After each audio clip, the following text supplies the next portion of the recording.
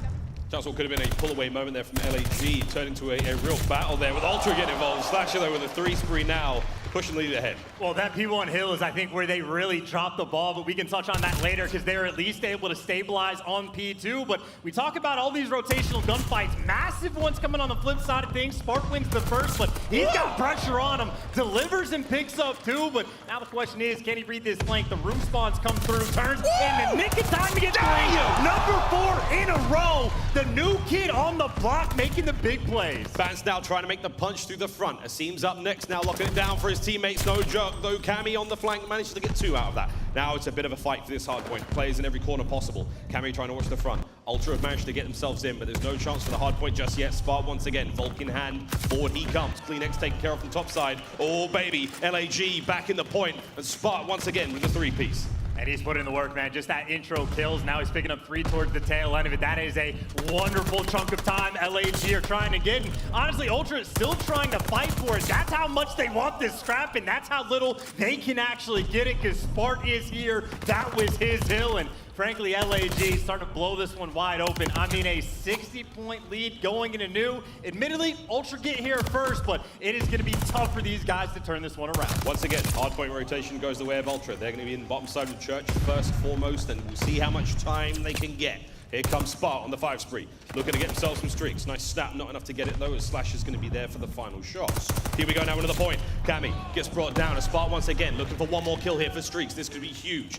They've got themselves a hard point. Ultra have been pushed back for now through the front door though. It's all on Hoop to save the day for now. Spark, he's just dancing around looking for anything. Can he get at least one here? Oh, it's awkward. He doesn't get that kill either. No streaks just yet, but they've got plenty of hard point time. I mean, streaks don't matter. He has gotten 1 kill on this rotation, and you're still able to make the break that easily. I mean, his teammates have just done everything around him, and then he gets delivered the free glide bomb, but doesn't even, it is too big of a lead. 70 points, they just dominated them in church, and I mean, over towards that rotation in P5, I suppose Ultra get there first, but frankly, in this game so far, Ultra have just showed us nothing. It's a blowout so far. LAG, 1 more point, so they really have to break on through, and they can probably get it done here. To the command center we go. Streaks at the ready for Spark. We'll see if he can make the entry kills here. 2 members of Ultra lining up on the point. It's Cammy and CleanX. The shots are through. CleanX with a big win, holding the line down for now. As again, over towards the church side of the map, that's where LAG is coming from now. The rooftop spawns. Bans has a big job ahead of him. Here comes his first. It's Hook. He manages to win the fight. The hard point's now open. Not a single member of Toronto nearby. It's Insight. Has to go huge alone. It's going to be the final 10 seconds now. The win for LAG. Too hard to hold, man. They just go straight inside. LAG looking to get their first map win, and honestly, dominant fashion. Ultra, last-ditch effort to try to come around in this area, and kills getting traded back and forth, and Ultra managed to get the break and should be good for this scrap. And now the pressure for Toronto is actually trying to win that rotation, because all 4 players for LAG will be at new. They're flying. They're really trying to get there as fast as they can, and it has to be sweet. And so far, it ain't that. Here comes the hard point. Final few seconds. Spark wins his fight. 3 players now through mid. Here comes the push. Onto the point we go for Toronto with the last-minute contest. It's a single second. Kills have to come through. It's a Zimmer brought down. Okie dokie. We got a game. Calling the glide bomb. This is the moment. Take your time. Set it up. No one die in this moment. You call on the glide and you make your break. And Hookah's going on a massive flank while this is happening. You lose your church control though. The glide can't even pick up one. Hookah's now by himself and they lost spawns for Noob. There's 30 seconds remaining on this point. This is a single second game now for LAG. All you have to do is dip a toe into the point, friends, and you win it. 25 now. Ultra will not be able to get the win. And look, they're chalking it up potentially for this rotation, but they can always make that like last moment push because they only need a second. So you get options, but right now Toronto trying to juggle too many things. Here comes the fight though. Still bottom church side. That's where the battle's going down now. You have to still hold the line if you're Ultra and win the rotation gunfights. And right now, we're spinning plates and they're managing to get it done. Here comes the final hit though. Over towards the next hard point in a few seconds. You've got to clean those players out. Go, Ultra, fly, get on the point if you can. Fly into it. No, it was a worthy attempt. But the Los Angeles Guerrillas put in the hard graft early on. And that is truly their map 1 victory. It really did get spicy towards the end. Ultra certainly making things interesting, but just too difficult on that rotation. I mean, if they had an extra, literally just like 2 extra seconds of bumper room, you can afford to send those players on rotation, but just because of the fact that it was 2:49 left on the clock, just impossible to try to rotate while holding the hill. So, I mean, Ultra admittedly cranked things up towards the end, but for the most part, start to finish, that was just LAG's game fully in grasp. I mean, you had 30 kills for Spark with 16 assists as well, making the big plays over towards 3. Spark putting in work on that map, but honestly, just clinical across the board. Unbelievable. And yeah, as you said, man, the spice, the temperature certainly started to rise here in the venue towards the end of that one. Ultra, where was that level of, intensity at the start of the matchup? A look across the highlights here, and again, majority of that going the way of LAG. They had an exceptional game from start to finish. And I mean, like, this is early on. Advance is like winning rotational gunfights, like setting his teammates up to at least get like a decent chunk of P2. But I mean, in all honesty, it really felt like throughout the game, they could just offer nothing. Like all the work Vance was putting in, just to no avail. And again, you're giving the substitute player, I mean, picking up 3 pieces on the rotation, literally by himself with no trades coming through, and even lies after that, goes on a tear. He turns into a 5-3 that didn't matter. I will say there was one moment where I thought LAG really dropped the ball when it was that first rotation, or on the second set rather, towards P1. We talked about how Slasher had to pinch 2 players coming in through the church side. They dropped the ball. Slasher plays way too slow. They flip the spawns the wrong way, but even with mistakes like that, LAG still come away with the victory. They got to be feeling good. I mean, they've set themselves up so well with the early lead, right? You can't throw it away when you've got that much time to burn. But hey, the end there was one hell of a showing from Ultra. Still, that's map 1 in the books. Tuscan Search and Destroy coming up next. And of course, Control, that map number 3. And I hope, man, I really hope we've got a series in our hands here. Because a lot of, new fans, and Belly, of course, being a little new to the CDL, one of the things he's always said is like, man, whenever I watch Toronto Ultra, it is always such a spicy series. I'm like, yeah, man, they're not the greatest hardpoint team in the world, but do they play 2, 3, and 5 well? The answer is yes. We always get a good shot of them. Will this be the case today, mate? How are you feeling about that? I mean, it's been typical so far. I think, again, their average point differential loss on Tuscan hardpoint. They lose by 8. That time, lose by 9. Big deal. So they've been the 2-3-5 team. They need to bounce back. And I'd say Tuscan is certainly an interesting map. I mean, I'm thinking about even like the Ravens versus Florida series, where we're seeing teams come out with strats where they just bully the outside of the map. I don't know if Ultra is going to have anything special cooked up, but obviously we know they have quite a bit of potential in the game mode. But if you got a man like Bevels on your squad, obviously one of the S&D masterminds, I'd say, throughout Call of Duty, certainly an S&D star back in the day. He'll be given the goods as well, distributing them to his team. We'll see how the mastermind stacks up against the stats of Toronto Ultra again, coming into hardpoint again. We've certainly given them a bit of a favorable position chance, but there we go. That's their stats thus far in the season. Fast A stats. Well, the biggest problem for that is Fast A might not entirely exist anymore on offense, or certainly you have to work for it now. That's why we talked about like how aggressive people were being towards the outside of the map. But now with those spawns being pushed up for the defensive team, Toronto Ultra, at least slightly, are going to have to go back to the drawing board to figure something out. It is more difficult to get your snipers with that free access in that outer A lane. It's more difficult to play aggressive with your SMGs. So we'll see exactly what Ultra have cooked up, but those stats, they're going to be changing just a little bit. Yeah, big changes again. The latest patch, we talked about, of course, the Bocage bomb site, we talked about the spawns of Tuscan, has made a tremendous difference now. Final moments from the coaches, parting words of wisdom as Toronto Ultra. And there it is, the deep breaths, that rhythmic breathing of Bance and Coves. The rest of the squad compose themselves, get ready to go back at it once again with a formidable team that now put them down a map in this series. Tuscan Search and Destroy on its way. And I'd say on the flip side, I'm looking for Hook to have a pretty strong performance, right? I know when he is at his best, one of the very best in the world, and we have caught glimpses of that this year. I mean, it's certainly a strong one, or map number one for the entire team, but if they want to make a run at any point, with a sub or with gunless, I think Hook needs to step up and be that guy. And a map like Tuscan, if you got an 0-3 record, someone's got to make those big plays. Hook's the guy I have my eye on. We had a chat with Hook. Content piece will be coming out soon again. Such a calm and, you know, peaceful individual out of game, in game, ruthless. Extremely aggressive player, exciting to watch. We'll see how they go though. Again, the stats when it comes to Tuscan S&D alone chance, not favorable whatsoever for LAG. But hey, new map, big patch, Spark coming in, it's entirely different. And again, if you're having a ton of success, not just with the first blood, but with just those aggressive A pushes, not easier to make that work. And Insight going for the 0 spot for the Chow, and I think maybe everybody does their homework. Spark not really giving him anything to work with, and you see the first blood get traded out a very quick 3 versus 3. Yeah, bombs down in the open now, no one able to grab that just yet. Insight with a quick recovery. Fighting fit now, able to get back on the move. Cleanex is certainly out in the middle of dangerous territory right now. I see him not too far away from him. We'll see if that comes to play. Slasher, of course, coming to reinforce over towards that side of the map. Here comes the moves. Yeah, they're doubling up to try to make work on this flank, right? Seam and Slasher working together, and if you can get one of your AR players in the fire, makes planning on A that much more difficult. There is no fear of B for the moment. Spark, a little bit of intel. He is getting hunted though, and Cleanex there to at least get tags, and Spark has to make moves. He's going to be towards the back of the map, but you're getting flanked. You don't even know. Here we go. aSeam's lined up 1. There's 2, and aSeam finishes the first. Yo! Oh boy! Big pistol kill! Inside now the 1v2. 30 seconds on the clock.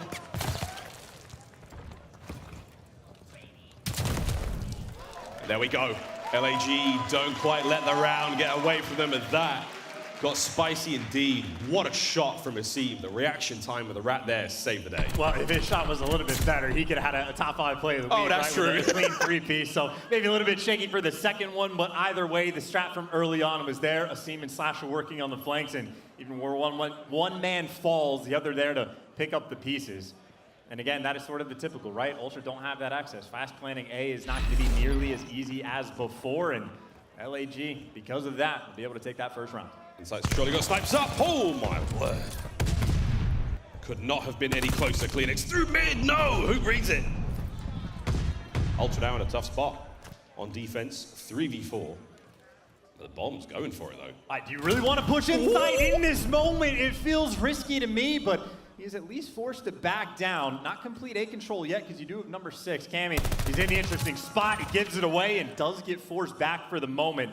And right now, LAG, they're incredibly comfortable. They have Hook watching the full flank, so they can take their time. Maybe let Hook try to make a move. I think Hook wasn't watching the flank. He now is the flank. He's going for it. Bounced down by the well position. He's going to be able to catch that out in a moment, potentially. But if he gets too big for his boots, he'll go for it. But this is an aggressive player who's pumped the brakes. Bomb now through Church. Insight. May get caught out here. Oh, once again, tagged up, runs away, gets away with his life. God, he's difficult to kill. Now you've got an open lane towards the B bomb site. Insight finally taken care of. Cammy now getting involved. Here comes Vance in from behind. Huge turnaround with less than 20 seconds to play with. 2v2 to get the bomb down. The question is, what do you plan for? Maybe Vance is just going to get hunted. Slasher looking for the challenge and gets it. Now Cammy by himself for the 1v1. He knows he's going against Slasher. Not a quick player. Not a quick player indeed. Oh, the timing's worked out for Slasher. Didn't have to be too fast, but hey, man. We've seen that bomb get defused too many times this weekend already. And he certainly thought about it. I think Slasher had that idea, right? Not a quick player ordinarily, but he gets the kill over towards P5 and just cuts back through the plat. And I think as soon as Slasher gets that call out, hey, he's coming through TJHaly, he feels safe to go for that repositioning. And that is a very important round for LAG to get. They had the first blood. They had 45, 50 seconds to set up the play and nearly had it picked apart, but they deliver in the end, and they will happily take that 2-0 lead. That's a close 2-0. Spartan not able to find the same shot we saw Insight also take there. Seems to be cursed here in Minnesota. Hook though finally hit the flank. Massive 2 kills now opening the round up for LAG. This is massive. Insight recovers the bomb. On the other side of the map, Cleanex, they are split 1-1 right now, and this is a difficult position to be in for Ultra. Well, we have said it time and time again, Insight might have the crown of the most clutch player in this game. He makes magic happen in these situations, and he gets a little bit of intel. Cleanex spots a player over towards you, but in spite of your time that you have to work with, Slasher are able to spot him out, and you just don't have to take this chow. Oh, he gets away once again. And they took the chow, they took it. CleanX gets a kill. 3v2, 1 by 1. LAG start to fall. Will they be able to muscle up here and hold this down? 40 seconds on the round. Slasher still on the 3 spree. And Insight has repositioned. And they're sending in CleanX in this moment, right? They're trying to have him go pick off Slasher, but Slasher makes the read and backs down from top church. Read that one like a book, and now Insight, only 23 seconds left on the clock. He can make some magic happen, but this one be more of a miracle. 1v3, less than 20. Bomb in hand, he could potentially get a kill or two, but to get that bomb down as well is going to be the magic. Oh my goodness, he has let a couple go by, and time is not going to be on his side. The kills will be won. Here comes the push into the second, and it was ambitious, bold. 50-50 choice though, right? Do I try to get the kills? Do I go for the bomb one? What do I do? Are all 3 of them holding hands? Too many questions, not enough answers, not enough time. And the main reason LAG win that round is because they get the 2 quick couple bloods, right? They have a 4v2 basically instantly as soon as that round starts. And admittedly, Hook throws his life away, but I think Slasher just had good reads, right? Him and Insight are just throwing shoulders back and forth from top fire to top church. And eventually he's like, you know what? CleanX is probably going to come try and hump me down. So he backs down the steps, makes a good read, and secures his team that round. 3-0 for a Toronto Ultra team right now. They're supposed to be the 2-3-5 gods, but struggling for the moment. Well, they never get. Heavy hit right through the middle of the map for LAG right now, seen with the opening tickle. Cammy doesn't want it, CleanX doesn't want it either, but again, the exchange of gunfire. Here comes Hook though. Not just to the rescue, but to be the cavalry now, as both teams looking to find their prospective kills. Spark opens it up with the first blood there on bats. They're just working so well together. CleanX, though, does find a bit of an opener to make it 3v3, but Hook still has bomb on hand. Insight finds a pick, and Hook, surprisingly, not actually going for those trades. He's going for the full wraparound, but Insight plays quick enough that he gets out with his life. And talk about being split. Hook and Spark. Someone's got to make that hero play, and they don't even check your corners quick enough. CleanX just too good of a spot. Hook now for a 1v2. It's a 1v2, technical 1v3, bomb in hand. He's a little bit more time to work with, 30 seconds on the clock now, and Hook. Speedy bit of parkour while no, okay, fine. While the fountain's still active, you can make that one happen, but a decent stun, bit of a nade, blows that one away, and he's still got time to work with. He could get this bad boy down at B. Again, Ultra are nowhere to be seen, but as soon as that clock starts to go a little deeper into the red, they're coming over, mate. And he actually planted for a spot where you can see it from quite a few different locations, so a little bit tougher to sneak defuse. I think Hook doing his homework. There is absolute potential for him to clutch this round. Here comes the retake now. 2 members of Toronto Ultra, Cammy and CleanX, the 2 Cs. Now up against Hook, the timing. Oh, wait a minute! Okie dokie, CleanX just managed to slip by, and that, I bet Hook, whew, bit of a jump scare for him, I'll bet, but there's the defuse, and that, finally, is Toronto Ultra on the board. And that is super risky, because I don't think Cammy was there for the trades. And look, he was roaming out towards plat, so Hook wins that one. That round could go very differently, but Ultra do manage to clutch up and finally get on board. Quick moves out of CleanX to clean that one up, if nothing else, and Ultra slowly going to be working on this comeback. These have been very slow rounds. Both teams very patient. Honestly, both teams doing a great job working with each other on the map. I think LAG, though, has had the edge in the first blood category. That is where Toronto have had most of their success on this map, but might be able to put something together. A has been left open, so that top side of the map, a little bit free and clear right now for Ultra. Bomb's got real close to the A-bomb site now as well. Cammy trying to clear out at least something towards the top side. LAG with a reshuffle. Here they come towards A. It's going to be a fast part though now. He's going to see that one go down. Toronto. Bomb down. 4v4 on the retake. Stun's going to come through. Slasher. Oh, it's an A.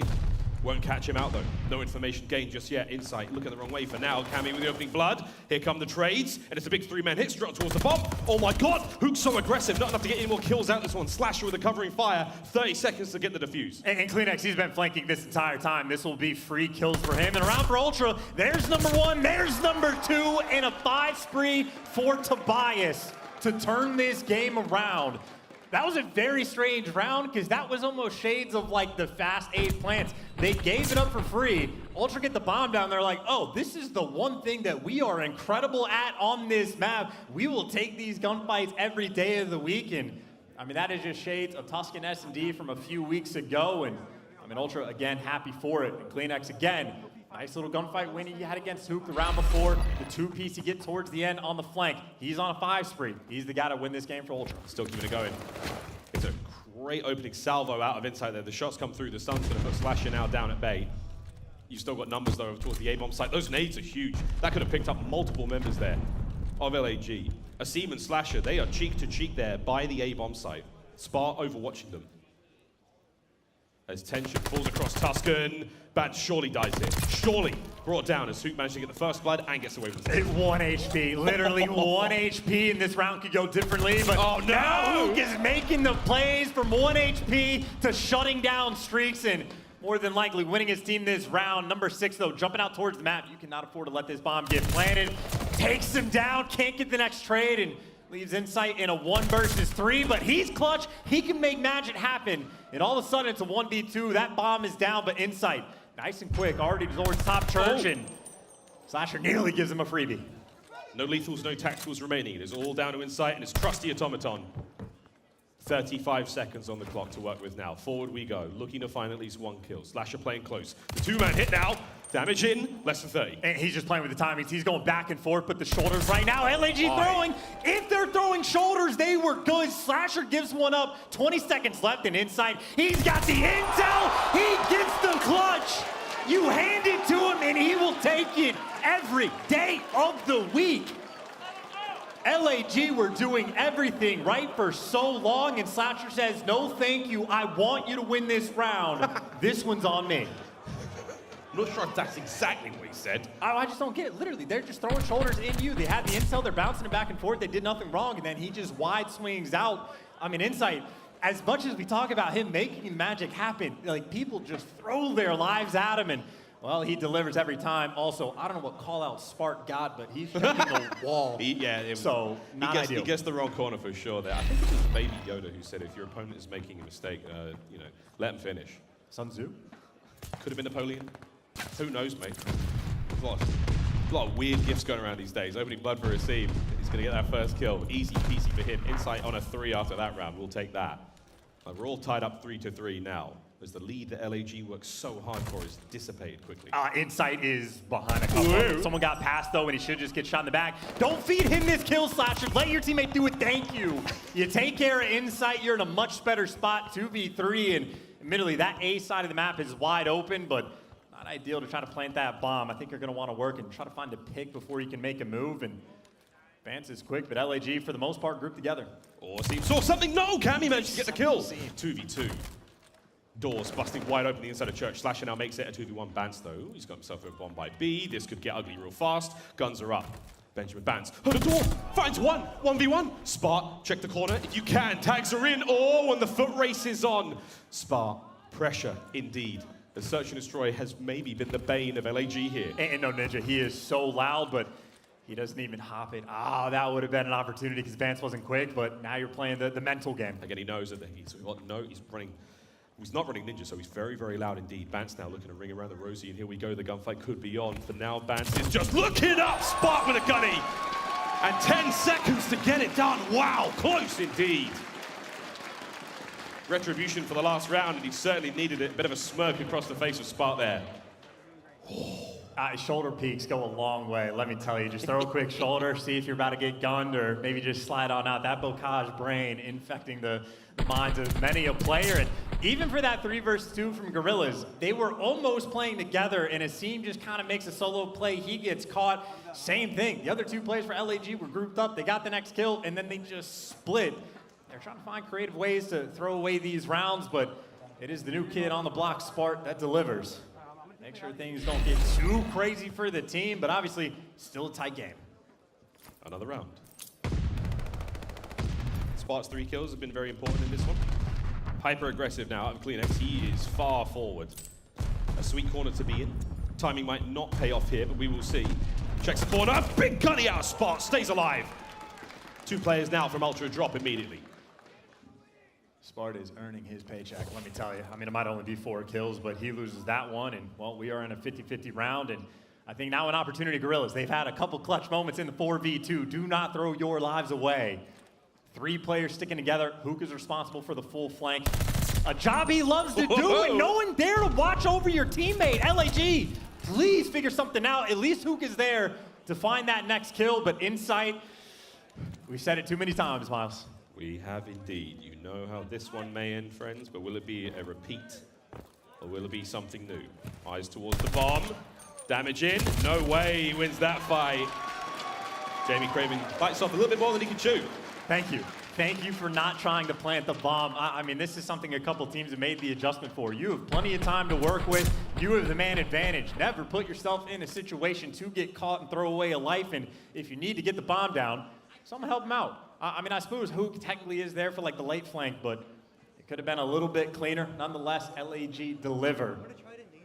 5-3 lead, only one more to go. And still in the first blood category, these guys have been on point. Toronto, someone needs to turn that around. Map point, LAG. Eyes are up. That nade hit that player right in the face. That's what the hit marker was. As Cammy stays alive in this position, that was enough to deter them. Asim on the flank. Asim goes big, but not enough to get the kill. Inside wins it. Massive opening for London. Yeah, tries to make an aggressive play, just gets caught, and Ultra, that is what they needed. Just a first blood to try to make something happen, and well, nice little more of the shoulder thrown by Insight. Doesn't throw his life away, and Bant's able to find the next pick on Hook. So an opportunity to see how Ultra work in the 4v2, and Insight gets picked. Players love getting picked. Love getting picked. No trades to be had. The remaining two members of LAG over towards the A-bomb site. That means B's wide open for now. Slash is going to be the one on the backside, but it's going to take a while. CleanX, wow, at range with MP40. Now Slasher in the 1v3. Oh, does see Bance. The fight's on. The plant is here, and there is no way he wins this. Surely not. Bomb down at B. Slasher looking towards the backside. Here comes the teamwork from Toronto Ultra, and that is that. They live to fight another round. 5-4. I want to see so many more shoulder peeks in the future. Just like I know Slasher's challenging out RL. We do not have to give him the free gunny, but nonetheless found the first couple picks. CleanX has just a ridiculous MP40 shot. Blows my mind that he has a negative KD, but obviously if the entire team does in the respawns, there's only so much he can do, but down but not out. Ultra, they were down 3-0 to start this game. They certainly worked themselves towards a comeback. They were down 5-3 and looking for that opportunity to force a round 11. Bance, though, he's in the middle of the map. Cammy finds a pick, but he gets traded, so Bance gets through, but he gets red. Trades all over the place, 2v2. 2v2, and an exciting one at that. Damage in for Slasher, has to back on up. Bomb carrier in hand now, over towards B. We'll see if we can stay alive. It's Asim and Slasher working together, but it's a fast hit now of Insight and CleanX. They're in. They made it to TJHaly through. Hello, oh my hello, God, hello. CleanX is there. Insight's got kills. Last player there. Round 11. A little bit of good luck, a little bit of bad timing, a little bit of this, a little bit of that, a little bit of column A, a little bit of column B, and now we find ourselves in a round 11. What in the name of all things sacred?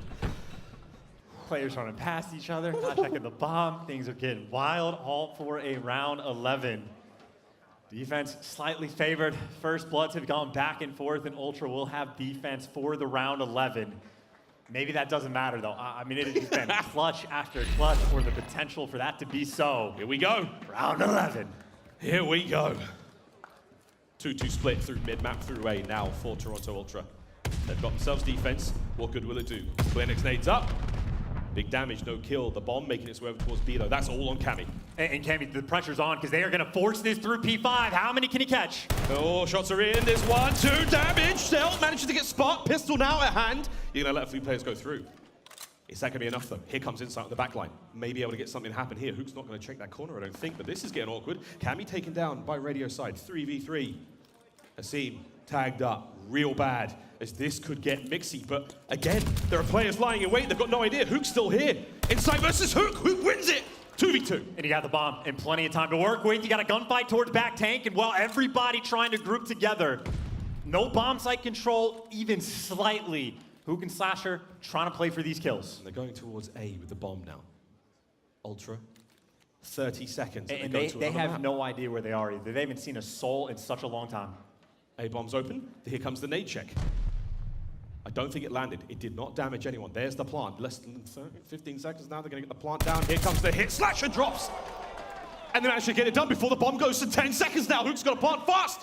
CleanX now surely flies forward. Surely makes something happen. Here comes the hit, and that's going to be the tags. No kill. Hook's still alive. And there we go.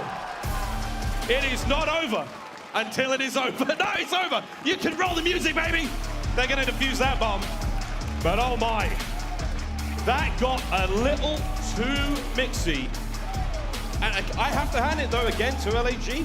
We spoke to Bevels, we've spoken to the organization coming into this matchup. Respawn game mode's fine. They said that the biggest hole in their gameplay right now was Sparta. This short notice was going to be the search. And hey, man, that was a dicey round 11 against Toronto Ultra. That is the type of search and destroy that will take years off the lives of not just the players, but the coaches especially. I don't know if there is a single, like, clean four-man wipe round that entire time. No. Every single time, a clutch situation, back and forth. But, I mean, hey, Ultra fought from being down 3-0. They fought again when they were down 5-3. And, I mean, teams almost just taking trades of winning 3 in a row. But Ultra delivered towards the end. The 2-3-5 Wizards and maybe a little bit of magic. I mean, Insight gets handed a couple nice clutches towards the end, but a stressful one indeed. A bit of magic in the air here in Minnesota as we see the map number 2 come to a close. 6-5. Just so close, so stressful, friends. Tuscan control, the final Tuscan here in the series before we don't go over towards Berlin for maps 4 and 5. And we'll definitely see at least one of those. We will see, though, again, how far the series will go. 2-3-5 for Toronto Ultra. That's been their game. We will see, though, what happens after this quick break. A lot more Call of Duty League action coming your way, friends. You don't want to miss it.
Duty League is brought to you by Mountain Dew.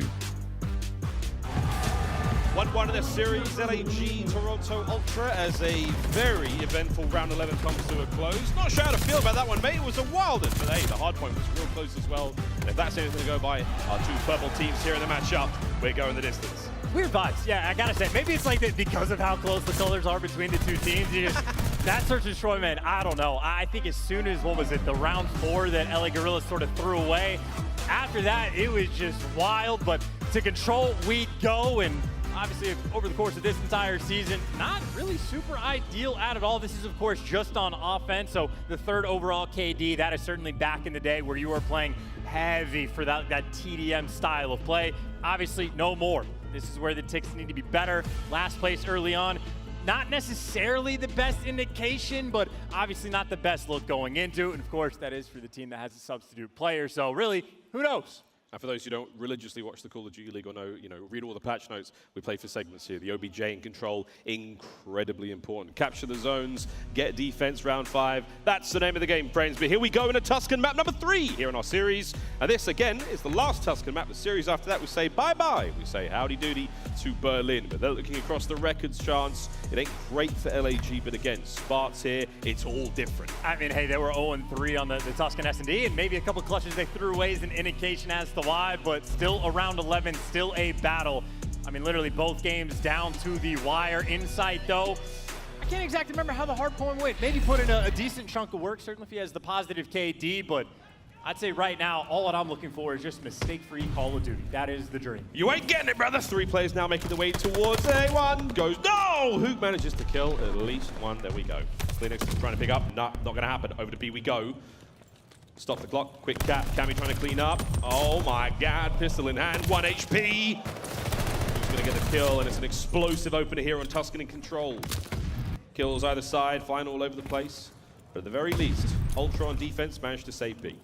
Weird shots from a couple of these players, but hey, at least he stabilized B for the moment. But a 2-life advantage, or make it just 1, most likely will not come into effect, but things have sort of nullified to this standard sort of setup. Leave a guy on A, take your time, get the setup, play for kills if you need them, and I think a couple gunfights potentially going down. A scene with the pistol and the help from Slasher to find the next one, but LAG right now really just slowing that pace down, making sure that they have the perfect setup and everything under control.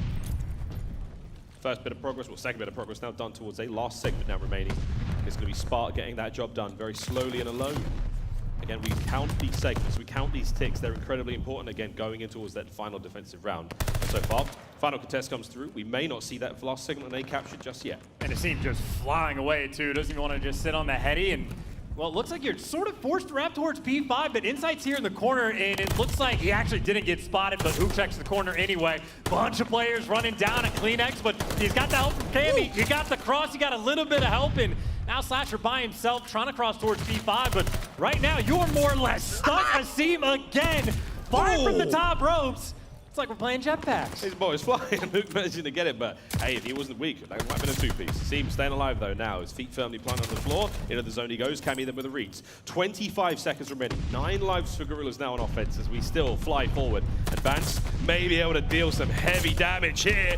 Benjamin, shots are in. 6th streak comes to an end, and that would have been something special. 16.4 on the clock. 1 player slipped down, got to B.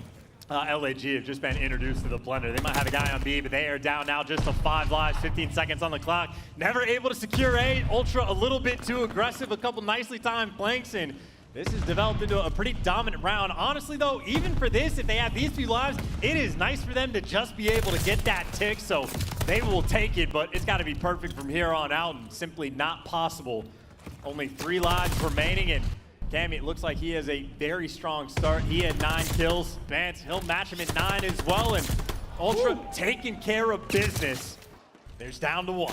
It all comes down to Spar. He's making him sweat. He's really making him work for it, but there we go, through the wall. Ultra closed out that first round and took their sweet time getting the job done, but hey, 1 round down, 2 to go. And just nice and aggressive on defense, just to make sure that A doesn't even get captured. Really nice, like, sort of blender spawn trap. They sort of had him and getting everybody trapped in the roof side. You had Cleanex hanging out in P5. Cammy's over there watching the cross from top fire. So Ultra very quick to pounce on that setup, and that is about as good as it gets for a round on defense. They will take it. Now Ultra's turning on the attack, and Spart, the first man he's got to deal with, ripping heads as well, and I think has some intel on Bans, but he's getting challenged. He will fall, and again, back to that standard sort of setup. Here comes classic CleanX. Massive kill, traded out immediately. Trying to keep A capture going. Here comes the first segment, done. 2 more to go.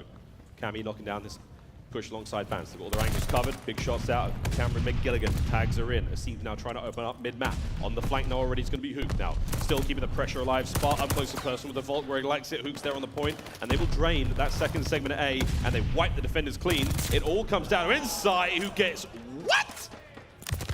You got Volt, I think is the terminology for it. I want to see a couple stacks on this A point, by the way. You don't really need to do it slowly. You might as well just get it over with. And I mean, you're just giving teams opportunities to go on these flanks and making things mixy, and you lose that map control. I mean, we saw the previous round. You can get put in a blender. You can get set up in a spawn trap, but Ultra able to pick up a couple. Cammy with the 2 and Bance again on a 4.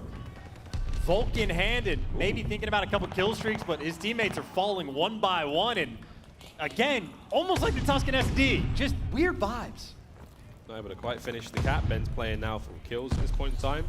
Over towards A we go once again. 40 seconds now, burning the clock. Ben just runs around, dies, trying to get streaks, not able to happen. Still capturing A. Second segment on its way out now. Or not. Not quite finished the job there as CleanX vacates premises before finishing the work, and it could come to Spart, who may save the day in a moment. There we go, finally. Getting that second segment, that's the important thing. Not a clean plate for Toronto there, but now 15 lives apiece, 30 seconds on the clock. We need to see someone finish that job at A. And by the time this flank comes in, Spart and Hoop just kill everyone in sight, and Spart makes the read. He's on a 5, and 4 of those were just individual plays. Stack point, capture it. It's based on ticks now. You gotta find ways to win the offense. Now go through P5. Slasher there to at least pick up 2, and now you get to flank. And keep in mind, Spart in the meantime, still on a 5, still roaming over towards A. There's number 6. He does get traded, so no glide bomb, but that is back-to-back, or at least potentially dominant rounds on defense. Is Ultra now. Deja vu from round 1. No respawns remaining. 4 left to go. Still holding the point though for now. There we go. 3 players remaining. CleanX, he's out for now. Slasher brings down Insight. Cammy and Bance now with a minute to play with, and right now it's all about the kills, and they're not going to be able to hold lot. At the very least, though, they tie things up in segments, so going into the next round, we're all even Steven in terms of the objective play. Hook v Cammy, they've got him pinned. They should be able to take care of him. I will say both these teams taking just big risks on offense to just not like secure A. I mean, not necessarily straight away, but they're just leaving so many openings on the map for these flanks to come through, and funny business to be abound, but 1 man to go. Cammy going to fall in the final moments. Back-to-back, again, just sort of strange rounds from these teams where things certainly get mixy, but in spite of the moments that Spart was able to put together again, I believe no glide bombs have come through for either team, and I believe the tick game is tied as well. Tied 1-1. Someone looking for that edge. We'll see now. LAG on offense, if they can be the players to get the edge here. Nice stuff out of Spart again at 16-14. Great place from him. It's a 4-man stack over towards B. Bance, here they come. Finds 1, no more to be had. Trades there immediately. Bance first blood, doesn't matter for much. Onto the point we go. Insight managed to get 1 out of the air. Spart dead before his feet even hit the ground. CleanX now getting involved. Trade after trade after trade. B's safe for now. Yeah, Bance just doing his job, at least taking down 1, and a bunch of those nades and stuns coming through just to soften that blow. So no ticks over towards B, and once again, not even a ton of pressure over towards A. Waiting for the kills to fall into their laps is LAG, and for the moment right now, aBeZy by himself on point. Cammy checks his corners in the middle of the map. Slasher's not there, and aBeZy wins a gunfight just to get that pressure on A. Pressure's on A now. LAG in the driver's seat. We'll see what happens. Let's go for a quick listen in with Toronto Ultra. Arch, Cam. We're pushing up to mid alley. One more. Mid left corner, maybe. Could be mid, man. Could be mid alley on me. I'm going left. He's pushed out outside. Lay down outside. Sponsor time, weak. Sponsor time. Fuck, Slash is there. Listen, just chill. Slash is there. He's close outside you, Toby. Nice, man. Nice, Toby. Is anyone gonna be? Yeah, I'm trying to go. I'm trying to watch the B flat cross. Mid alley.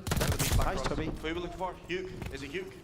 Yeah, I think so. I'm replaying. They're gonna spawn closer. Yeah, you can obey that. Nice. They're gonna be fucking top. Are we coming down? One shot Slasher in the corner.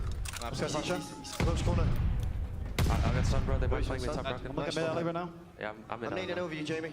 One's that side wall. 100% on the street now. I need it. Any more? Yeah, Q on me. I'm not sure. Careful. I'm replaying it top. Two on me, bro. 2 P5, 2 P5. 3 P5, just spawn B. Three gone B side. Come across. Slash just the roof. Slash just the roof. There's at least two crossing. Yeah, stay alive. Be on me, be on me. Can be a big. Yeah, I know. Bro. They're push me out, bro. One shot, you, try. Onto the point we go, Bans trying to clear up these final few players as the characteristic Zen-like communication of Toronto Ultra continues. Over towards A, that will be cleaned up. An additional minute now added. They were 20 seconds away from the win there, Chance.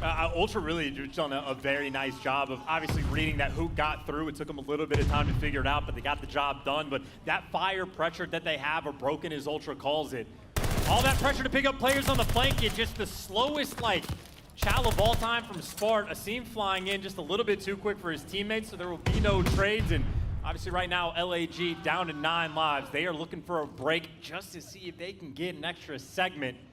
Happy to take their time. Again, the battle for the objective continues. Time ticking, 9 lives in the hands of LAG. Ultra have got a decent spread here on the defense, but the 3 members of LAG creeping their way through, just waiting to give Hook the go signal. And a really cool setup, by the way, for Ultra, because they have 2 players posted up in towards radio onto the plat and actually looking towards the back. So flip the map on its head, and they can do that because they trust CleanX to watch the P5 flank. So very clean setup that LAG slowly trying to break down. Trades come through. Battle of the top plat now comes to a close. Asim on top. Oh, whoa! He wins it. Straight on the point we go, and they're starting to maybe make the stack. 2 players here. Bans has to go big. He gets eviscerated. 21 seconds on the clock, and this could be it now. First segment gone. Cammy managed to get a kill out of this one. Back and forth we go. There's still 1 player remaining on the point. Spark goes down. Final 3. That should be the round. But Chance, they walk away with an additional segment. Yeah, you'll take it. Not as good as it gets, but the fact that you were down 7 lives in that round, you take your time to send 3 on the flank. And as good as that setup was for Ultra, does get broken down towards the end, at least for a tick, and well, they'll be up by 4 going into this new round. But Ultra obviously with that 2-1 lead, maybe they just want to win it on offense, but either way, defense as is expected at this point thus far has reigned supreme. Ultra in that sense still taking care of business. And it's slow and it's very stressful, and I know the fans for both teams across the face of the planet certainly feeling nerves here. Desperately vying for that defensive win. They get it for round 5, that's all it's about. Right now, LAG, 4 segment advantage, 4 ticks to their name. If Ultra want defense for that final round, they need to capture A and at least get 1 or 2 on B before it goes to the tiebreak. And here we go, it's the 2-2 split towards both zones. And Hook's the only one over here to read this, and he only takes down 1, but hey, if he takes down 1, he has done his job. CleanX the lone man over towards B, and I think Ultra trying to deliberate about what their options are. They're trying to force it towards B, but at least their front man, he gets picked apart, and you are falling 1 by 1, so you might have to reset to that default. Vance is behind enemy lines. Maybe you can go on flanks, but for the moment, you have no pressure over towards that. Yep, all good for now. Vance trying to find some damage here in the flank. Oh my, hello! He managed to catch 1. Straight to the point.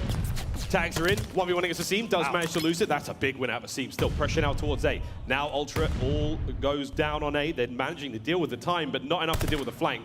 Great work out of Cammy. Big shots, wins it. Now, boys, not what you did in the last round. How about you capture it to its full now? I mean, at the very least, I think they have a better setup. They have players watching the flank, a player set up in you, and they are just getting aggressive. Maybe trying to find a couple more kills and maybe win it that way, if not by segments, but Cammy just gets picked, and you still only have 1 player behind enemy lines. Maybe Ban's trying to join his friend and try to just keep these spawn kills out of control, but meanwhile, Insight by himself on point. You expect LAG on the flip side by the actual objective are there to take him down. So Insight trying to fight for his life. He's gonna fall. Ultra putting the pressure over towards B, but you still only have 2 ticks on 1 point. I mean, they're playing TDM basically, and it is not working out. LAG on defense, I mean, they've just been on point. They've been doing a great job so far. CleanX with decent kills. Seem on a 3 spree now. A little bit of pressure towards A. That should be it surely now. 45 seconds paused. You should finish the job here. Insight the man to get the job done. Here comes the push through mid-map. All avenues covered now for Toronto Ultra. Trying to make their way through the back lines of Church. Not going to work out. That's where LAG is spawning. So now the reshuffle. 1:35 to work with. A decent amount of lives either side. And here we go. We have to see the pressure towards B. LAG, they win this defensive round. We force it to that final, and they will get it in round 5. Oh, Slasher's causing so many problems. He picks up the 2, and Bance goes to look for him, but he pushed so far out of roof that, I mean, Bance has plenty of things to worry about inside of P5, and he just gets caught. Slasher there to deliver. And anytime you lose 1 man on these offensive pushes, it just slows you down an extra 10, 15 seconds, and Hook's there to pick up at least 1, slowing that push down again. Slowing it down for now. Here come the remaining reinforcements to see if she got one more here. Nice job out of aLLeY on the defense. That's 3 out of a seam. He's been in this spot before. The teamwork now flowing. 9 lives remaining for Ultra. They're still down 1 segment in order to force defense. It's not going to happen just yet, but here comes another hit. They've got players to worry about in the middle of the map as well. Hook's the guy, and he's getting the job done. Oh boy! Went for something special there with the over-the-top punch, but that's going to be the kill. Now through P5, here comes Ultra, trying to make their way forward. Bance with the big kills to the Automaton. Here's the bait and switch. CleanX gets involved. Hipfire, nice, all good. Spot, though, he has been untouchable on Tuscan, Volk in hand. Final 30 seconds. And aLLeY are just putting on the pressure. You're down to 4 lives, no respawns remaining, and again, they need a segment capture if they want to get that defense for the next one, but I mean, now you have to be perfect. They got 3 players nearby, but it's only 3, and Cammy falls. Meanwhile, Insight's nowhere near for the fight. CleanX tries to make a big play. He can't do it. 2 lives to go. Defenders hold. Bans cut down from behind. That's it. aLLeY, they win the defensive round, and they have a segment advantage. Final round now in the control, and this could be it. What a battle this has been. The final part of our Tuscan trilogy, and I don't know how it ends, Chance. And I'll just say, like, Ultra, they are playing for the mix. Like, they are slow capping A to try to let the teammates get kills in the spawn, but all that's doing is costing you lives. Like, you're just running down your own kills in that column, and I mean, it's just punishing towards the end, so Ultra have to find a way. Segments be damned, they got to capture both points, and maybe more standard 3 players leaning towards that A side. Spark for the moment, the lone defender. Yeah, they've not been very successful whatsoever towards B, so... Oh boy, nice one out of bounds, staying alive. Trades there, first segment should come to a close again. Big shots at Slasher. Nice 2-piece, first segment gone. Pressure out through mid, Bance trying to find a 2-piece of his own. Insight's there in the opposite corner to help him out. Pressure now once again from aLLeY. Forward they go. Trades abound. Insight staying alive as well. The second segment, they're working on it. Slowly but surely. Those 2 players now on point, trying to get the steady and slow stack as Hook's in their spawn, and Hook is causing problems for them now. Hey, he moves back to the middle of the map as well, so Insight's got to be careful. So many players worried about Hook, and then in comes Slasher. He's on a 4, but you got the light. Hook makes his move, and they pound at least to get the kills. And by the way, winning the gunfights over towards B, aLLeY, a ton of map control. Yeah, they're keeping the pressure up. Forward they go. Cammy was a big one at close range now. CleanX trying to get out. Can't get it done. Asim, once again, feet firmly planted. Chance, he's having a lot of success when both are on the ground. Live count working out now for aLLeY. Toronto with a 19-24 for aLLeY. As Cammy's trying to find at least something here as the pressure is mounting on both sides of the map. Minute 45 to go with. Here we go on towards B. There's one member though of the flank now. Number 7, it's going to be Insight. He's meant towards the back tank. This could be instrumental for Ultra. He doesn't get the spawn kill though, and right now Toronto, I mean, just scattered across the map, desperately trying just to set up for a team push, but even then they got to deal with flank, so he'll be able to flank through the middle of the map. He finds a freebie, and everyone else for Ultra is scattered. It is going to be a ton of one-on-one gunfights they are trying to win, and Spark the man holding that front line. Still, he's going to peek, sees a gun barrel, takes care of Cammy. 2 easy kills going their way. The bottom side of the map, it's all aLLeY. And they've effectively just left number 7 inside the back of the map. They don't have to deal with them. They don't have to force anything. You have all of this P5 control. And again, Ultra have not had a single good, solid 4-man team push. And a major factor why, it is Hook again on the flank, finding these routes just to soften that push. And now Ultra, it's 3 players, but more one-on-one gunfights that aLLeY just keep winning. They do keep winning them indeed. 2 members now of Ultra in the back line. 11 lives remaining for Ultra. Can they get themselves on a B? And Hook wins another 1v1. 3 in a row now. Spark wins another for himself. He's on a 5, making a 6. He's seemingly unstoppable right now. 35 and 27. Once again, it's Insight, the only player close enough to the point to make a difference, but the defense for aLLeY, they're picking their targets. They've got the target prioritization down. They don't worry about him whatsoever. Cleanup crew is there. Hook's on a 5, 20 seconds. Just utter dominance, and there's the glide bomb to get the guarantee. 3 lives remaining. Insight had a life in the back where aLLeY ignored him for a minute and a half. 2 minutes, and Insight only takes 1 gunfight that entire time. aLLeY bullying Toronto Ultra in the control. Man, they played the skirt right on the top as well. Damn, aLLeY. Hey, say what you will about, you know, Gunners being a story player and a brilliant addition to the roster, but Spark, man, has been having a wonderful time here at Major 2. 2-1 in the series now for aLLeY. Predictions be damned. Ultra, as flat as you like on Tuscan. For Chance, that's where we say goodbye to Tuscan.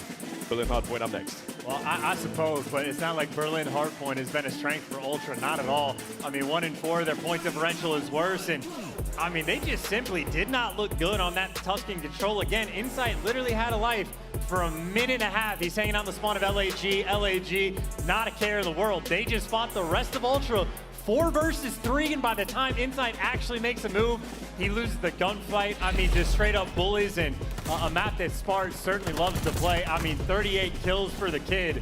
Again, the eye test, he passes with flying colors. Great stuff. Again, across the highlights, it is just all LAG, man. Ultra with a couple of nice plays again, but unable to make anything happen towards that B zone. Nothing. Right? I mean, they got their toes in a few times, but they were so unsuccessful when it came to hitting that. LAG's defense, too good. Wonderful work from them, you know, identifying, yeah, we've got a guy in the back. Don't worry about him. Let's just smash his teammates time and time again. In moments like that, like it felt like the moments for teamwork to even be attempted by Ultra were few and far between. Anytime they did, they were just getting pieced up. I mean, the trades they were struggling with, running just straight into the gunfire as Slasher. And I mean, uncharacteristic for Toronto as well. Ordinarily, it's teamwork, like, that is their biggest strength. Had almost none of it here on this Tuscan control, and I mean, Skurs are out and bounds. I think Ultra probably have them in their headset too. Probably can't think straight, you know? Ultra's sitting there like, man, what are we doing? Berlin, this is going to be a big one for them. They're going to have to dig real deep. As you said, mate, it's not a great map for them as we look across maps and modes here in the series. First hard point on Tuscan was a blinder. 6-5 round 11 madness in the search. 3-2 control as close as you like, but now we get to the Berlin portion of the series. Ultra. This is it, friends. This is your tournament life on the line here. We're sending you home if you lose this one. Oh, mate, Berlin hardpoint, not a good one for Ultra. No, and a very good one for LAG. Obviously, it'll be a different dynamic when they're not playing with Gunless, but like they are the best P5 Berlin team in the game. They can set up a spawn trap like no other and dominate that hill, and overall a 5-2 record. So at least the main core of LAG will certainly be happy to be there, and I think as long as they get Spart in vaguely the correct positions of what maybe Gunless ordinarily does, I mean, they are setting themselves up to have a great time. And obviously, there is still pressure on the Guerrillas. You absolutely do not want, without a shadow of a doubt, to go to a Game 5 against Toronto Ultra. But certainly the way the respawns have looked, I mean, LAG, with or without Gunless, are just looking like the better team. I'm maybe misquoting Bevels here, but again, it was just saying we're going to let Spark do his thing. We're going to keep playing the way we do. We'll let him be that island man to go wild, and man, he's having a whale of a time so far. Brilliant looks here in this series thus far in Major 2. Great performance out of the substitute. This is look at Berlin Hardpoint, the map alone this season, and it is incredibly strongly favoring the boys of LAG right now. But hey, that was with Gunless. This also might be the tried and true rotation battle, right? Both teams decent on the hold, maybe not spectacular, but neither team, to save their lives, is able to break any of these hills, and quite a few of them can be money hills. You can turn both P2 and P3, and if you're the Guerrillas, P5 as well into a money one. So we'll see what they can deliver here on Berlin. If I'm thinking about this for the side of the Ultra, though, P3 is where they've been costed the hardest. Even when they win the rotation, they're only holding that hill a third of the time, and if they don't win that rotation in P3, they have not broken it a single time successfully this year. So Ultra, maybe that'll be the biggest focus point, trying to keep those P3 spawns early on. Obviously for LAG, just play their game, you know? Sounds easy, mate, but it ain't. Into Berlin we go. Map number 4 in the series. This is match point for the Los Angeles Guerrillas. They win this, they advance in the tournament. You say bye-bye Ultra, or do we go to a Game 5? We stay on Berlin for that one, and it is bound to be a nail-biter. Here we go, P1, right into it, and already the bullets are flying. There's glass all over the place. I hope you're wearing shoes. And Ultra right now, maybe an opportunity to try to punch him in the mouth off the rip, or maybe just get fed into the Spart blender. He picks up 2, watching Outer, and out to be a stronghold early on, it's looking like for the LA Guerrillas. And again, just roaming Outer, it seems going to be calling all these players out. He is feeding his teammates that intel, and still Spart in the back. It is the ARs abound, picking them apart. Every single kill going their way in perfection, straight off the opening break for LAG. Whoa, it's no stop. It's another kill. Toronto, I don't think they're even on the board in the kills department, Cammy, finally. But wow, what an opening break from LAG as the kills keep going. It seems on a 5. The little spurt from Spark there, he's on himself for 2, and woo! Seam was 6 now in a row. If he's shooting like that, yeah, this one might be done and dusted. 6-0, 3-0, 3-1, 2. 3 total kills right now for Ultra. They just bumped themselves up by 25% because they got their 4th, but I mean, you're already down by 60 points. You did not win that rotation over towards P2, and Insight, he should get traded. You're in there, you're sprinting into death. Asim, I mean, this is just easy for him. Feed him the next one. I mean, that right now, Asim, eyes are on the next set of spawns, and he was close enough, dude. Nice poke there through the barrel from that little bit of window. Streaks are in his hands. 8-0, trying to make it 9. There's 1 down low, brother. There you go. Asim is feasting. Oh, bats. And this is getting out of control real fast, Chance. Finally, though, an opportunity. They get the break, they shut down Asim, and they can actually win a rotation over towards P3, and it looks like right now LEG actually maybe attempting to fight for a bit of that scrap. No one taking a big rotation, and maybe obviously you have Asim with that glide bomb in the back pocket. I assume we'll use this on the approach. So Ultra, a hill they need to hold, but it is not going to be easy. But Asim is the first player they shut down. That will buy them a bit of extra time. Massive kills out of Insight. Sweet 2 towards the back line now. Hard point time, go the way of Toronto Ultra. They've got themselves the lobby, but you got to get a body in the point. That's the next step. What an unbelievable start from LAG. But Chance, 1 second at a time, 1 kill at a time. Ultra getting back in this. And instead of using Glide Bomb, they just walk straight in. Who can have seen just winning their gunfights? All of a sudden, the P3 that Toronto are unable to hold. Trying to bully out the back that nades are certainly there, and they win a first couple gunfights, and maybe it'll just be a situation where they can chalk it up and say, hey, we lost 10 seconds, but other than that, we were good. Hook gonna toss away his life there, and LAG still fighting for it and making things mixy, and that's pretty much all you could ask them to do. Ban's able to get that final kill for the final 15 seconds, but for what Ultra certainly wanted to have a money hill, it's certainly a good one to try to get back in this game, but not as clean as they would have liked. Speaking of clean, it's CleanX who's managed to sneak his way over across towards the next. His gunfire there rattling across Berlin is going to give this position up. This is CleanX, sneaks in. Doing what he can to now help his teammates push in towards train yard. This is a tough, hard point to break. Massive shots out of Slasher inside of range, trying to level up trades, but it's not going to quite work out. Cammy now trying to get forward as well. As things not looking fantastic for Ultra here. Good kills, and this may be the purchase. Is it enough to flip the spawns? I mean, at the very least, it's enough just to get him outside the point for a moment. Slasher was winning some key gunfights, but now you're back to that sort of scrappy trades, AR battles, and Cammy's got to stay alive. He's able to pick up 2, and if he is up, well, no one's in the hill, and he certainly does his job. But CleanX, obviously a man that needs to crank things up. 3 and 10 for the moment. Nice shots there with the automaton, and there's a nice 2. Ultra at least keeping them outside of this hill. Admittedly, neither team able to collect a good chunk of time. A sweet 15 seconds, though, that we should be able to net here. And again, we're going to see that final little hit there. I think it's going to be Slasher. Last member of LAG to leave. He's going to get a kill through mid over towards P5 now. Final hard point in our set here on Berlin. Man, what a first round we've had, Chance. Unbelievable stuff. LAG still with a slight lead as we go now into 5th. And people in ranks, by the way, take notes. Asim just goes on the largest route of all time. He does it 30 seconds in advance, and he's going to flip the spawns for his team. And he is trying to set up potentially now for this P5 spawn trap. This is where he likes to be in this tower. His teammates don't have any pressure, though, and he does get cleaned up. And I'd say for the moment, an opportunity for Ultra, right? You have 35 seconds on this hill. Even if you don't collect a ton of time, Operation, try to make that flip if you can find that opening, but for the moment, they can't. Insight's trying to be that guy. Oh, he's trying to be that guy. He actually did get it. He got it for his team. Gets the flip. He almost managed to get the last kill. That's massive again. Cammy can spawn right up, pick up where he left off. Beautiful stuff. Now, Ultra still fighting fit here on P5, but again, eyes are on the next set of hard points. The final 15 seconds now will wither away, and it should go in the hands of Ultra.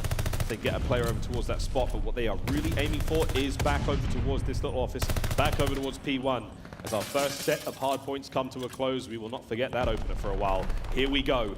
Set number 2. And Routman gets paid. Well, Hookah's going to go all the way around. I thought he might try to be sneaky, but instead he's going to spawn his teammates over towards back docks, and it looks like Ultra turned their arrows. They are making that read, and Hook gets an entry, but for the moment, LAG, no one's actually near this hill. Ultra clawing their way back into this game. Bit of a pinch, though. Spark might be the guy. Does manage to get dropped by Bance. That's huge. Slashing out through side door. Is he able to find anything here? Has he just got shadows flying through? Insight with another sweet kill as he's keeping his team in this one. Tooth and nail. They are fighting. As Asim waits for it, sees one, can't get anything done, and that little bit of hesitation may have cost him. Hook now trying to pick up where he left off. The shots are in, they've checked every possible corner, and dare I say it, we're going to see the lead change once again here. LAG, a slight, pump the brakes. Ultra fighting fit though, once again. 15 seconds remaining here on first. Rotation's done. I will say, though, by the way, inside the 2-piece, he picks up in a fire on the P5 hill to flip those spawns. That might be the play that got Ultra back into this game, but obviously it's still a long way to go. You're going to be down by about 15 going into P2, and you do get there first, and maybe a player gets chopped before you actually get set up inside, but Cleanx in the point. A little bit of pressure on him. Players maybe jumping from above, and he's doing his best right now just to stay alive. This is like a little haunted house right now. There's a hall of mirrors, non-stop action from Spark flying through. Cammy now trying to make his way into the party. Nope, Spark once again with the right hand. Instant kills, instant break. LAG with a hard point. Couldn't hold it to save their lives, and honestly, the angles of attack from LAG, they are flying from everywhere. Asim still towards the top, so Ultra not easy to stay alive in the point, not if you're sliding in front of him like that. Hello for number 2. I mean, technically Asim is slowed down, but still leading the lobby. Getting hype off that one. Screaming him, letting him know. Unbelievable 5 now from Asim as he just keeps on going. Brought down in the end, and now Ultra back on the point. 10 seconds, you can have it, boys. Asim has started to heat up indeed.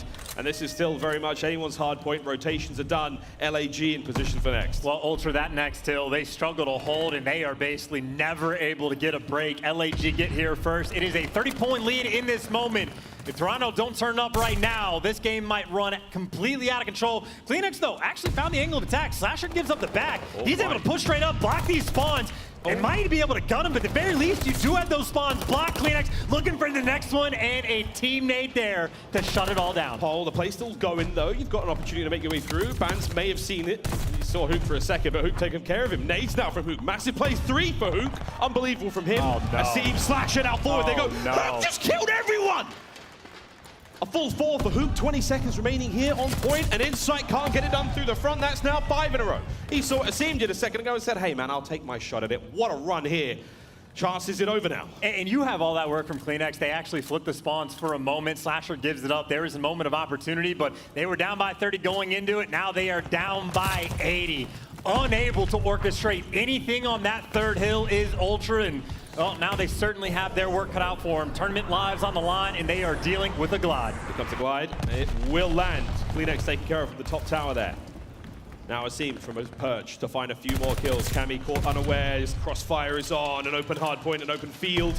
They can't quite get the win here, but LA Guerrillas, if they hold all this time, they send Toronto Ultra home here.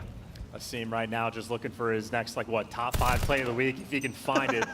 More players in front of him, and hey, nice little flank from Cleanx. He's able to pick up 2, and I think right now this P5 hill, if nothing else for Ultra, has been scrappy. More gunfights by Cleanx that he's able to win, and I mean, we saw it sort of earlier on. If you can flip the spawn to the left, keep him out of P5, you can turn a P1 into a full 60. Hook behind enemy lines, though. He's trying to line them all up. Oh, he lines them up. He gets a lot of damage in. Nothing but information passed to his teammates for now. It is honestly so close to the end here.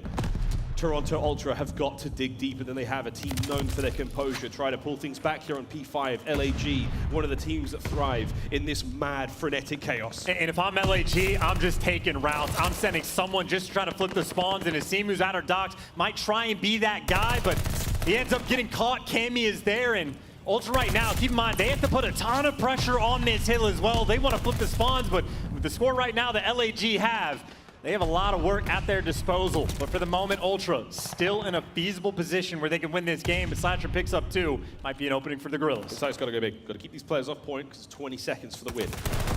Shots are in. Nades are all good. Spark's going to get 1. Hey, there we go. Insight brought down. Now pressure back onto the point. You've got LAG in the hard point for now. Ultra still trying to battle their way forward while maintaining that P1 spawns. But this is it, boys. You've got to go now. Now it's starting to get a bit dicey. The final few moments. Is anyone there? No! LAG!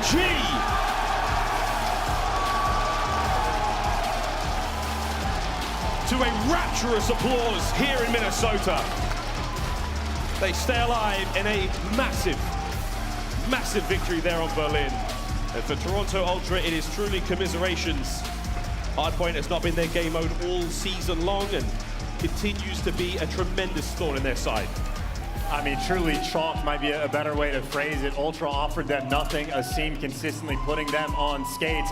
Multiple highlight reel plays from him on the single map. I mean, the opening break to perfection, and even with the sub of Spark coming in, and I tell you, man, he looked good with the squad. They found that series win, and Maybe get a little wind in their sails with a little bit of hype, because again, Asim, I mean, what, starts off the map, what, 8-0, 9-0, whatever the case may be, leading the lobby in slaying and helping lead his team to destruction. And not just him, Hook on that P3 hill as well, absolutely crushing it, but across the board in the slaying category, Guerrillas in the respawns. Maybe not so much the first hard point, but otherwise dominant. Groundmaker's pay to see him goes absolutely huge, start to finish. Incredible work out of LAG. They stay alive here, and to many who doubted them, many, myself included, did not see they were going to keep going. And that's what I'm talking about, guys. They are slaying it out. Spark, what a brilliant turnaround here. Keeping the team going as LAG, they will live to fight another day. The tournament run continues, Chance, but for Ultra, commiserations once again. Another team to be eliminated here at Major 2. I mean, from top 4 to top 12, a game mode that they were unable to fix throughout stage 2. An early demise for them, and certainly uncharacteristic for the squad, at least from what we've come to expect, but at least for this one, it was just the LAG show. That was straight off the opening break. I mean, he goes a minute and 30 seconds, maybe a minute and 45 without dying. His first life, he changed that in the first couple of hills to get streaks. I mean, a clinical performance from start to finish for LAG.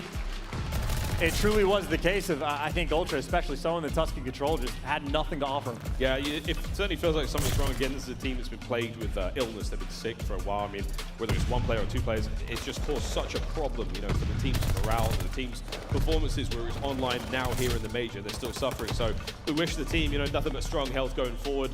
A little bit of time in the lab. I think, you know, Marquee B, you know, the guys will be putting in a lot of work behind the scenes, but for now, there is definitely a bit of discord in the Toronto Ultra camp. They are not looking as strong as they have done in the past, but LAG, they found themselves. Tuscan Hardpoint was a spicy one, and then non-stop action from then on out. Berlin, though, a map you don't really want to challenge on. The boys look fantastic there. Congratulations again to them. They will advance here in the tournament, Chance. And hey, man, LAG, they got fans in the crowd.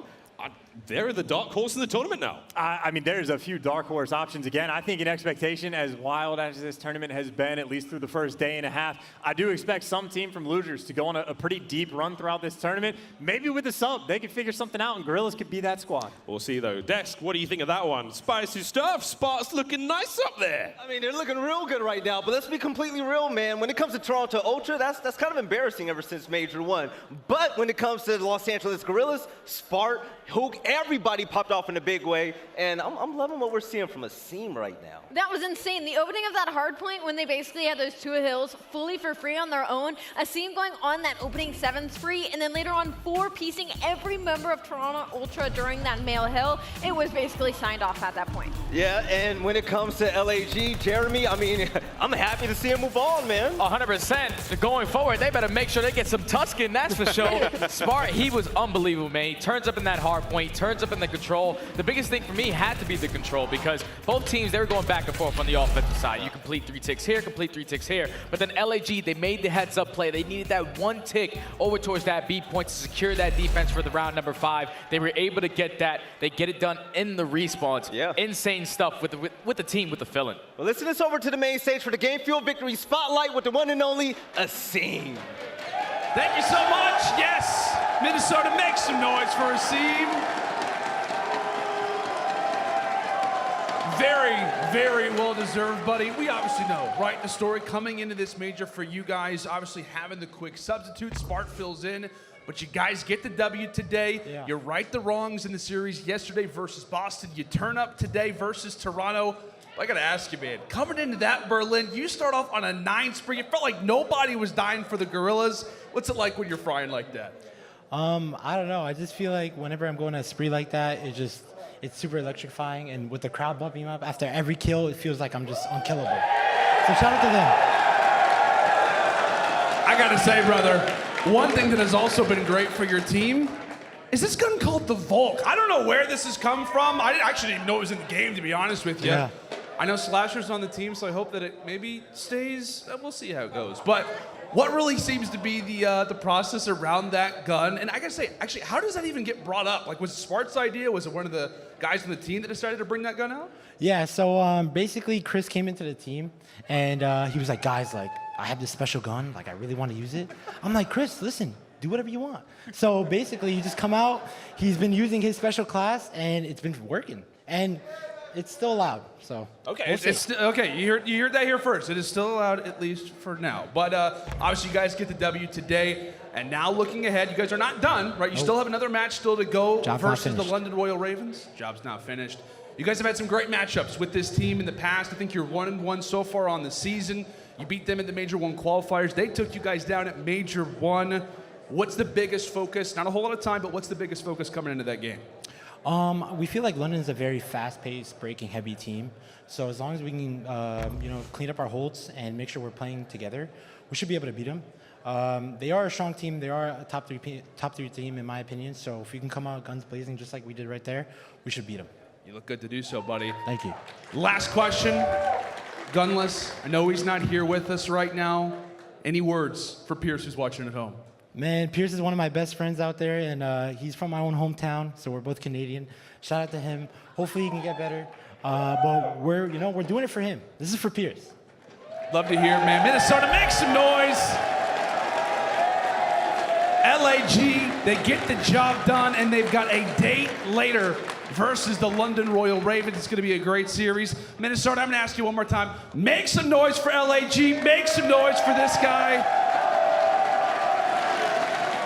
Asim, congrats on the W, brother. Hope to see you guys again on the main stage here very soon. Veli, Des, take it away, guys. By the way, I want to give a big shout out to all the supporters out there, and also Sparks Mom that's out there in the crowd. LAG went on a roll, and that is all thanks to and part of Asim's 5 spree, which basically sparked the whole damn team. Yeah, that play was absolutely disgusting. And not only did he get that 5 spree, they went on to get the majority of that time, rotate into the next hill, get the favorable side, get that time, and then also get P4 as well. So it was really like the spark that they needed to get, that separation in that map. And from then on out, we just knew LAG was closing it up. You got that right. That is actually the Scump play of the game. And as that comes on the screen, I mean, the team has been doing this since the beginning of the year, right? He's been ultimately the spark for this team, and everybody else just follows behind. Once he starts, he can't stop.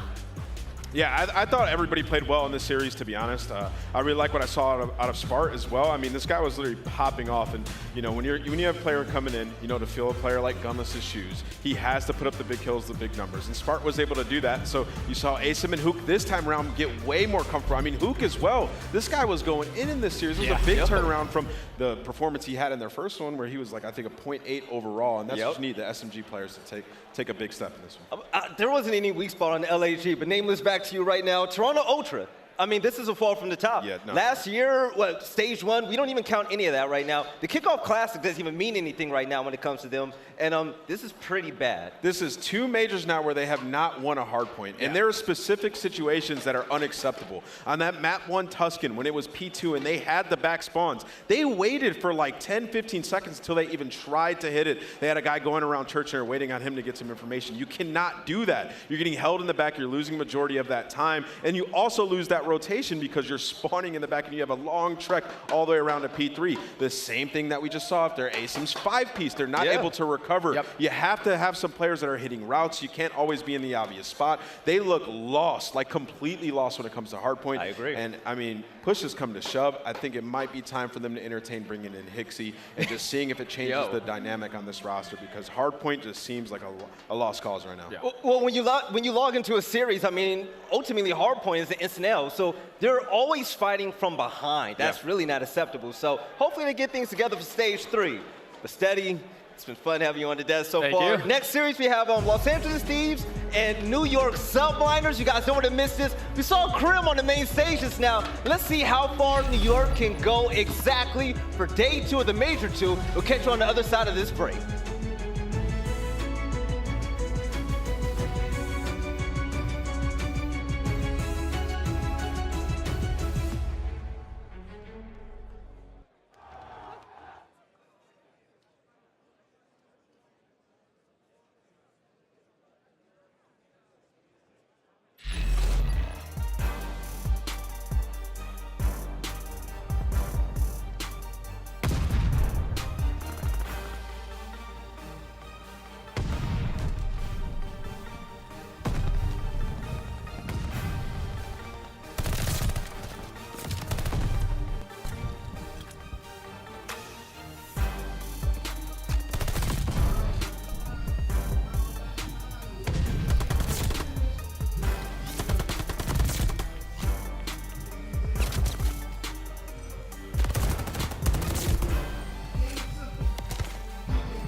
The Call of Duty League is brought to you by Game Fuel. Victory in a can.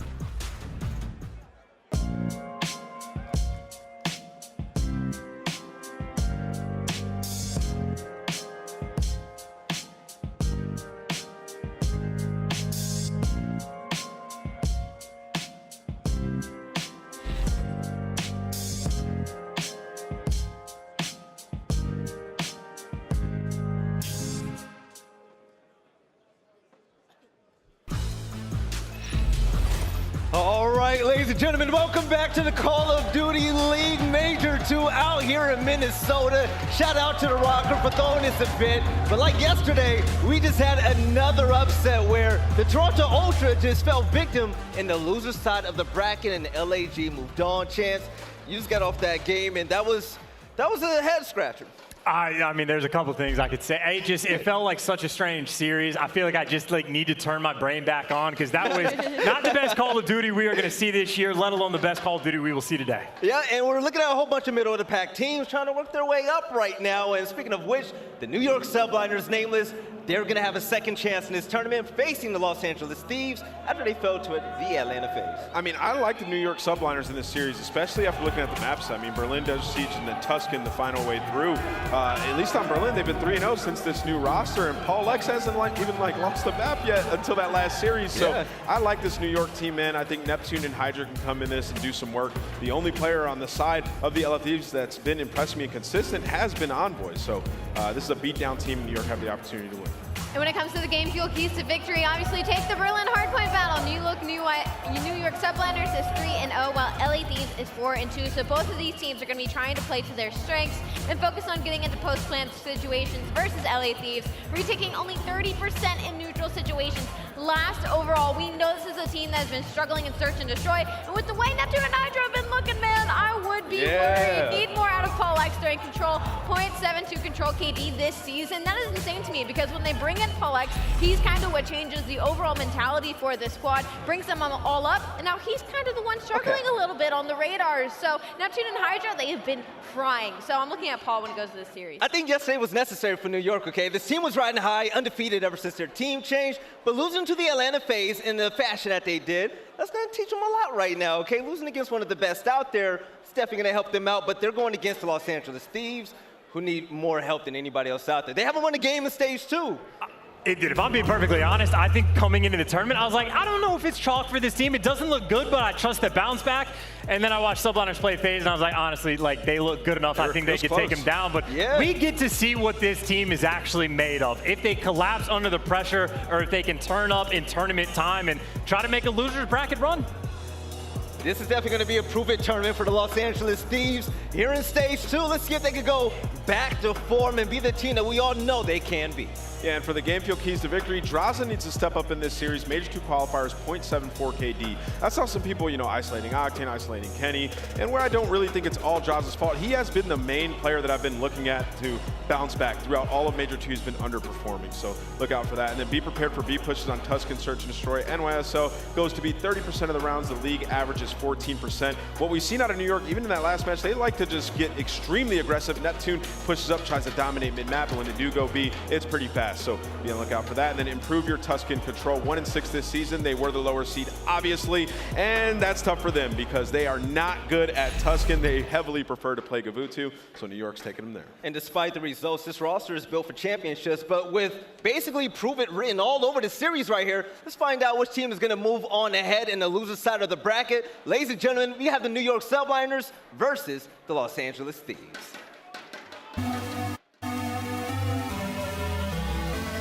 For the rugged. Been a little too nice to y'all. Now I gotta up price on y'all. Snake eyes on dice for y'all. Shoulders on ice for y'all. 8-6 all the hay. I won't get involved today.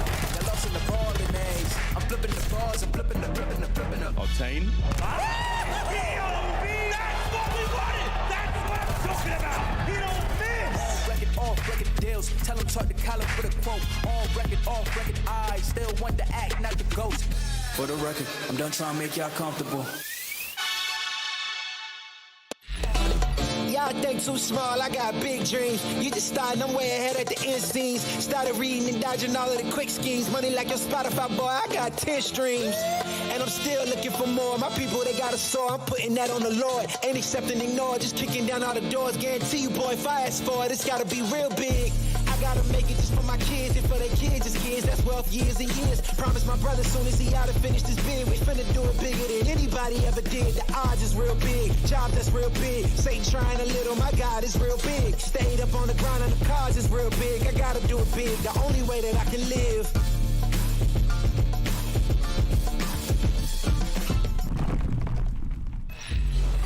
Minnesota! Let's get into this one. It's another lower bracket matchup. We're sending another team home. It's going to be tears, commiseration for some, but for others, pure, unfiltered glory. Right. Let's get on with this. One team that has had themselves a wonderful way with the other opponents. They've got a new look, a fresh coat of paint, and they look damn good. Let's welcome them to the stage. Ladies and gentlemen, the New York Subliners!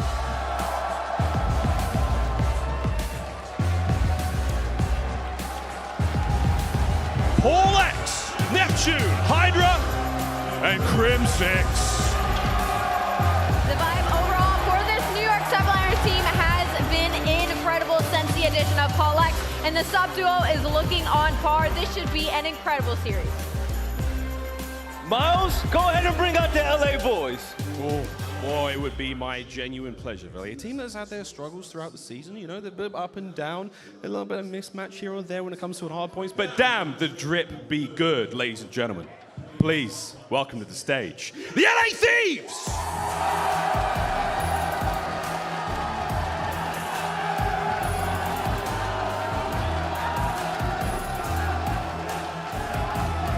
Octane, Drazah, Kenny, and Envoy. The crowd is loving them. Even though they've fallen from the top since Major 1, this will be the spark that they needed. With this team composition, you got players like Kenny and Envoy. I'm expecting them to pop off and go crazy right now.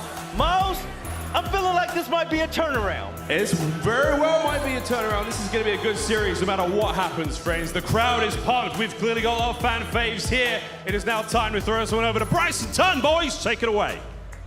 Thank you very much. Yes, we are looking forward to getting into this one. Another elimination match here in the Call of Duty League Major number 2. Tunn, both these two teams had kind of a storied qualifier 2. LA Thieves fallen into the bin. New York dragged themselves out of it. Yeah, it's a contrasting kind of journey they've went on so far in stage 2. And it's kind of all going to culminate here in a game where the loser will be going home. And it's a really hard one to call, to be honest with you. I think a lot of people would have looked at this, and you see what happened with the NYSL at the beginning of the season, and Thieves looking so good and kind of have fallen off. It's a very hard one to predict. They're kind of meeting, but both going in different directions. But is it going to be enough for NYSL? Has that pickup come at the right time? Has anything changed for Thieves over this past week? We know they've been scrimming a lot. We heard Moddog talking about it. Has their S&D situationals changed? These are things that can't really coach necessarily. They need to get it themselves and get it locked in. But this map set is very, very interesting. You see a lot of people online kind of, I want to say, you know, favoring it for the side of Thieves. However, for me, on this one, for NYSL, it's not a bad one either. On recent form, it's very, very even across the board. I think it's a hard one to predict. Both teams very good at that Berlin hard point to kick things off. But from there, neither one of these teams really excelling so much on either one of these maps that are the remaining 4. So it's interesting to see how it's going to play out. Yeah, it certainly is, of course. And I know a lot of people at home, you said about people kind of favoring Thieves in this match, but there's no real way to say this, but essentially from Major 1 to now, they've done nothing. They've done nothing that gives us any faith in this team, whereas New York, they had the roster change. PaulEhx has come in, given them a new lease of life. Yes, they've already lost once into this Major, but I'll be honest with you, it kind of favors them on recent form. It may be the last hurrah for this LA Thieves team as we know it, but anything can happen and frequently does at the Major, so don't count anything yet. Absolutely not. Like when you look at how Thieves have kind of lined up their squad, they are one of these teams that if they start performing to the level that we know that they can, they suddenly become a contender.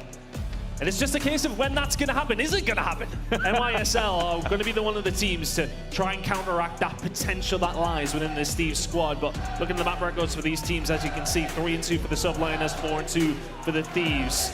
But in recent form, it has been very, very even. Berlin Hardpoint, though, when you look at these stats, the break percentage for Thieves is something that will not make good reading if you're from LA. Other than that, though, it's fairly even across the board. Those holds will work, but they really do rely on these rotations. Well, here we go. Let's get right into this one then. On board with LA Thieves to kick things off as we scream into P1. NYSL over the last few weeks or so, this P1 has been so influential for them. A plus 24-point difference against the opposition that they're being going up against. Let's see if they can lock it in here. The kills are going to start coming in, though, for both sides. AR's just trying to lock down the spawns where they can. Thieves have immediately been flipped, and what can Subliners do from this position? Kenny in a good spot to defend. Well, it's got a little bit chaotic here. They're looking for that last player from New York, and they will eventually take him down. But it's New York who have managed to break into P1 here. Thieves trying to kind of regain lost ground. Not really finding anything so far. They're going to have to just settle for the rotation. Subliners undefeated on this map in stage 2. Let's see if they can get something going here, though. The points starting to come in. This rotation over towards P2, though, for the LA Thieves is going to be able to lock in. This is where a lot of those points are going to come in for some of these teams. And Envoy really has been one of the standouts here. They need them to have a standout performance here in their game, in the losers bracket. Last place for one of these teams if they do fall. Well, HyDra trying to make a flank there, trying to flip things around. It didn't really work out for them, and Envoy's just been kind of lonely here in the hill at the moment, but he's eventually going to have to try and take some gunfights, and he does! Neptune gets burned out of this one, and Thieves have put New York to the sword. And now the thing is for Thieves, they can start to extend out. That's why you see Drazah in fire. Subliners will know this is coming, though. The setup is slow. Can Drazah find 2? No, the kills are going to come in here for the Subliners. They were important. They may well be able to break the hill, but the most important thing there was keeping a hold of the spawns for P3. Thieves now all the way back. Docs, 20 seconds remaining on this hill. Subliners have kind of flipped it around. And this is it. The Subliners want to just pin them in here as long as possible. They know that rotation will eventually come in, and you can see on the minimap, they're just checking every possible avenue, pinning the Thieves back as much as they can, and HyDra doing a great job at it now. 5 streak. And you can see Thieves have slowed it down again. It's a 6 streak now for HyDra. Somebody else challenging him, Tank. I don't think they're going to. Eventually his teammate does go down in the hill as HyDra looks for the glide bomb.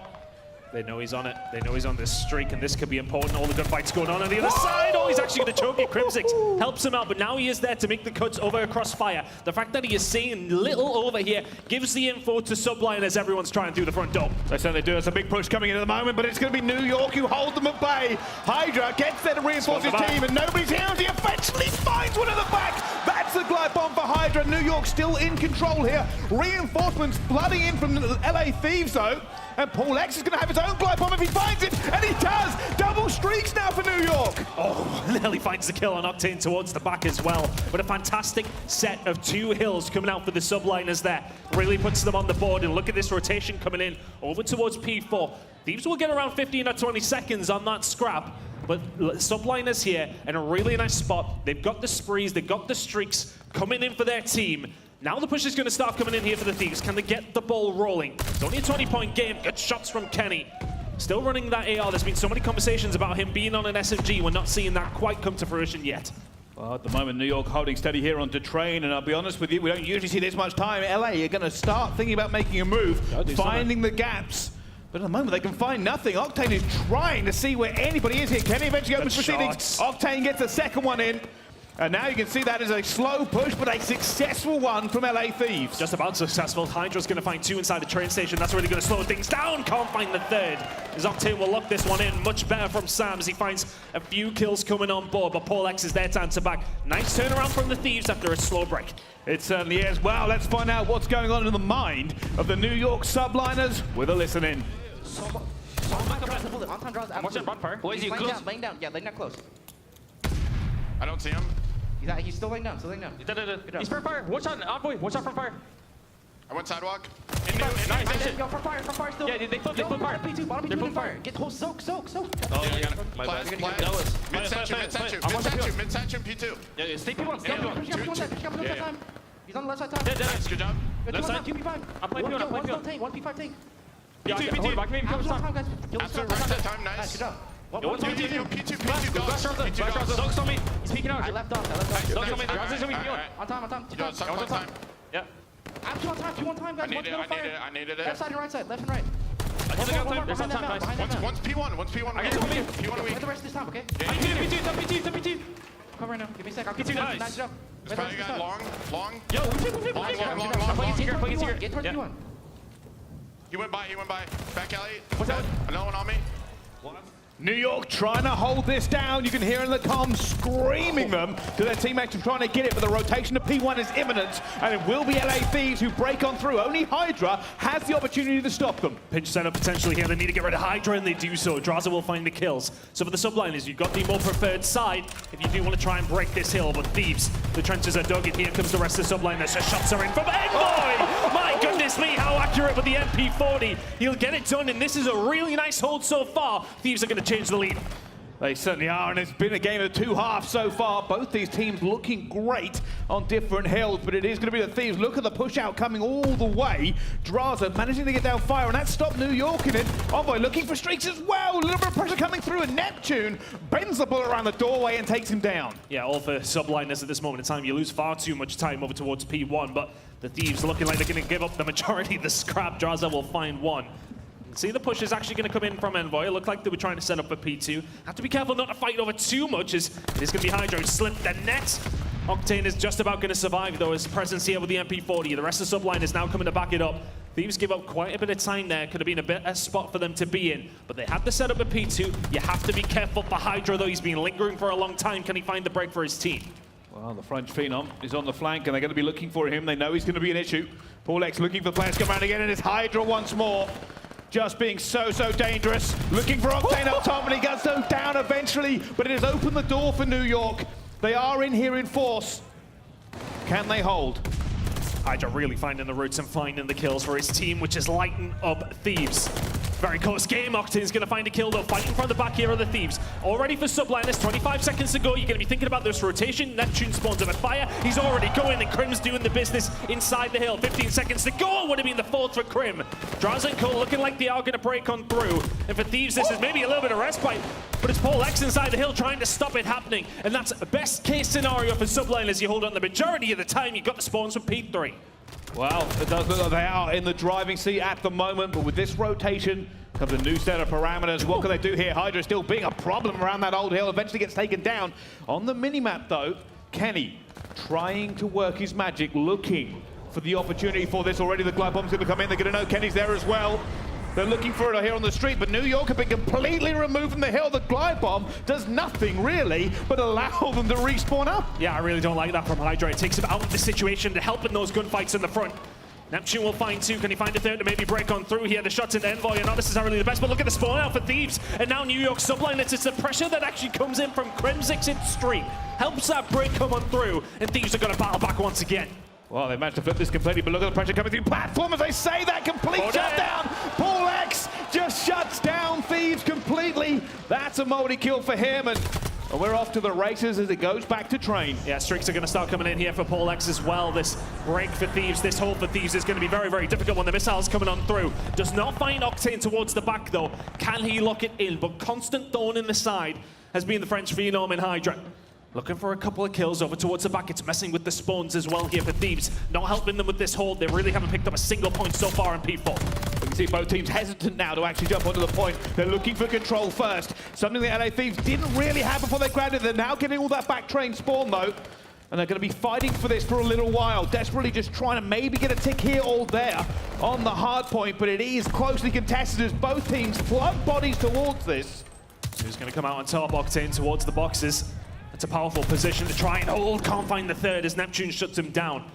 But subliners get little to nothing on this hill. Thieves will chip away at that lead that has been built for the New York side. Neptune and PaulEhx don't combine. And well, when it comes down to the scrap, and Neptune will find three to break it open for subliners. Spawns towards the back for Thieves.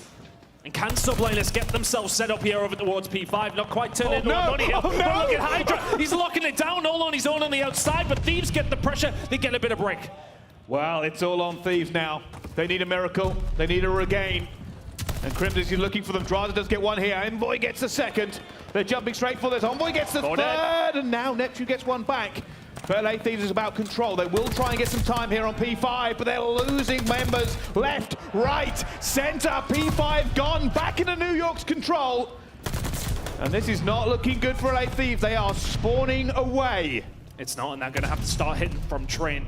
They're kind of stacking over towards this side. Crimsix will find one. But the rest of Thieves are now going to start funneling through that side of the map. PaulEhx and co. need to do the job here, but you've got to start thinking about this rotation over towards P1, especially if you're the Thieves. But you also have to think about what's happening here over towards P5. Subliners can still win it, and with the majority of them dead, it's only Octane who can do much. Will find a kill, will break on through. But that rotation for Subliners is in. Thieves need to punch through, and then they need to get over towards P1. Well, here we go. Last opportunity. New York know they are ready for this one. Already though, Drazah opens proceedings, looking for it. PaulEhx going for it. PaulEhx going berserk. HyDra gets one on, but the only opportunity as HyDra takes him down. And the LA Thieves will be put down already in this series. New York have arrived at the major. And what a game already.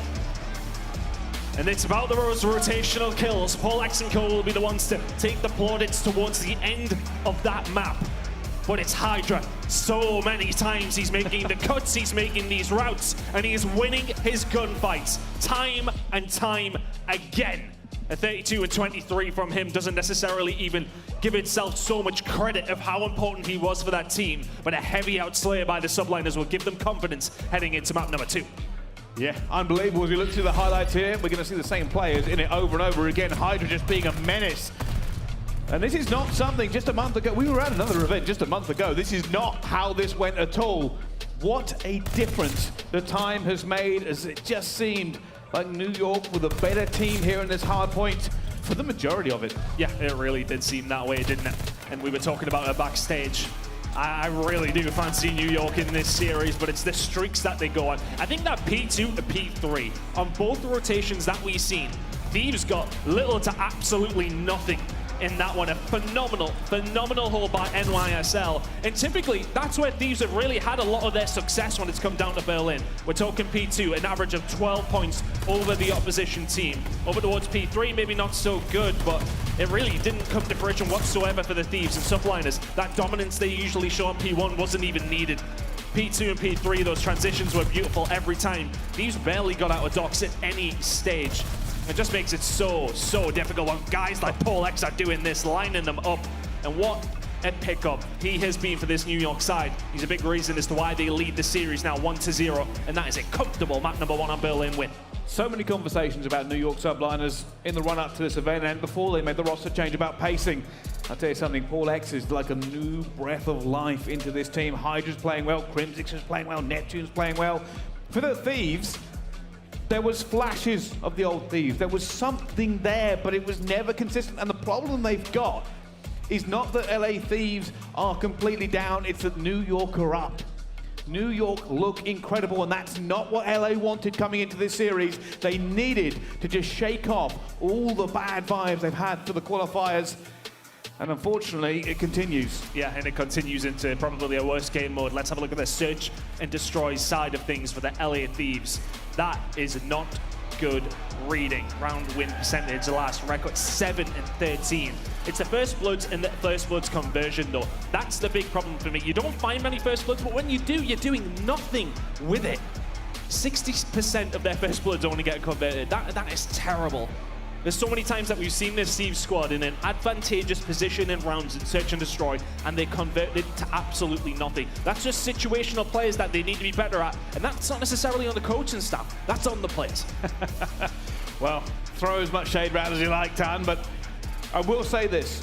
I will say this about the Thieves. There is an awful lot of talent on that side of the stage, an awful lot of veterancy, an awful lot of gun skill, and a lot of COD knowledge. It is never over for them. They just have to find the right groove. They just have to figure it out. And if they can win this S&D, they can come back into this series and start bringing it back for them. Well, who knows? Yeah, it's going to be really difficult for Pierre, though. I did have them down as winning that map 1 Berlin. I think these next 2 maps do definitely favor the side of NYSL. For the side of LA, though, they're so mixy when it does come down to Desert Siege. They 6-0 OpTic, but then immediately then get beat 6-1 by LAG. So it's really hard to know what side of things you're going to see for the LA Thieves, but a negative record across the board for both of these 2 teams at this moment in time, though. It's very much about the snipers for LA Thieves. If they can get them going, they look good on Desert Siege. But if NYSL can counteract that, I don't know what they have to offer. Well, fortunately, we get to find out as this map is about to get underway here. And for New York, a continuation of the ascendancy in form they've been experiencing for LA Thieves. They're hoping for redemption. Let's find out straight on board with Octane. And has the old boomstick in hand. Look at B, look at B, look at B. He may well have the sniper, but we don't care. There's nothing going on here. Look at the fight coming in. It's going to be Neptune. Finds 2 kills to kick it off for Subliners. And that's the worst possible start for Thieves. Octane on the sniper. Envoy, of course, going to be alive and kicking as well. But Neptune, can he find a third as well? Looking for the ace. Well, he's had such a turnaround as this man. Not going to quite get it. Octane will answer back. It's a 1v2 on the cards. Wow. Octane going to be looking for the 1 versus 3 technically. Is there any magic here? Still looking. Obviously has the sniper and the auto at this point. Looking, a wish, a hope, a dream, a chance. Just a sniff of something for him here, and that's Crimsix! Is he going to expect PaulEhx so quickly? No, he is not.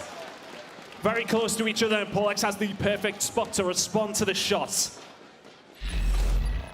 And I tell you something, I felt like it was going to be a little bit of redemption there, maybe for Octane, but this is everything. The social media, HyDra and PaulEhx on fire, and so are New York. He has been a breath of fresh air for this squad, and it just seems to have given life to some of the other players who weren't necessarily performing, and absolutely has to be said for Neptune. He has turned this round in absolute spades. It's been incredible to see the transition. No, Drazah, you got to be careful, but PaulEhx is going to miss his shots this time. He gets away with that one. That's the one you would expect to hit, but still 4v4. A little bit nervous. We can see it. Oh, I think he's in just the tip of his brow. And that bomb is going down. That sniper has opened up the corner for it. Neptune's going to get it. Can he get away as well? He does. 4 versus 4, but bomb down. Let's see how the retake is here for Thieves. They've got to clear out quite a few things. Look at the aggression from Neptune. Is going to eventually find the shots, but gets traded. Envoy now going to get caught with his pants down. Nobody inside of Palace. And HyDra can now start to run ragged. Drazah will find another 2v2. HyDra's playing with Octane, but it's going to be Crimsix who eventually finds the second as well. New York, a little bit chaotic on the mini-map, but clinical at the end. For the side of Thieves, they completely give up the B side. The shots that initially go in, Drazah has to then back off. It gives this license for Neptune to push up and plant that bomb. And once you're in that situation, your ARs are overlooking. Things did get chaotic, but there was no Palace control from anyone, really. And HyDra runs through the middle of the map and finds easy kills. That opens the lanes up for Crimsix to get himself in a nice little spot. Subliners, somewhat flawless so far. Can Octane answer back, though, with some snipe kills? We haven't seen any so far. Well, he's looking to thread a needle here at the moment.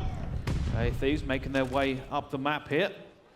You see New York are probably a little bit ready for this. We've already hit the snipers go down as PaulEhx finds one. That's first blood for New York. Can LA Thieves find a way back into this? That will now be bombed down for them. Hits as well. And that sniper shot just kind of opens things up for the Thieves to find that little gap, but you're not going to find the gap inside the Palace. HyDra, the French Prince, lingering around. Kenny can't find anything there. Wouldn't have expected Crimsix. Now it's Octane left in a 1 versus 3. Make it a 1v2 with the sniper. Always a bad spot, and Subliners will find another. And again, it was PaulEhx who finds that first blood, but it allows Thieves to then find that break, but they get broken back themselves far too easily. Yeah, it's just unfortunate there. Obviously, a lot of places to look when you don't have the numbers to do so. And Octane tried his best there at the very end, but you can tell he just gets picked off, and that's the needle thread. PaulEhx finds that first player, and even with Octane trying to counter-snipe him here on the other side of the map, just wasn't really exposing any part of his body for him to do that. But New York up 3-0 here in this series, and Thieves still looking for something. Need to find something. I mean, it's really not looking great, but look at this aggression that's going to come out from the Thieves. Are you ready for it? If you're the Subliners, can you find the angles? If you're the LA side, Crimsix takes a lot of bullets, and eventually the shots from Octane will find its way through. That bomb will go down at A. Pinch potentially set up as Kenzie will find one, and this is quite flawless from the Thieves, eventually waking up here in Desert Siege. Can HyDra? Will be a 1v4. There's one, there's two. Not like this, Thieves. Surely not Envoy. He's on Overwatch, though. It's going to be a little bit of a trouble here for him to do anything, but he's trying to find anybody else. This one going for the gunfight, eventually dips out, but I believe that will be defused, and HyDra try to make it work, but Thieves just holding the ice for now, and that's what they needed. Great retake from them, by the way. That nade is not far off, by the way, for HyDra. It is not far away. If that nails on both of them on the bomb site and it's suddenly becoming an easy 1 versus 2, weekend players in that situation expect HyDra to hit something. Did well to get it so far, but that just kind of brings to light the Thieves and their problems. Do really well at the start to kick things off, but losing those initials, that doesn't help them out. But here we go into round number 5. Aggressive hits once again. Subliners all over towards this side, but the bomb going down a B. Now, with that bomb down, it's going to have to be a big retake, but keep an eye on that player. Envoy is going to open up proceedings. And that is going to be a dagger in the side of New York. Envoy is now going to cause more issues for it. New York can't be completely convinced wherever he is. And Neptune tries to get away from it, somehow turns and burns. Coming down now to a 1 versus 3, though. Neptune, the only player left alive, but with 23 seconds left to go. I don't know if there's magic for this. It's a really tough position. There's just no time, and LA Thieves will find another one. Much better from them. And kind of look out a little bit like they did in the previous round. They sent everybody over towards B on the defensive side. In the previous, this round, they send everyone there once again. Luckily for them, New York sent everybody over towards the train side and really can't get anything done, but Envoy has a massive job to do, and he does it with aplomb. Now, can Thieves continue this streak? Much better from them. They're putting all their eggs in one basket, though, with some of these players. It hasn't necessarily been that slow setup, that typical search and destroy play. It's been send everyone over towards one site, see if it works. So far, so good, though. Well, so far, so good is Octane's middle name at this moment, because he's 8-4 and causing issues. Well, I say that, and already fire coming on to Drazah. Bomb going down at B. And it is going to be New York who now have control of this round. Same story again. Both teams wolf packing over towards either side. It's about the retake here for Thieves. Crimsix is ready and waiting. Drazah with a sniper, or with the SMG, I should say, is going to struggle there, but over towards the bomb site. Kills are being traded. Crimsix reads it, and suddenly it's a 1 versus 3, and suddenly the round is over. Subliners lock it in and find those kills. And Drazah, as soon as he's spotted by Crimsix, the jig is up, essentially. If you can set that pinch up, if he finds the kill on Crim, it's an entirely different round. But Subliners, they sniff him out, and Crimsix will find those kills all day long. Another round over towards the Subliners, 4-2 to the good. Thieves were on the comeback, but that's an important round for Subliners. They stopped the bleeding. Well, let's see. This time again, we're on board with the LA Thieves on the attack, and it has been working when they've been confident and been aggressive. You can see again already here, taking full palace control. A full palace control. I think all of their players are here. Oh, I think he's been seeing, though, PaulEhx has seen somebody. Kenny Trespler tries to get out for it. But now it's a shots going down, upside down, and everywhere. They're looking for it. Envoy eventually will win that first gunfight, but PaulEhx answers back, bringing it to a 3 versus 3. Chaos erupting here on Desert Siege as both teams throw players at this one. It's now down to a 1 versus 2. Crimsix looking the clutch. Oh, he lines them up, but a good aggression coming out from the Thieves. And that was just mixy. Everybody in Palace swinging. And this time around, it will be the Thieves that come out on top. And that's much better from Envoy. I was thinking to myself, what does he need to do? A lot more Palace control needs to kind of come in for both teams. Neither one of them have really been fighting for it. Envoy gets inside of Palace and finally finds a shot and finally finds a kill to help himself out and help the Thieves out in that round.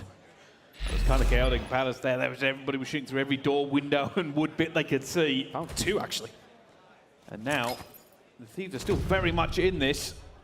Another big hit coming in. No, and Drazah almost gets him. Get out, get out. He wants him, he wants him. Nades exchanged from both sides. Somehow, every player still alive. Envoy is on the flankiest of flanks I've ever seen. All the way from behind, but he's looking over towards the wrong side. But I don't think they know that he's there. Subliners still concentrating their efforts over towards B. Those efforts have been rewarded with a kill. Drazah will fall, and honestly, the map is just in absolute chaos right now, but it's now a 2 versus 4, make that a 1 versus 4. Thieves looked in such a good spot for so long, but Subliners just bide their time. And Octane now has it all to do. Well, he's 11-6. Can he do this? That is the question. A technical 1v4, 1v3 currently on the cards, though. Can he find this first kill? He's already going to be looked at by Crimsix and taken down. And I'll tell you something, that round there, Tom, by the way, I think about 18,000 damage was done before anybody died. But I don't know. This is kind of chaos. Both teams seem to have gone for these aggressive pushes. They're playing as very condensed units. And it basically means the team that just picks right is winning. At this moment in time, you're exactly right. They are very much wolf packing, sticking together. That time around, though, it got very, very mixy. Envoy found himself in a good spot, but just read it wrong. Was expecting the transition over towards A, but here we go again. Same story. Subliners fall towards B. Octane looking for this one. To see Neptune as well, and Neptune's going to reach out him. Octane takes him down, but PaulEhx somehow finds that trade again. He's done it time and time in this S&D. PaulEhx with another one again. And where's the comms there? They know where he is. The first initial shots come in, and Octane then runs forward. 2 versus 3 to stay in the game, Bryce. It is very much on the LA Thieves for this one. PaulEhx is dancing around Palace, looking for it, eventually taken down by Drazah. A 2 versus 2, HyDra and Crimsix versus Kenny and Drazah. As all goes quiet on Desert Siege, LA Thieves feel this pressure. They know this is not an easy win, but they need this round to stay somewhat competitive, as HyDra's already found Kenny. And there's going to be a takedown as well. Now it falls on Drazah for a 1 versus 2. What is he going to do? 30 seconds left on the clock here to burn. New York with the advantage, he's been found. HyDra's trying to get away, and he has. And the sweat must be glistening off his brow right now because he is panicking and worried. But oh my goodness! Oh my goodness! Like ships in the night. Drazah's trying to figure this one out. Oh my goodness, the timing! He does get Crimsix now down to the 1 versus 1. It's HyDra. Drazah. Bomb down, HyDra to challenge, and he has managed to find him. And oh my word! Drazah pulls LA Thieves out of the fire. Turns and burns HyDra to keep the dreams alive. And I tell you something, I'm sweating from that one. I don't know how to break it down, to be frank. I don't know what to say. It was just chaos. It was living in the moment for both the players, playing off the very little information that either team had. The only thing that Drazah knew is that HyDra was around Palace somewhere. The shots initially come on through, and eventually he will find the kills. That's 3 kills for Drazah. Can that be the catalyst for Thieves to get back into this one? Who knows? Who knows? But New York on the attack. And you can already see LA Thieves are spreading, ready for a retake. Bomb now down. Are they going to expect 2? Are they going to expect 2? HyDra survives. The jig is up. If you're NYSL, you're going to turn around, you're going to do something about this, but HyDra's ready and win with the pistol inside a train. Does he get traded? Envoy is there. Next kill is huge. Envoy finds a second, 3v2. And he's looking for it. Neptune's trying to stay alive. He needs to get out of here as well. He does, and Patterson goes down. It's now PaulEhx last alone, 1 versus 3. Finds the first. Going to try and look for the second here as well, but he gets taken down. That's Envoy again. The Thieves remain alive as we go to a round 11. Thrills and spills and Desert Siege are going hand in hand at the major. I've no clue, once again. It's just chaotic, and I think it's Envoy, though, that finds those 2 kills on the flank. That's absolutely huge. The Rootman getting paid once more, and needs to get paid for the Thieves here. They have dragged this one back. Round 11 we go.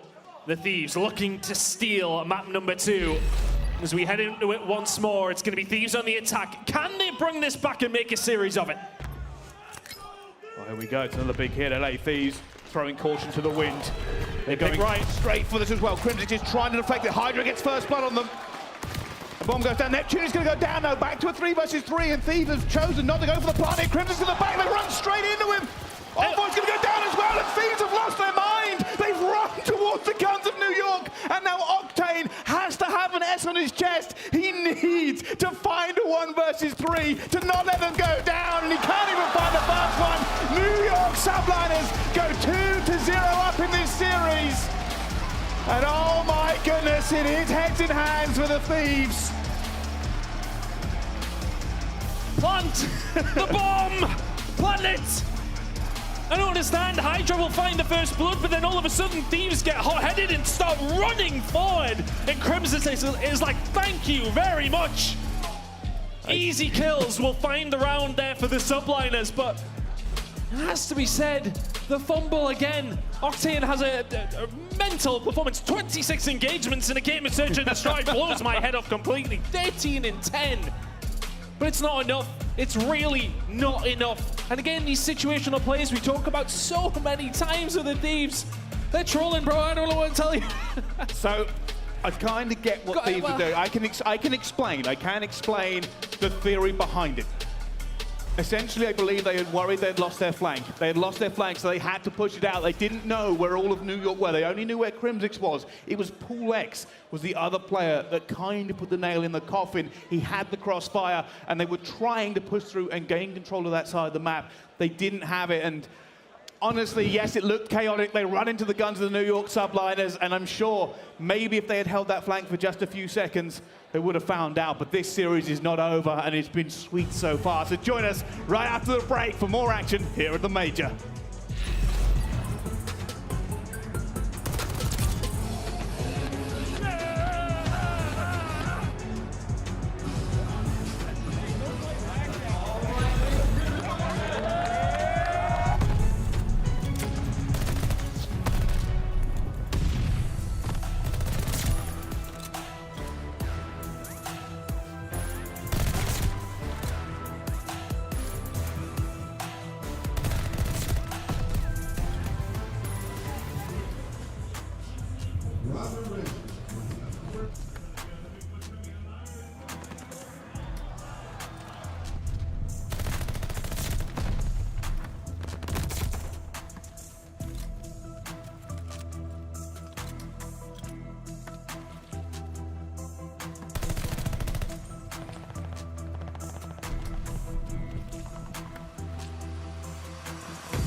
The Call of Duty League is brought to you by Zenny.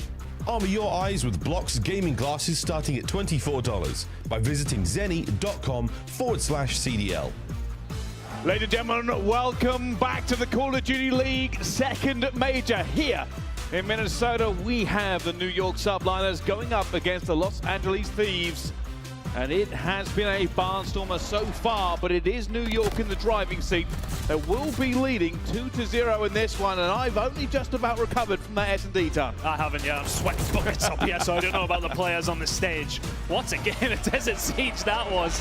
And so back and forth between these two teams, but the LA Thieves need a divine intervention here, it feels. Well, they do, and that's Envoy's mother in the audience here, cheering on the team.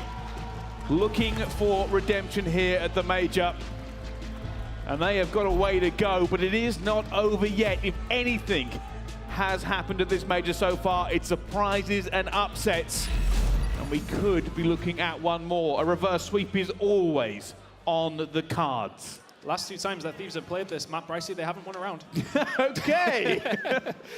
Look, it's not looked great for them on control whatsoever as of recent, but can they step it up here? Have they done the work in that week off that we did have in between the final week of stage 2 heading into the major? That's the question. As I said, we heard that things have been worked on. The team have been putting in their time, but is it for very, very little? Could you go out without a whimper here at major number 2 in Minnesota?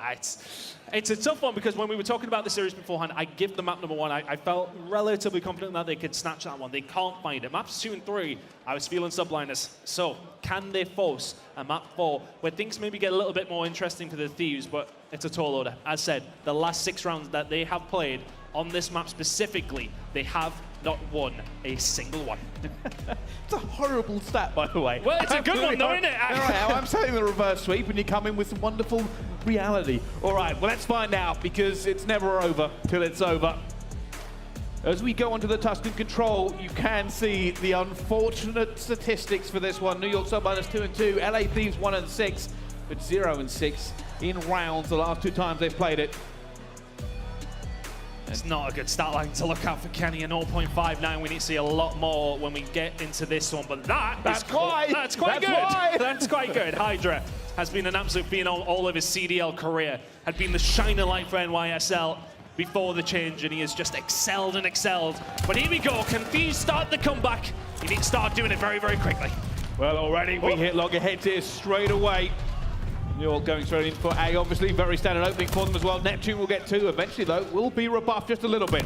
HyDra can't find anything there. It's a good start for the Thieves here as everybody goes down. Drazah finding the kills and spreading themselves out.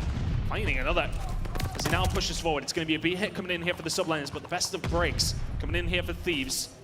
Do they have anybody over towards that B side, though? Coming in off the respawns, getting that control over top church and radio is so crucial. Octane just taking down PaulEhx, gives them a little bit of a breathing room. You can already see the plans come through as well, but Octane will go down. HyDra gets the player who goes through P5 flank, and yes, it is a little bit bad. At the moment, it's just going to be a bit of a regain here for LA Thieves, and that big kill from Envoy will do it. They are holding actually quite successfully. I will say this, LA Thieves has not given them a single tick yet, but it will be HyDra again. Staying alive. Look, Thieves commit everything back towards B. Looking like A is kind of choked up unless they can find the kills. HyDra is still going over towards B, being an absolute menace. But the job is kind of done there for the Subliners. Yes, okay, the push to B, they get very little for it, but Thieves have to answer that call. And over towards A they go, and PaulEhx keeps on going. Exactly like he has been all throughout his NYSL short career. His kills coming in here for the Thieves, though. They will get a little bit of map control.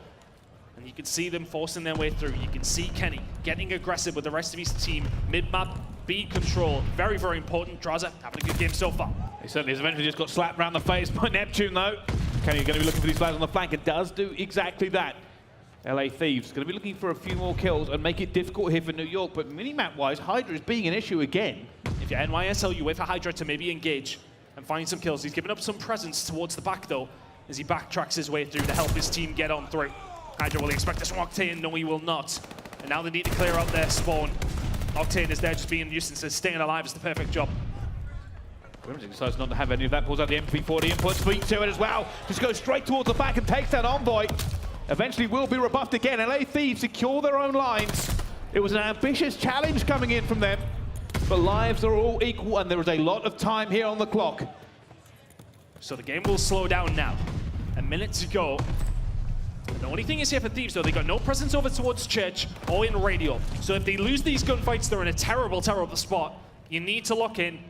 If you Drazah, you need to go huge because the setup's there. The grenade comes in. Neptune will be the first. Can anybody but a second? That's a big kill onto Paul as Crimsix will answer back. And the problem with that one is it has slowed down New York completely. Clear them out. That has ruined the push from New York. They're going to have one more opportunity at this. And Thieves know it as well. Keep an eye on what they're doing. This is going to be an absolute wall they might run into. So many players coming through. PaulEhx is going to find the first as well, though. The trades are now coming in as well. Kenny gets it shut down. And here comes HyDra. He finds one. It's not going to be enough. The trade comes through. And it's now a 1 versus 2. But Neptune had to get across the map, kill 2 players, or cap it. And I don't know if he's even going to get there in time. I don't think he does. Get your Nikes on and get running. 1 second. Ooh, it's not far off. He still had a lot to do. Calm down, crowd. He had a lot to do. He had a lot to do. But nonetheless, for the Subliners there, that's not the best of attacking rounds for the Thieves. You do not let any ticks go in towards B. No segments have been captured. So best case scenario, you kind of appreciate the fact you're likely going to lose A. That was fine. You do not let anything go on over towards B. I believe that New York were quite close at one point at the beginning of the round. But can they answer in turn and get a segment over towards B on this attacking round, if not just win it?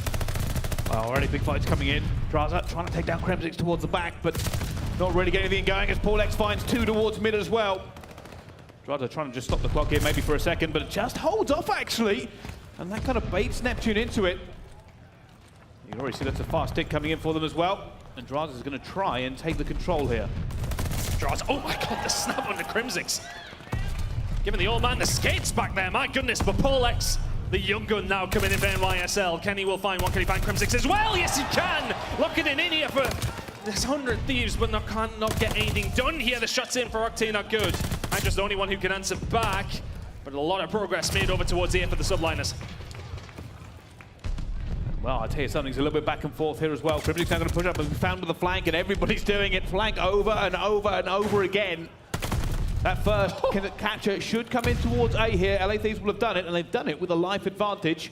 Kenny trying to get towards the back here. Crimsix desperately hunting him down as he's weak. And Kenny does get the rechal in, but it's not going to be enough here. Drazah now trying to find a hole himself, and not going to be good enough. The battle lines are redrawn here between these two teams. LA Thieves now going to be looking for the next push. Plenty of control here for Subliners over towards map side. It's a position you want to be in, but what is the play here for Thieves? I'd imagine Crim will be very stubborn towards the back here as he does actually back on down, giving a little bit of control over towards it. Kenny with the shots in, and I imagine grenades will be finding their way over towards Crim. Important kills going to come in these next few seconds. HyDra got one towards the back here, surely not. Oh my goodness, HyDra! Not quite able to get that one though, but it has opened the door. New York are now going to try and push through, and it has. Crimsix looking for one, looking for 2. Says thank you very much as PaulEhx cleans them up here. And Thieves just not really able to toe the line. Look at Neptune as well. Push very far up. Thieves are going to clear out their backline before they get to do anything. Envoy will be the first to fall, and Neptune, if he can just even survive, this is a good spot for him to be in because he can't flank. But Octane will find 2 towards the point. Crimsix will find 2 back himself on the minimap. That's 6 in a row now for Crimsix. Can he make it 7 for the glide bomb? Not quite. Drazah will push on through. The flank's going to start coming on through very, very shortly, but Neptune inside the point, defending as well as he can. Can he find any more? My goodness, the third would have been absurd, but Thieves eventually find a way in. Crimsix looking at this player, just throwing those rounds through the doorway. Eventually has to switch to the pistol. Has the MP40, picks it up as well and takes it down. And Crimsix maybe one of the old guns, but Gunny looking 18 in this game. LA Thieves will eventually get that first segment on the board here. Huge. Neptune's being taken down from behind, but HyDra survives. We'll find Drazah. Crimsix was with a huge nade as well.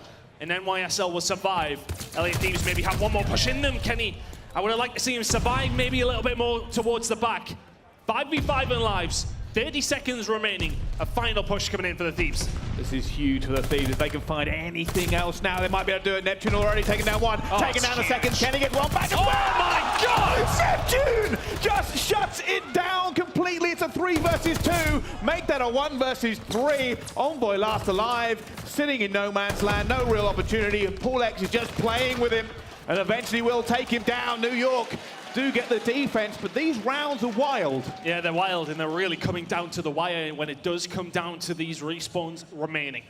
You've got to be careful if you are these squads, because it's a couple of kills here or there and it could be a very, very different scoreline. Either team could plausibly be up 2-0 here, but the defensive team's winning out.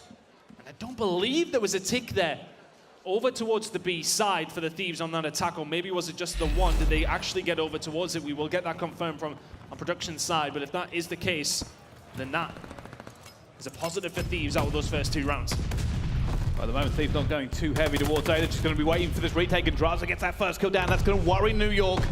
And they have to look in many, many different directions. PaulEhx, the only player left to stay alive, and somehow finds 2. Stay alive looking for Octane as well. Surely not eventually cut down, but HyDra's gone rogue. He's all the way towards B, and Envoy shuts him down before any magic can happen. That could have been a pain. And the Subliners found HyDra in and around the Thieves' spawn. Now for the case of NYSL to move over towards A. Drazah trying to do something that's a fat grenade into the middle will deter HyDra for just a moment. It's going to have to be the retake once more as Drazah will find the opening kill. Can the rest of Thieves get something done here? Plenty of mid-map control, but they've kind of let things slip through over towards B, and imagine that NYSL will take that open door. Already they're just trying to be a little bit more aggressive here. You can see though, New York have a plan. They're going to try and enact it here as well. HyDra does not win that gunfight. That would have been huge, and LA Thieves rip off everybody but Neptune. And Neptune trying to stay alive here now. Essentially New York can go towards A, but Neptune is eventually going to go down towards B. And New York are struggling a little bit here to get anything going, Ton. Yeah, they haven't got anything in it. The other side of Thieves, keeping them off A as long as possible. If you can stop them even getting a hold of it, it's absolutely massive for that round 5 that you do want to hold off. HyDra trying to do something very squad, but momentarily he's the only one remaining, and it may well be enough. Finds 2 over towards A, just negates that pressure. Octane is the next one in the blender, not quite. But New York find themselves pushed up the map thanks to HyDra finding those 2 kills. A little bit of purchase over towards A. Only 18 seconds remaining though. Do Thieves maybe risk it for one final push to stop it happening? I think they're going to. They've got the life advantage anyway. And Drazah's going for this flank. They're going to try and stop everything coming through, and it will be Drazah. Huge. Shuts it down, and New York now have to throw caution to the wind. The push through P5, it's rapid, it's fast, it's Crimsix already with 1. HyDra's going to recheck this as well. Hold on. New York has somehow found a gap. There's nobody here for LA Thieves. That first tick is going straight on to B already. Surely they're not going to capture this and rip away the hopes and dreams of them eventually though, but Octane finds 2, and that may be the dagger in the side. New York have lost all of this control. They have managed to find 2 ticks on the B and 1 onto A, and that's what they've got to take away from this. It's technically they didn't capture A point, but together they did. Well, that's the thing though, because Thieves are now going to go into this round, and even if they capture A fully, they will have defense for round number 5. It's a +2 advantage for NYSL heading into this round, but it's the turn of Thieves to attack. So if they can just get a hold of A, they will get defense on round number 5 if we do get there, but some of these rounds have been crazy. They've been a little bit wild towards the end. And Thieves, this is much better in the control. They hadn't won a round in the last 2 times that they played this. They find themselves up 2-1, advantage in hand. NYSL might have it, but Thieves have got the opportunity. Already again, it kicks off towards A. LA Thieves, this first tick comes in, they'll take away a little bit of New York's advantage straight away. You see them already, the pressure coming through at the same time. Envoy is 17-23, but I feel like every time we see a big impactful play come through, it's him as Neptune somehow finds 2 as well. Bear in mind here, Thieves have to find these ticks somewhere. Can Subliners have a humongous round to maybe force the defense to go their way? Everything going over towards B, everything dying for the Thieves. These gunfights not working out, and I'd imagine that is just a little bit of pressure that will then invite some pressure over towards A. You can see the rest of the Thieves that will go down will be coming off the respawn queue, but the rest of the team are pushing over towards A, and who is waiting? It's PaulEhx, but it will be Octane to find the kill. Can HyDra find a break on the flank? Well, they already know he's here. That stun is going to be a problem, but apparently not. HyDra gets 1. LA Thieves pinned in towards their spawn at the moment. New York refusing to relinquish even a millimeter of ground. PaulEhx again finds the first, looks for Octane. Octane's going to reach out and does eventually win it. And that has now opened the path. LA Thieves can finally make some progress here towards... Oh, never mind! Never mind! Neptune with a long bomb has taken them down. And now New York are crushing them. Right now, Subliners have defense in round number 5. If they can lock this in, they're in a good spot. They're holding absolutely everything, and HyDra is absolutely skating around tiles. Oh no, oh no, oh no, oh my goodness! New York said, hey, we see you had the tick advantage. How about you get none this time? As HyDra continues to rip away their defensive round. And now they have to push. They are leaping, they are jumping, but they found PaulEhx, and they have got absolutely nothing This could be huge. The lives remaining are only 2. No, he jumps off to point.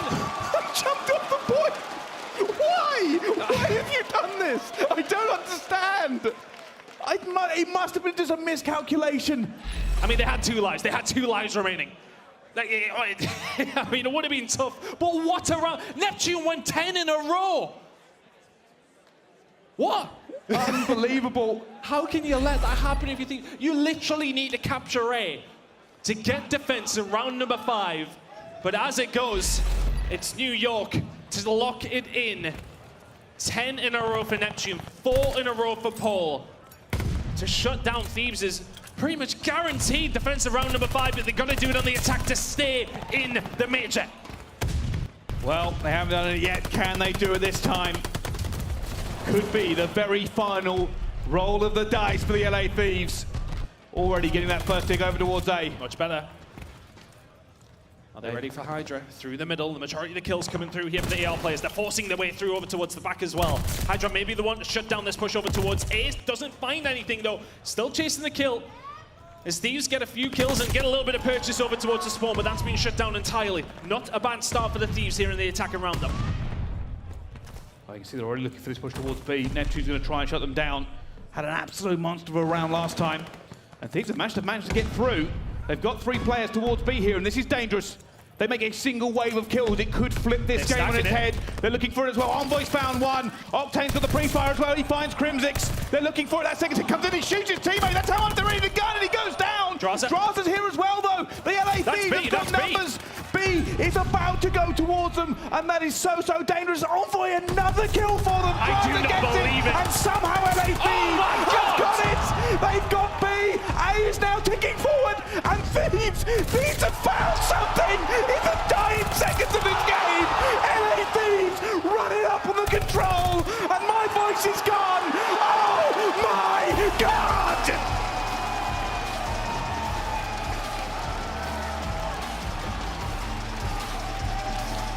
Words escape me. Time and time again when it's come to this series, it's felt dead and buried. But how does that happen?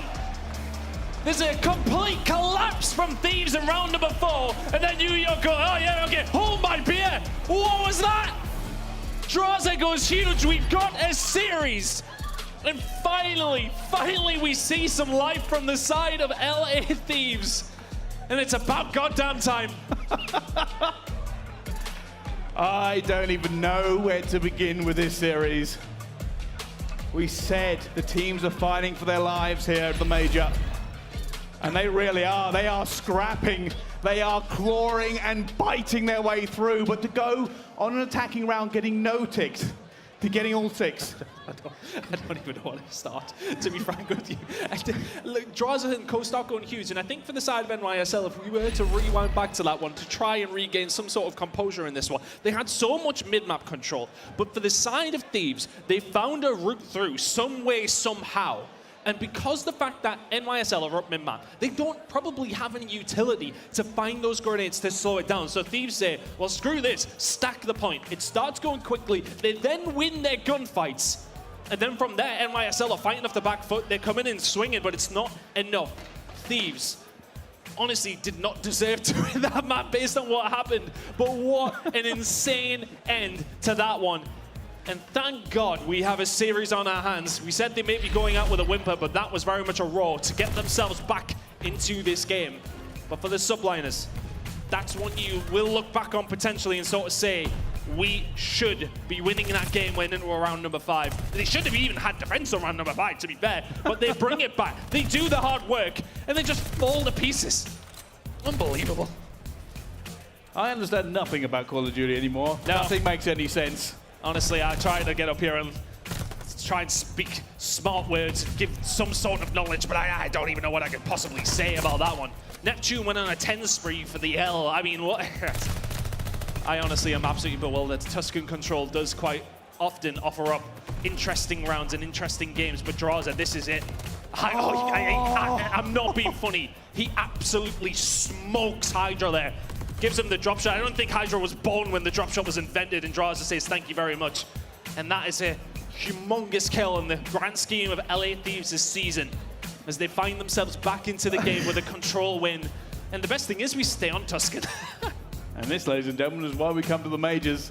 I tell you something, LA Thieves were a very, very small amount away from leaving this major and it all being disastrous. After that last round, after they got 0 ticks, they went, it's done. It's got to be done. It's got to be out. But they threw all caution to the wind. They won every gunfight they needed to on B. And the thing is as well, how many times we've talked about Thieves' general gameplay and how they played the game is relatively decent, but it's their situational players where they have the advantage, and it's just not like, you know, they had absolutely no advantage there, by the way. I have no idea how they turned that round to win that attacking round. They did not even look remotely like, they didn't even get a single segment in the previous round. And then all of a sudden they're capturing B about 30 seconds in. Just a complete contrast to how things can go on control and attacking rounds. And they force themselves to play a map 4, maybe even a map number 5, to stay in the major. And I think one thing that I will go towards maybe on a mental side of things there, that is humongous for the Thieves. That is the momentum that you possibly need. And for the Subliners, I mean, yeah, you're still they're smiling, maybe they're fine, but there's got to be a part of them there that's saying, this should be over. Well, we are going into map number 4, the hard point, and surely it cannot be another nail biter. I mean, I don't know if I'll survive another nail biter, to be honest. I mean, that doesn't look like good viewing for the Subliners, let's be honest. But over stage 2, Thieves went 1 and 2. They're outslayed in every single game. They beat Seattle on this map in potentially not necessarily when they thought they would win. Outslayed in that one, but NYSL have only played it once with Paul and lost heavily, and I mean heavily, towards London. So as of recent, if we're talking recency bias, it's not looking necessarily fantastic for either team, but Thieves will take it away with the fact that their record is much, much better than the side of this New York Subliners side. Can they convert that into a win here in map number 4? Already, the initial gunfight's going down towards A.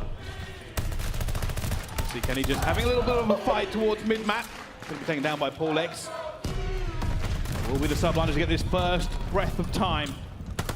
As Neptune is already going for the pre-fire, but it's not going to be good enough. The trade will come through though eventually. Still going to be New York in control. Absolutely great start for New York. That's the kind of rebuttal that you want when things don't go your way in map number 3 in dramatic fashion. It's a really good start. It's a flawless start, it has to be said. 30 points without question. Here we go, HyDra on these routes. Envoy's going to be there and ready and waiting and find that kill. Going to be the final 15, potentially going over towards the Thieves here as the rest of Subliners are going to have to push through maps. Look for it. You can see already that rotation coming through. PaulEhx, the first one, Octane throwing everything in the kitchen sink as PaulEhx continues to just burn his way through LA players. And this is the difference here. New York are cooking. Oh, they've completely broke that. That's far too easy. As Thieves fall, Subliners find themselves in a good spot to lock down a lot of time here. 50 seconds to go. Over towards P2. The kills start coming in here for the Thieves. Prevent Subliners from getting a great deal, but it was Thieves with that rotation. They've done very little for it. Now they're spawning towards the back. They need to make the most of these spawns. Well, as you can see now, HyDra just trying to stay alive here as well. He knows there's going to be pressure coming through. He's waiting for his teammates at the same time. Drazah gets one though. And you can tell both teams are now thinking about this rotation. Obviously, Tuscan B3 has changed in recent memory, so it's not as big of a hill as it used to be, but both teams will still want it. These rotational kills going to be important once more. PaulEhx is the only one here momentarily for the side of Subliners, but Drazah already presuming that they will be there, and well, he was sort of right. PaulEhx eventually does get there, and it's Subliners hold to lose. Thieves are here in numbers though. Can they get anything done? The answer is no, imminently. As only Envoy can find a kill over towards Scrap, and another. And this is it, now the pressure coming in, and Thieves looking for this break. They are surrounding it every single way they can do. PaulEhx gets one though, Drazah gets another. And already now pushing onto the side. PaulEhx again, by the way. Over and over again. He is gunning LA Thieves in every scenario they put him in. As LA Thieves wind up for another one, they've still got to get past him. It's really hard to try and get somebody off the back, and then Neptune is up in your face, finding the kills where he can. This has been such a good hold by Subliners. They're going to take about 50-point lead heading over towards P4. While Thieves continue to try and fight it, yes they will, and they will negate that pressure. And it's all about the fight with Kenny now, heading over towards the church. Thieves, thankfully for them, get some sort of scrap But Kenny has got to be the ace in the hole here. It is actually going to be Octane. Maybe get caught on the flank there. Is he going to find the kill? Going up against HyDra. This is an important gunfight, and it will be Neptune that finds it. But Kenny towards the back is important. He's going to die. Good transition for the New York Subliners. And they keep doing this as well, by the way. They are looking like the better team, but the score does not really reflect it at the moment. It's very, very close. New York still in control here, still winning the slaying game. LA Thieves getting ready for this pinch, though you can see on the minimap will be Kenny, who will have to be the catalyst. They're looking for him. He's going to try and bust it here as well, but he gets shut down. Not really able to make anything of that play. Octane trying to make himself known here as well. Manages to get into it. Neptune fighting for him as well. And again, it's New York. Again, they managed to win the slaying game. The rotational battles have very much been New York's way every single time. Thieves need to find themselves something going here. Drazah and Kenny combining well, though. That would be Neptune not getting the streak because of a really big gunfight win by the Thieves. That could be important. But for all that it's felt like the majority of NYSL have dominated this map so far, that lead is not insurmountable for the Thieves yet. 10 seconds to go, over towards P4. But P5, so far, Thieves are the second best team in the game and locking down this hill. If they can get themselves in, New York might struggle. Wow, that's the game plan. Let's see if they can get it done, and it's going to be Octane who goes wide, goes wild, and that stun is going to let them know here already. They know he's coming for them as well. Crimsix gets two, shuts it down, PaulEhx gets two, and it's New York in the kill feed one more time. And LA Thieves are going to have to try and figure out how to break this. They have to get through all of these players as they push out. New York have been the first team there every single hill so far.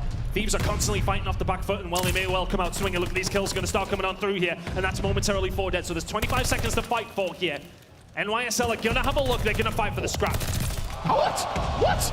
How on earth are these kills coming through? I don't understand. I thought Thieves had it there with the crossfire eventually, but LA Thieves will hold that one down as we go all the way back to P1. Octane takes HyDra out of this equation, and Crimsix is there to answer back though, and Neptune will be there alongside him to find the kills. Envoy can't get church control. Rotation and a tiny bit of scrap will go over towards New York Subliners. And if Thieves can start rotating and start looking in these hills, they can get back into this game. They've limited Subliners to not that much, but for the most part, they're getting out-rotated. Oh, that team kill from Crimsix could prove just a little bit of an issue here. You can see LA Thieves are ready to sack this one as well. HyDra stands in the way, though, not able to get the second one. Crimsix does eventually find him. Envoy now flooding back into this hill. 37 seconds left on it. And they are desperate for this time. They want back in this game. They are not that far behind with it. You're very right on that. Again, I will reiterate the point. Subliners on the rotation have been somewhat flawless, but only a 30 or 40 point lead from that is maybe not good enough. Thieves, by some way, are still in this game. They really shouldn't be with the way that Subliners have been playing. That this scrap time is going to be fighted over, and it is going to be NYSL that come out on top. And who's going to be there on the rotation? It's going to be NYSL once more. Can Thieves continue to break and continue to keep this close? Well, you can see already Neptune's going to be set up, trying to just deflect any of the pressure. Envoy going to come through as well, but this will be the big hit. Can they get through it at the same time? Envoy, no! Taken down before he can do too much damage. Now Crimsix is looking for Drazah up top. Drazah has found two himself. And they look desperately as both teams try to figure out exactly where everybody is, and it's LA Thieves, who were not there on the rotation, have broken through and have now have control. It feels like we're watching London at the very beginning of the game where they didn't rotate, they just tried to break, but Thieves are behind at this point. NYSL trying to find a route through here. Control here for Neptune to try and just disfigure what is going on here. But Drazah and Kenny will start to find a little bit more. There's that life as Drazah finds a 5 spray. Rotation going to start coming in a second. Subliners are set up heavily towards the side of LA Thieves. Thieves starting to bring this back now though, Brycey. The kill's starting to come through. Can they turn this around? Well, let's find out how LA Thieves, who are playing for their tournament, sound with a listen-in. I'm behind right now, guys. One to the back on us still. One's gotta be in the back. Yo, useless weak. Useless weak. Mid lane, PaulEhx dead. Nice, useless weak. Alright, top and useless. He's up, top.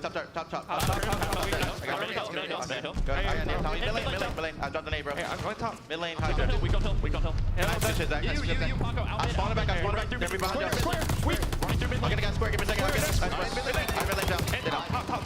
Top. 82 mid lane. Alright, Tom, close, Colin, Crim. Mid lane. Watch out. Useless. I'm on top. Ivy 2, Ivy. I'm on top. We go hill. Later on hill.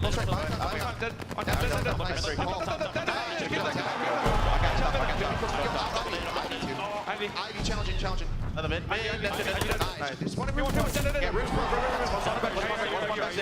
in the back. Okay. Jumping maps. They I'm can be on one. Crim. Absolute. I'll play for the guy. He's absolute. I'm in church. Play for P5. Drazah has been just causing chaos on this game. We are down to a very small margin between these two teams. We've headed into church, and I don't know what's going to happen. Thieves, pray to whatever god you actually support right now, but that's actually going to be the transitional kills coming on through. It's only Crimsix who can answer back. And that's beautiful from the side of Thieves. They lock down the majority of the time in P3. They break P4 flawlessly. And Church, they can now lock it in. We've got a 20-point game. Could Thieves potentially take the lead? They're lining up the kill feed here, Bryce. Yes, at the moment, they're not really getting anything. Crimsix to get a team kill coming through. HyDra does go one as well, but it's still going to be Thieves. Thieves have this here, and keep an eye out, because it will not end on this hill. But P5 is coming up, as Thieves have just not let them step foot in the door. And they take the lead for the first time in a long time. And already we can see the rotation coming through. Crimsix will try to get the last one in the church, but already LA Thieves are here. They're ready for P5. As said, last rotation we talked about it. P5, they are the second best team of the game and locking in these kills. And momentarily, that's 3 dead for the side of Subliners. Can HyDra be the hero for his team? Still staying alive. How on earth is he still alive? His Thieves eventually locking the time, but here come NYSL. Oh, they're punching through the door as well as Kenny gets 2. Thieves are trying for it, and you can know New York are panicking. They're throwing bodies at this one as well. They are desperate to get in. LA Thieves are throwing up the fence. They're throwing up the walls, the barriers, the gunfights. They are not letting New York come anywhere near P5. They can end it here, Ton. One more push for the Subliners if you don't want the Thieves to end it here, but aBeZy is kicking off, and it's Neptune. The only one left momentarily that's anywhere near it. He can't even land a bullet as LA Thieves screaming back to this one. Crimsix will find 2 though. He needs to break through. Thieves can win it here. They can still win it here. Oh my goodness, they're gonna have to try and contest. They can't. LA Thieves gone once again. They have the numbers, and the LA Thieves are running it up. They are taking it to a map number 5. The hope is not dead. They have not gone quietly into the night. They refuse to dip out of this major. All the statistics, every bit of information we have given you told us this was impossible. But today, impossible is nothing, and the reverse sweep is firmly on the cards. And Subliners, you out-rotated them nearly every single hill. And we're gonna watch this. Call this the Wall of Thieves. HyDra tried a 5 streak for him in P5, begun it. For the second best team at P5 in the game said, hey, this is one statistic we can do. This is one thing we are good at so far, and you will not come in a P5 today. They do such a good job. It's aBeZy initially who finds these kills, but then they just spread their wings just a little bit, start to cause some chaos. They've got their cuts, they're working together so well. And just multiple times these clutch kills come on through. I think aBeZy maybe finds 6 or 7 kills on that final hill. And then Neptune is left to do it all on his own. But again, just to reiterate, I know teams do well here, and it was so important that they started to lock in some of these hills. But the rotational battle there, I would love to see the statistics. Because it felt like Subliners could not do wrong. They couldn't do wrong. They were winning the rotational fights. They were locking in the hills. But the points, they just weren't totaling up for them. They weren't finding them. Thieves made it as awkward as possible, and that turnaround gets the job done. A 34-25 game out of Kenny will force them at number 5. Somehow, some way, Thieves have found their way to this final map. Every single member of the LA Thieves has come under fire during the last 3 weeks. Every single member has been talked about of being dropped, but today when it counts at the major, they are going hard. I think we need a breather before map number 5, because what a series this has been. No more of these boring games at all. This has been crazy for both of these teams. Pricey, honestly, I have no idea how this map 5 is going to go. My goodness. Well, it's that old adage, only time will tell. Don't go anywhere. We'll be right back for our map 5 here at the major. We'll see you right after this.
The Call of Duty League is brought to you by Game Fuel. Victory in a can. Ladies and gentlemen, welcome back to the Call of Duty League. We are live at the Major here in Minnesota, and we have a game on our hands. It's been a thrill ride, and the crowd has been beautiful, but not quite as beautiful as the gameplay we've seen on screen. We are going to a map number 5 here, New York versus LA Thieves ton, and oh my goodness. What a game number 4 and 3 that was specifically. It felt like Thieves have finally awoken.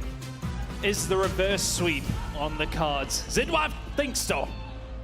Is it going to go that way? Thank you very much to everybody joining us here in the crowd, of course, at home, for what has been the first map 5 of the series, coming up in just a second, and probably the best series we've seen so far here at this major. What a game this has been. And it's kind of felt like NYSL have always been in control, but somehow in some way Thieves have finally found something to bring it back to a map number 5. We will be heading over to Tuscan for Search and Destroy, and I have no predictions for this. I have nothing for you at this moment in time. With the way that this series has went, I think you'd be foolish to really bet on anything. I've got more chance of doing work in the casino later on tonight than having any sort of look at predicting this one. Well, one last time. New York Subliners, LA Thieves, map number 5. And it can only be good. We're going into Tuscan again.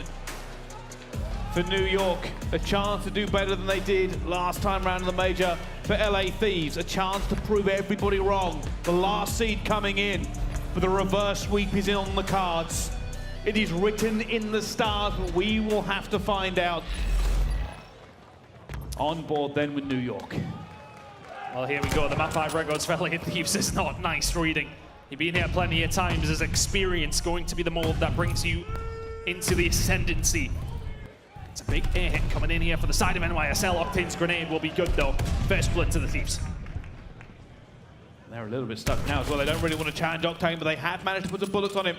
That's going to make him back up here as well. HyDra's going to go down to Drazah. At the moment, it's LA Thieves. Looking good, 2v4, but these situations are never clean cut for the side of Thieves, with maybe now as Crimsix gets removed of his brain matter as Drazah. That was the final one in PaulEx's sights, maybe, though PaulEhx being the final one here for NYSL. It's a 1v4, now a 1v3 on the cards. Thieves, you couldn't, could you? Oh, that shot isn't far off. And they're peeking him. They will eventually take him down. LA Thieves draw first blood here on the Search and Destroy. Good plays from Octane there. Those snipes down the outside will really make the difference, but Drazah finding that fight in the middle gets the job done, really, for the side of Thieves. PaulEhx always in a difficult spot, but there you go. First blood percentage has really been something that Thieves have struggled with. Converting those first bloods. They're the worst team in the league at it. They've done it once, can they continue to do so? The atmosphere, it's so tense here, you can cut it with a knife. Both these two teams want this so badly. They're ready to go down. PaulEhx will get the first blood that time around. Oh boy, does manage to get one back here, but the pressure is coming through. New York trying to make moves, and it is going to be the French Phenom. That's down Drazah. That's bomb as well. Huge for the Subliners to initiate that. Thieves now. We're going to try and maybe find a pick. I would slow this one down. A little bit of information will go over there, but for the Subliners, did they know that bomb was down there? Because now Octane has a hold of that. The notification would have been there for the Subliners that the enemy has picked up the bomb. But did they have the info? Octane moving over towards the side as PaulEhx. Has he got sight on it? It looks that way, but is the cover going to be there? It's not going to be there imminently. And PaulEhx will find the important kill, 1v3 here for Envoy. Gonna try and find something here. The problem is, he's gonna want to plant the bomb at some point. And can't even find this first kill. New York like ghosts on this map, just can't find it. Eventually will. No! Shut down before he can even start. Does anything to clutch, but it's still a game. 1-1 between these two teams now. Clean rounds from both teams so far. Not really offering maybe even an inch to either one of the opposition. It's been about the snipers finding those first bloods. This time around it was Paul who found the opening at the beginning of the round. That makes the difference there for NYSL. Which way is it going to go this time? 4-1 for Paul, 2-1 for Octane. Paul getting the job done in that final round. It may well have even been Close to an ace, it was definitely 3, but here we go. Drazah ready and waiting. HyDra removed of his head once more, and Neptune though as well in a bad spot. PaulEhx is able to answer back here, but Drazah trying to stay alive.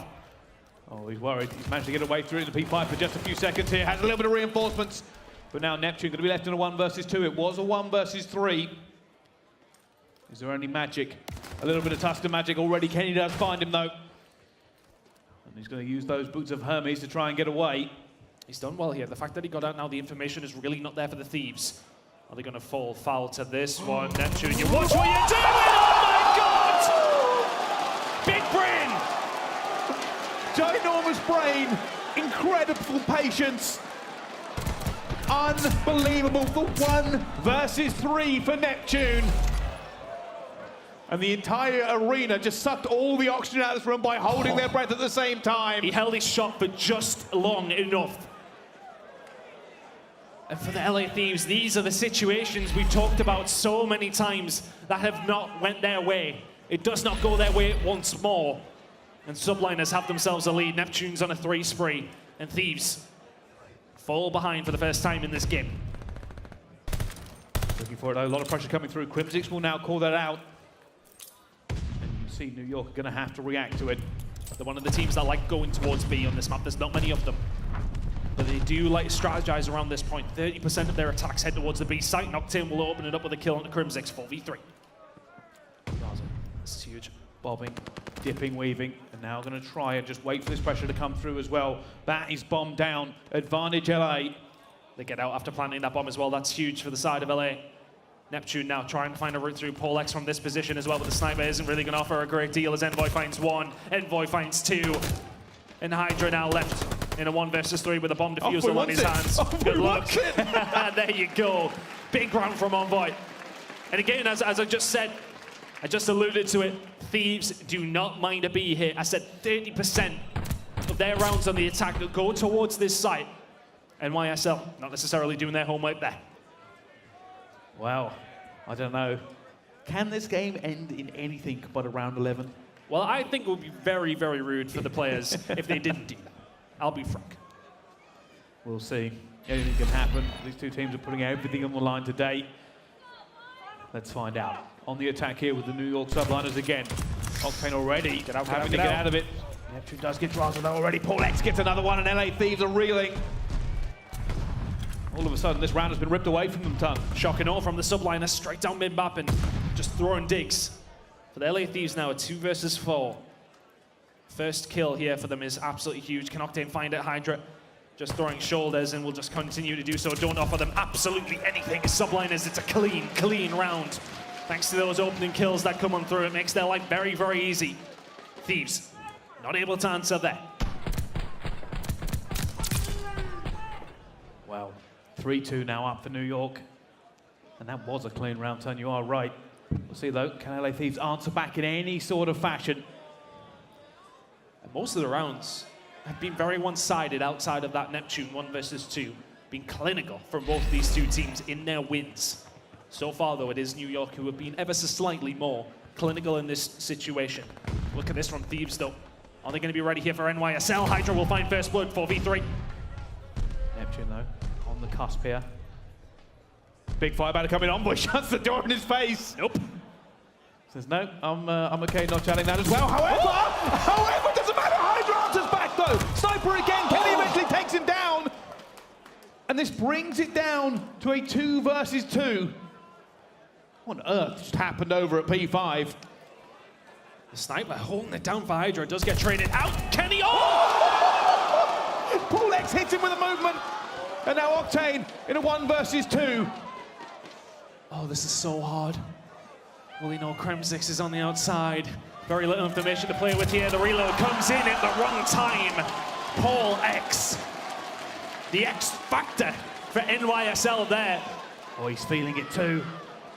That's a huge kill on the Kenny and Top Church. You know, if that turns around, it's a very, very different situation. You're in a 2v1 with the bomb to plant. But PaulEhx, the question has never been about the gunny Kenny.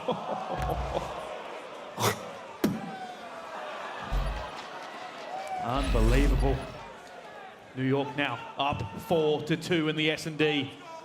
And LA Thieves They're gonna be feeling the pressure. They've done so much work up until this point. They've brought it back all the way to a map number 5. And it is going to be PaulEhx, the new player. However, already Drazah's taken down 2. And Subliners are in a little bit of trouble. Really, really good adaptation from the side of the LA Thieves there. NYSL will get super aggressive down the middle of the map in both rounds, whether it be attack or defense. And Thieves match them fire with fire. Crimsix now in a 1 versus 3. Not going to happen. That is flawless from the Thieves.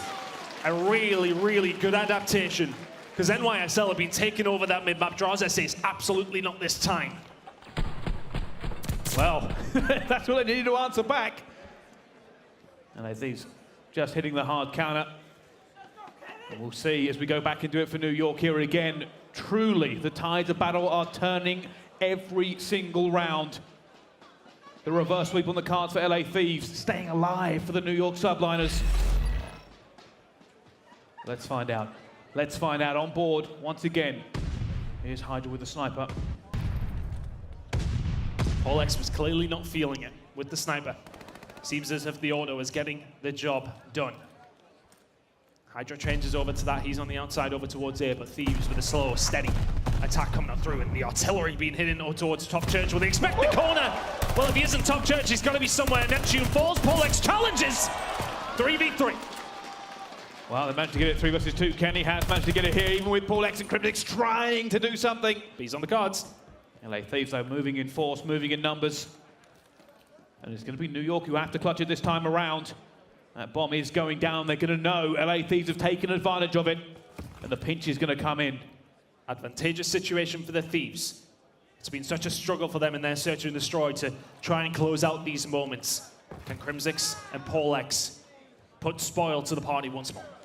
Well, it's going a little bit quiet everywhere. A pre-aim going to come through already. LA Thieves shut it down. It's now 4-4 between these two teams. Oh, can you smell it? It's standing room only at the major, by the way. The crowd is in attendance. They know we've got a game on our hands. And the rounds are ticking away. 8 done and no clear leader. I have no idea what's going on. I have no idea what's going to happen. I said every single round is relatively clean for the most part for both teams. Wins have been relatively one-sided, apart from that 1v2 from Neptune, which may well haunt the Thieves if we do go that far to that round 11. This time around, though, Drazah switching it up once more.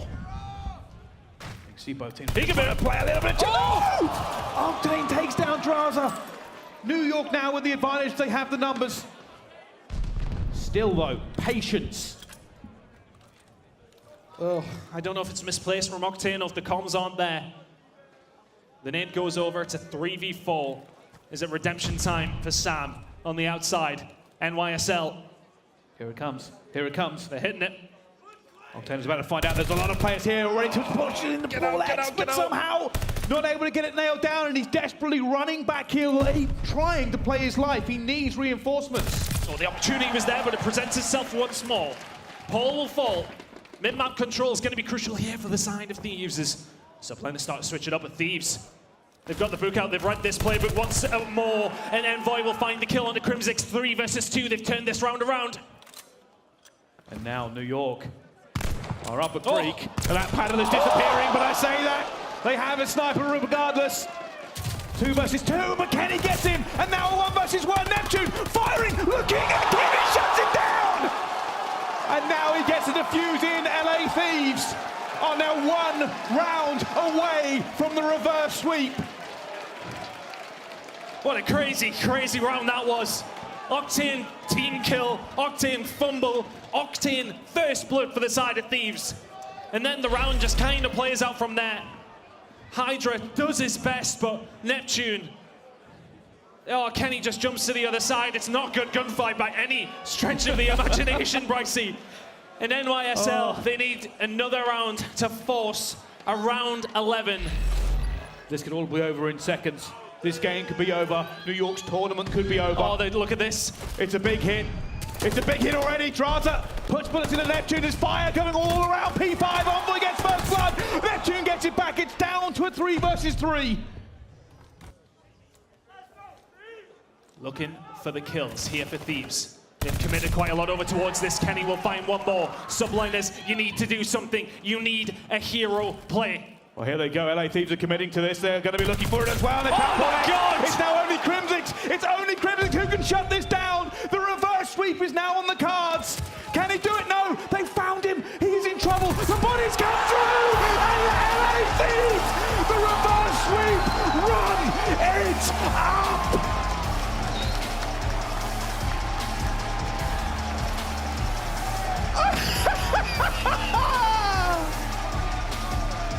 My God.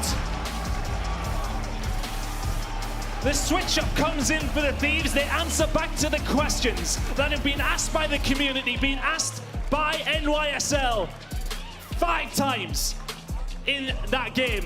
They answer the question the 3 times they need to, back to back to back. And the Thieves get the job done. The doomsday clock was reading 1 minute to midnight.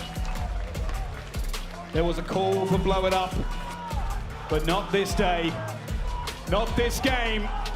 The New York Subliners will go quietly out of this tournament. Quietly? Well, LA Thieves triumphant here at the major.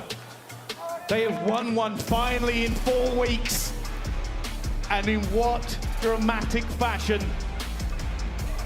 I'll tell you something, LAN is magic, Ton. LAN is magic. What a game. What a phenomenal game.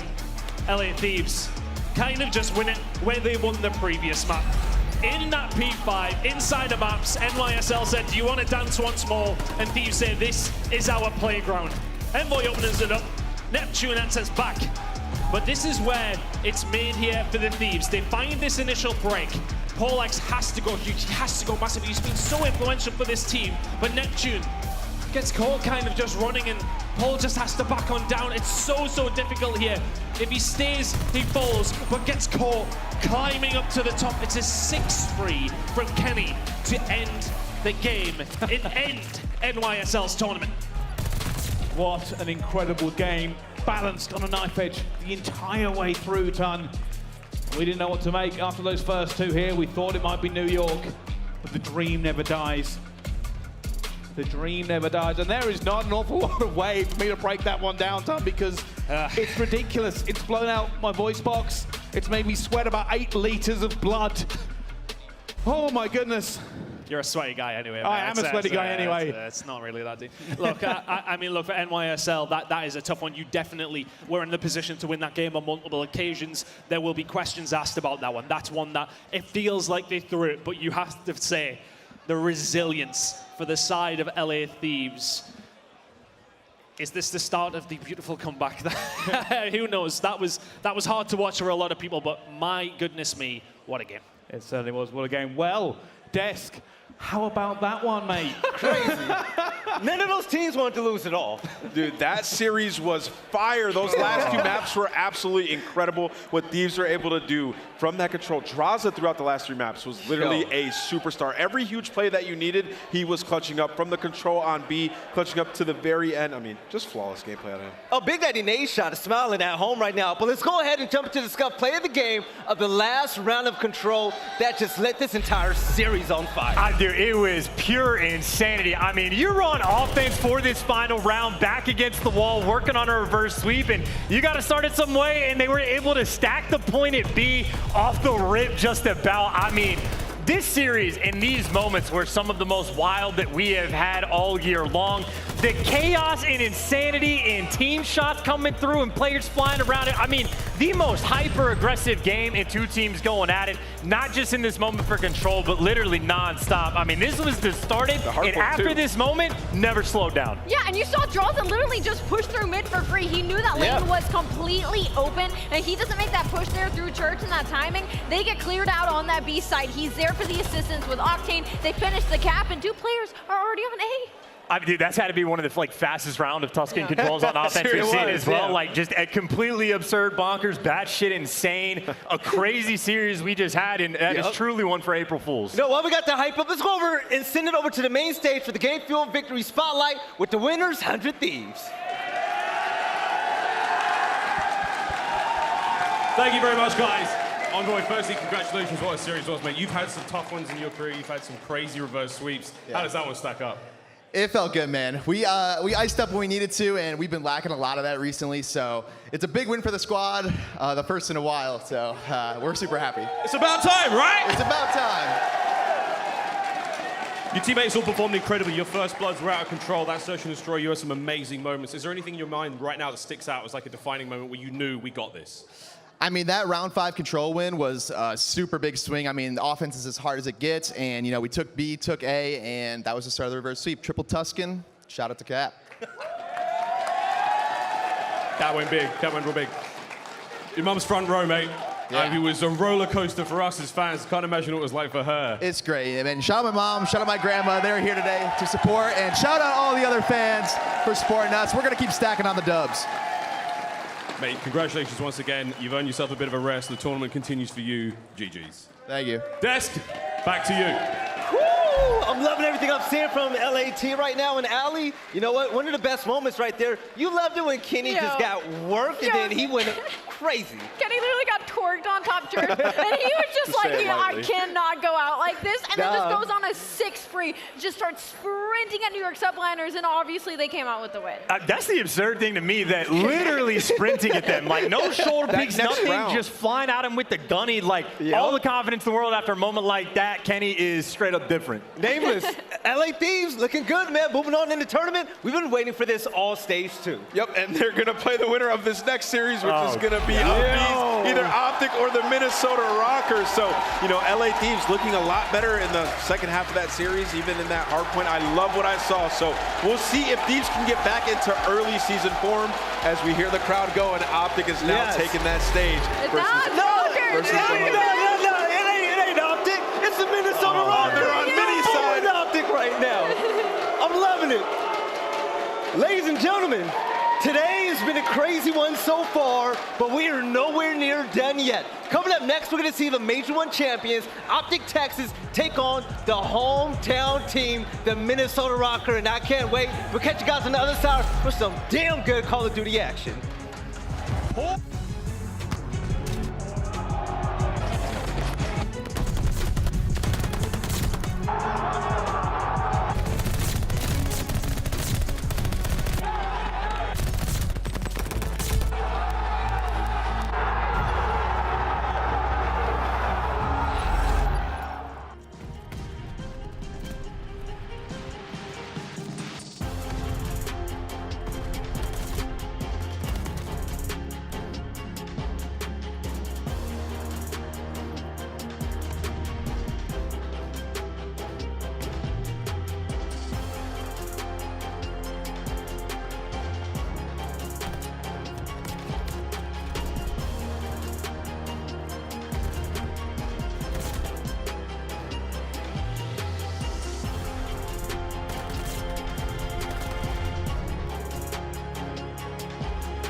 Call of Duty League is brought to you by Game Fuel.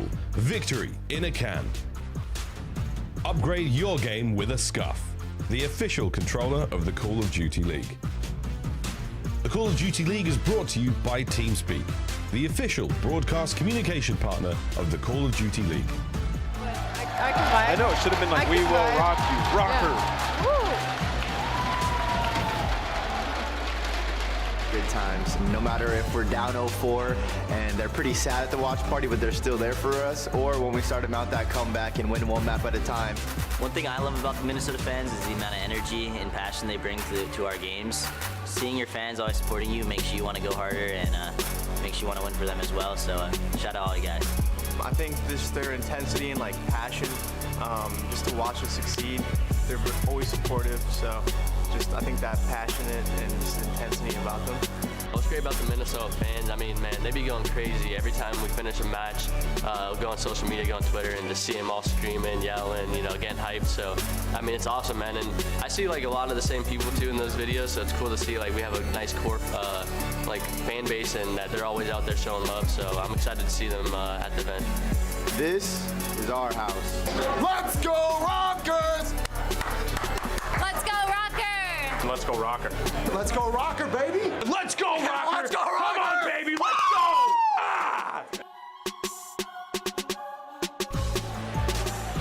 Ladies and gentlemen, it's about that time. This is what we have all been waiting for. OpTic Texas is about to take the main stage versus the hometown team, the Minnesota Røkkr. Here on the desk, we're gonna break it all down. I'm your host, Belly. We got my man Stan, we got aLLeY, we got Nameless, and Ton. This has been crazy so far. You just got off a nice game. LA Thieves versus NYSL, and jumping into this, the energy is booming right now. I'm in a translucent state right now. I just got out of that game wondering what the hell was going on, and then I just heard OpTic get booed. What reality am I living in right now? I have no idea. I have no idea. But let's go ahead and break down this game. So let's talk about it. The Minnesota Røkkr taking the main stage for the very first time, but we have so much hope for this team. They have a lot of energy behind them. They have a lot of work to do as a team as well, though, and they have the best team in the game to go up against. Their backs are up against it, don't get me wrong, but if anything's going to give them something in this game, it's this crowd. It's this crowd behind us. Yes, and when it comes to the game field keys, the victory aLLeY, what do the Røkkr got to give us today? Well, when it comes to game fuel keys to victory, we got a couple, but I don't even think I need to breathe them out. They got the crowd screaming like this. All of this is completely useless. You know what? We salute you, Røkkr. I can't compete with this crowd, Belly. That's the key to victory right there. That's the key to victory. There we go. Nameless. OpTic had their chance in Texas. We heard the crowd there, but right here is something different. But when it comes to OpTic Texas, this team, man, they're looking to repeat. They're looking to repeat, and they got to do it through the losers bracket. They're going to have to make a miraculous run. I'm looking at the map set in this series. They're playing Berlin Hardpoint, a map that they are 0-4 on. So the veto strategy, obviously it's been hard to critique this team because they've been so great, but it's confusing that they're playing that, and they got rid of Bocage versus a Minnesota team that can definitely not keep up with the gunny of OpTic Texas. Also a Desert Siege, that is new territory for the Minnesota Røkkr in this series. They have never played that. So this series is going to be very interesting for the game field keys to victory. iLLeY has the bounce back. It is critical. He had a .68 KD yesterday versus Surge. When they were struggling early on in the Major 1 qualifiers, it was him who was underperforming, so he needs to bounce back. He is the X factor. Find offensive success on Desert Siege, winning 33% of offensive rounds. They got to turn that up when they get to that game 2 and then bounce back in control. They're on a 14-game win streak. It was Snap versus Seattle. Minnesota is 2-5 on Tuscan. They had the higher seed. They were able to pick Tuscan in this series. We got to see OpTic bounce back. Oh yeah, they're gonna need to bounce back because you guys hear the energy right now, but when it comes to pick'ems, you guys see what's going on right now. These right here, these are the Zenny blue blockers, and these frames are something special. I'm actually rocking the team that I'm rooting for right now, the Minnesota Røkkr, and you can get your own at zenny.com. But for me, it's gonna be all about the hometown team. Ton, don't roll your eyes, man. Who you got? It's hard not to pick up the... I know. Look, right. They are still the best team on the game. Røkkr need to show me. No, you can let me know. let me know. But if you can convert this energy into something for the Røkkr, then maybe they can do something. But clinically, OpTic are better on every single game mode and on every single member on this squad. It's going to be very, very difficult. For Berlin. Except for Berlin. Maybe, but maybe it's an ego, Chal. I don't know. Hey, yo, aLLeY, you hear the crowd right now. You rocking with him or against him? I never thought I'd get booed for this, Belly, but I'm on the other side of you here. OpTic Texas is the best in the game. I love it. aLLeY, say it with your chest. Who you got? I got OpTic Texas! All right, 1 for Røkkr, 2 for OpTic. Nameless. Lay it on us. Ah, man, I'm sorry, crowd. I got to go with OpTic Texas. I think they're going to take this series. Røkkr are going to need more than your guys' screams to win this series, and I don't think they got it yet. So y'all going to have to reach another level. You know, hey, yo, crowd, I want to hear what you got to say. If y'all rocking with the Minnesota Røkkr, let them know at home and make some noise. They're trying to give OpTic Texas that crowd a run for their money, I'm telling you. Hey, yo, hey, yo. Wait. Give me a second. How do y'all feel about OpTic Texas? This is wild to hear a crowd so against OpTic Texas. This is like new territory for Scump. His entire career, the crowd has been behind him. Yes. I cannot wait to see how OpTic react to this. Hey, we ain't in Texas no more, ladies and gentlemen. Let's get this game going. We got OpTic Texas and the Minnesota Røkkr. Let's go! Ladies and gentlemen, it is time! It's an elimination match here on the main stage. It's been glorious so far at LAN, and I tell you something, I'm already liking visiting Minnesota. You guys are great! All right, well, I suppose it's time for a game. A game to determine the fate of one of these two teams, defending CDL champions or the hometown heroes. Well, let's get this one underway. First up, it's brick by brick, the green wall. Oh, wait a minute. I'm getting a feeling here you guys are not happy with it. Which team are you going for, perchance? All right. Let's try something here because this crowd looks pretty loud, but I want to test you here. On the count of 3, we're going to try and make some real noise. All right? 1, 2, 3. Oh my goodness, I've done a lot of these in my days, and that is a crowd to remember. The energy here is surging in Minnesota. The Major is alive in the hearts of so many fans. To win this elimination game on the cards, only one team can move forward. It's heartbreak for somebody. I'll be honest with you, I'm about 4 seconds away from getting in this crowd myself.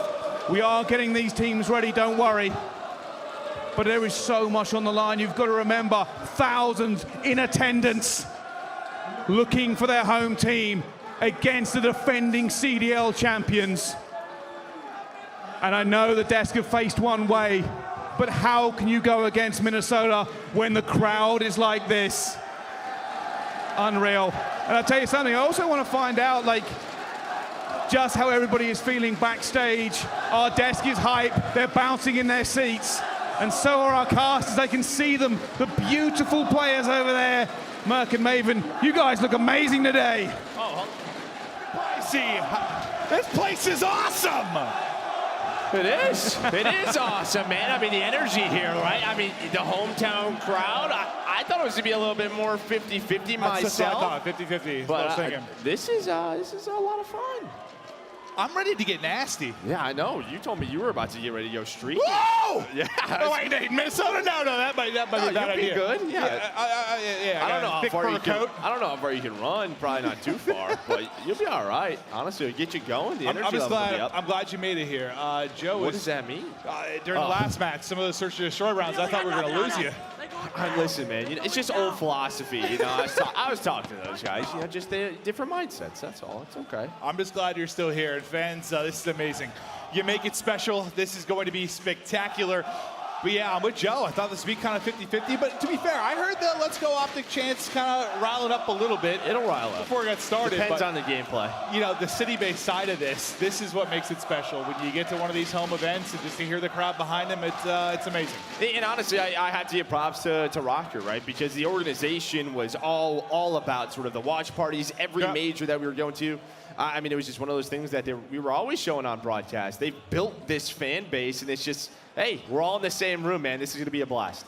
You guys are amazing. You're what make this memorable for us, the players, everything. Thank you so much to the fans. This is going to be an absolutely splendid treat. Now, Bryce, have you just been poor man waiting up there for the players the whole time, Bryce? Yeah, we were just feeling for him. Is that what's happening, Bryce? Yes, there was a little bit of a delay here on the main stage. I'm not going to lie to you. A little bit of a delay. Apparently the noise had unplugged some sockets somewhere, so it's been glorious. It's been good, but I can now reveal it's finally time to get this one underway. You've been patient, you've been beautiful, and I'm going to reward you now because it's time. The defending CDL champions, brick by brick, the green wall. It's time to say hello to OpTic Texas!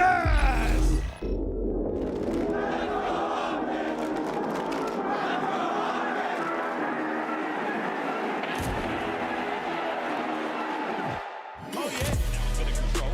Can they find the kills now? Scump finds two at the point, flushes them out. Now protects a few players on the run, but Shotzzy, it feels like he cannot miss. He cannot miss. Lead, not able to get away. To 1 versus 1 we go. Dashy coming through with the pistol. That's gonna be nearly the first. Pulls out the pistol and gets it done after a lot.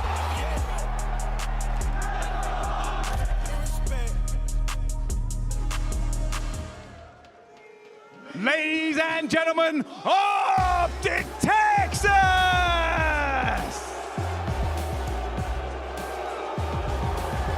Dashy, iLLeY, Shotzzy, and Scump.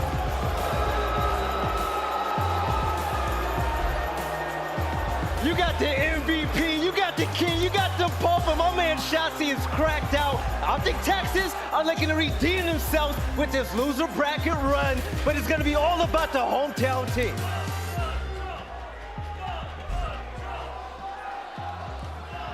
All right, well, it's time. The crowd is ready. The hometown heroes, here they come, the Minnesota Røkkr!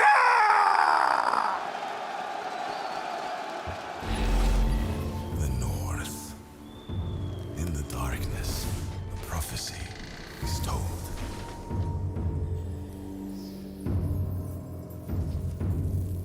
Four warriors. Confronting them, like challenging the winter itself. The snow that blinds you gives them strength. And the ice belongs to them. Prepare yourself for a cold wind blows.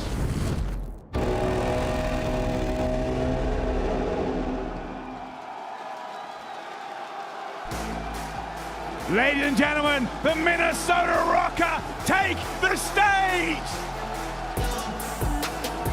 Standy, Attach, MajorManiak, and Priestahh!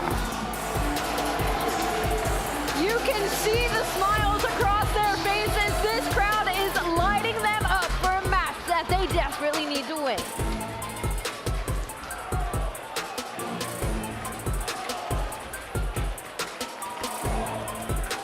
All right, well, we've waited, we've been patient. It is time to get this one underway. Over to the casters for this one, the beautiful and magnificent Merc and Maven. Thank you, sir. I'll tell you what, that I'll be honest, I got chills a little bit, my eyes were watering. I felt emotional seeing their faces like with the crowd, because you competed a long time. Yeah. There are stretches you go through where the crowd's not behind you at all for maybe years. To feel that, it's got to be amazing. Oh, 100%, right? And then on the other side of that for OpTic, like, this is kind of their chance to shut up a crowd for the first time, which is probably a little bit weird because, I mean, if they win tomorrow, they'll probably all be rooting for it. But, like, I'm just saying, dude, like, it's a chance to kind of silence a room, which, I mean, those guys, especially Scump, has never really had to do. Well, I think that was like the thing in their last series, saying Miles or Chance kind of nailed it.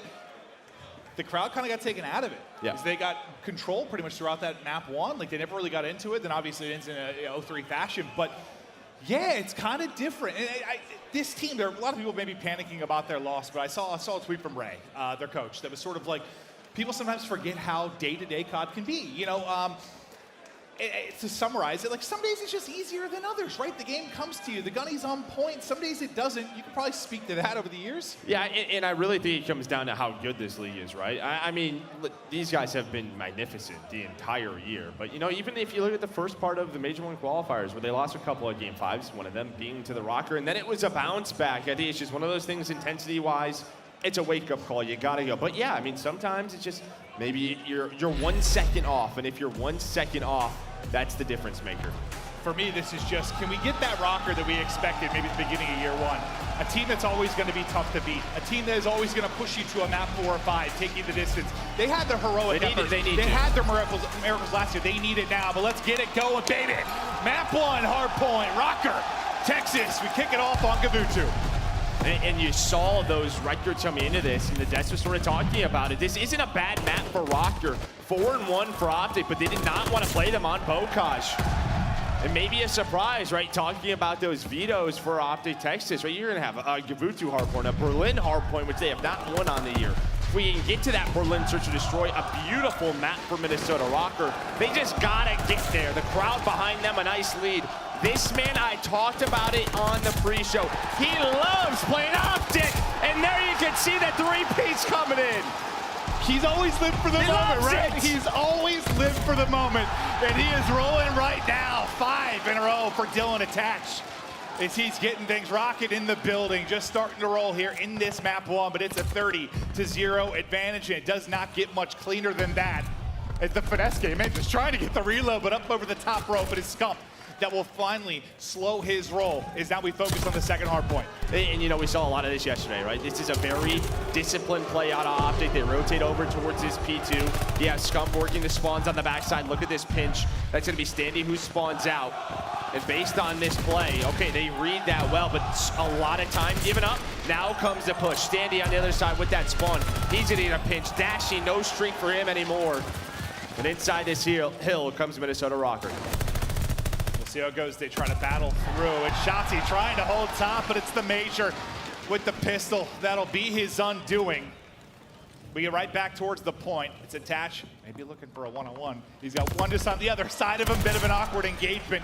It's Scump that's able to take that. Scump will actually find 2 around the hard point. We get ready for the next to pop. We take a look at the rotation, and yeah, you call it the timing tough. Yeah, because Priestahh actually needs a kill at Ring earlier than that. I mean, it was 2 players from OpTic rotating on over.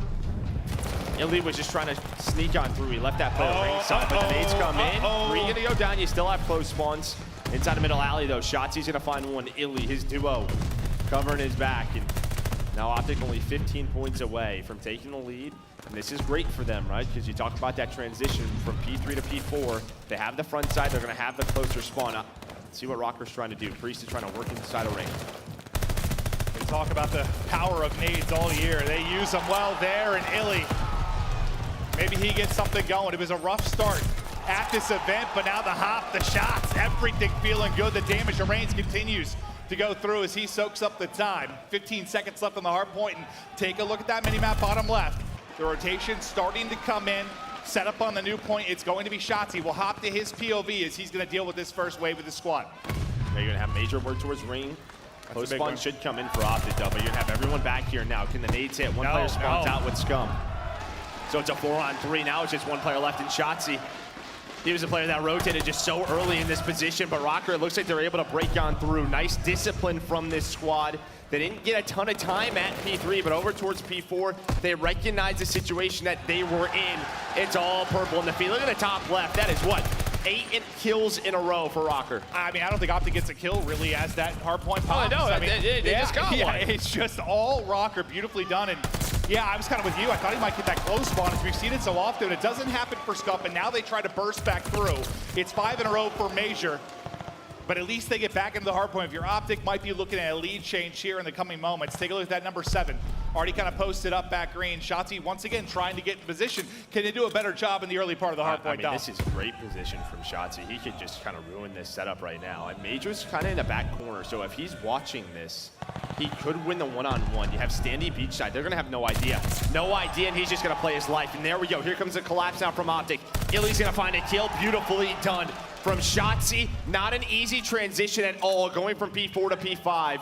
But Shotzzy got through. He worked with his team. That was just a great play. And now that lead, it's gone. OpTic are in control. I mean, he even hits the stun to get the info. Oh, my gosh! And now the movement on point. Parkour. Love to see it out of Shotzzy. He's known for the spice, and I thought he had another one waiting for him there, but not quite. As the lead now up to 30, and what a great job by Shotzzy and the whole squad, but really just being on point for the rotations. You know, he's known for the movement, he's known for the gunny, but he's got the heads-up plays there too. I mean, the more we're talking about this is, honestly, this first rotation is unreal from OpTic. I think if you look at OpTic in the past, this might be a completely different score line. I mean, they were outslayed, you know, kind of early on. That rotation to P4, they don't allow it to turn into some crazy big lead for Minnesota Røkkr, and then over to towards P5. It's that break where they're now in control, but you can do it on Kavutu. You can hold 50, 55 seconds, now a chance for Minnesota. Yeah, you can see some big swings, so without question. Now, can the hometown heroes swing it back into their favor as iLLeY's able to get 2 entries, but where will the follow-up kills come? You've got players spawning out. You're trying to hold the threat. Already here from Texas. You've got to regain and retake if you're Minnesota Røkkr. Let's go right to a listen-in with Røkkr. I need to go. Yeah, I'm looking over. Just close up time. Close up time. I stun close left. I stun close left. He stun close left. 2 close left. I got 1. Watch out close. Nice. I'm in the ramp. Okay, I'm watch out here. They can be low. I'm at cliff. He can be low. Ramp mid or low beach. Dashy's I think he went low beach. I got 1 low beach. I got 1 Actually, round. Actually, I'm going down mid. I'm going down mid. 2 more cliff. 2 more cliff. Yeah, yeah. Scump's going top left ladder. Left top of ladder. Let's make this it. We're P3 side. I'm on propane. Close right stairs. Scump. Yeah, we're flipping. Yeah, that guy flipped his team. He's in me back green. He's in me back green. Top right boat. Help me clip, guys. Help me top boat. Jeremy level top boat. Help me clip. I'm on a pitch, guys. I'm on a pitch. Yo, top boat, Dashy. Turn away, guys. They're spawning on you, Preston. I'm behind him. Mid corner. Mid cubby, Shotzzy. iLLeY's one shot in the left, 1 shot. There's 2. Yeah, Shotzzy hill. Yeah, spawning cliff. They're spawning cliff. I'm hitting over. I don't see my time. He's their side challenging me. Their side. Challenging me mid. He's mid side time weak.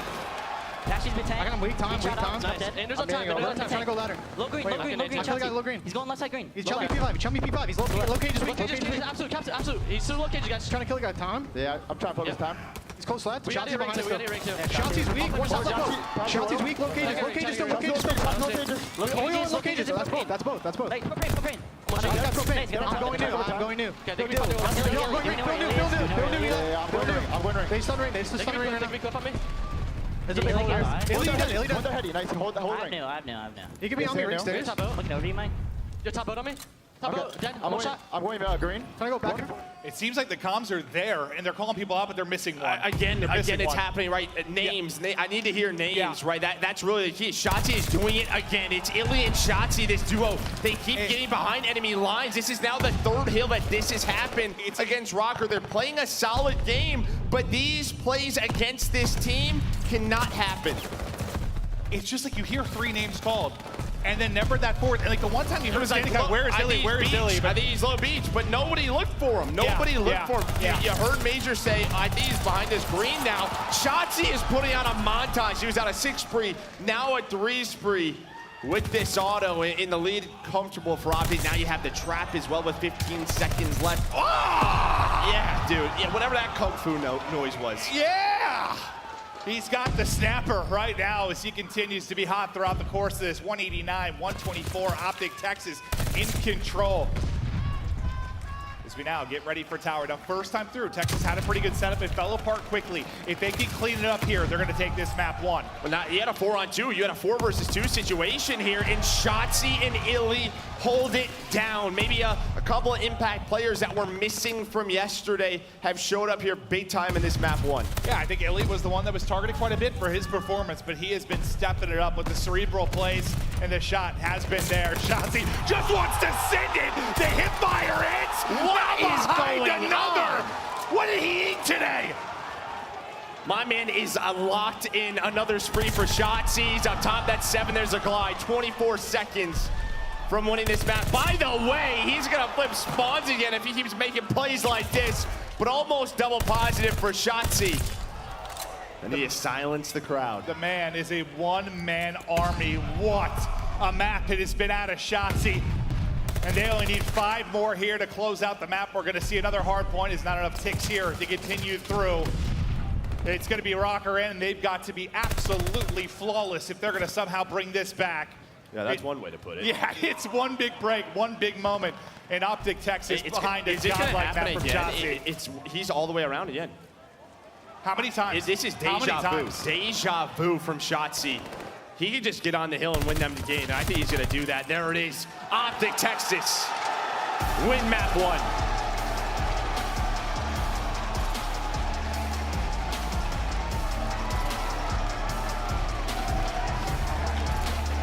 You know, when you and I first learned we were going to be casting, you know, we weren't sure at first. We find we're to get involved. We start doing the prep, and we're watching hardplay. We're talking to Crowder, the coach of FaZe, and you know, it's talking about how important it is to call names and not allow that one guy to get through. It's almost like a blitz play, right? Like you have one person that sneaks through, they can disrupt everything. I mean, you're talking what, like 5, 6, 7 times that might have happened where OpTic they get one person through, and that's enough to disrupt everything. It's all it takes. I mean, iLLeY and Shotzzy did it a number of times. It just felt like it was always those two. You can see it there, though. Shotzzy 30 and 17. OpTic, pick your poison on what play you want to update your highlight video on, because it could be any of those. I mean, these are just unbelievable. I just think it'd be one thing, you know, he had a couple of his coined beautiful movement kills, right? He had the sprees, but like the heads-up plays on rotation too, like all of that together. We're talking, it's like a LeBron map. Like he just did it all. He did it all. No, he really did. Yeah, I mean, it was a nice start for Minnesota. It was sort of back and forth. Over towards this P4 was, I thought they were going to kind of get a bit of a lead, Minnesota. OpTic, they go towards that P5 rotation. That was the Shotzzy play. And from there, they just get going. They don't allow Røkkr any opening. Every break, there was someone there. And it's got to help, too. I mean, maybe if you talk about somebody like Scump, who has had the crowd behind him for most of his career.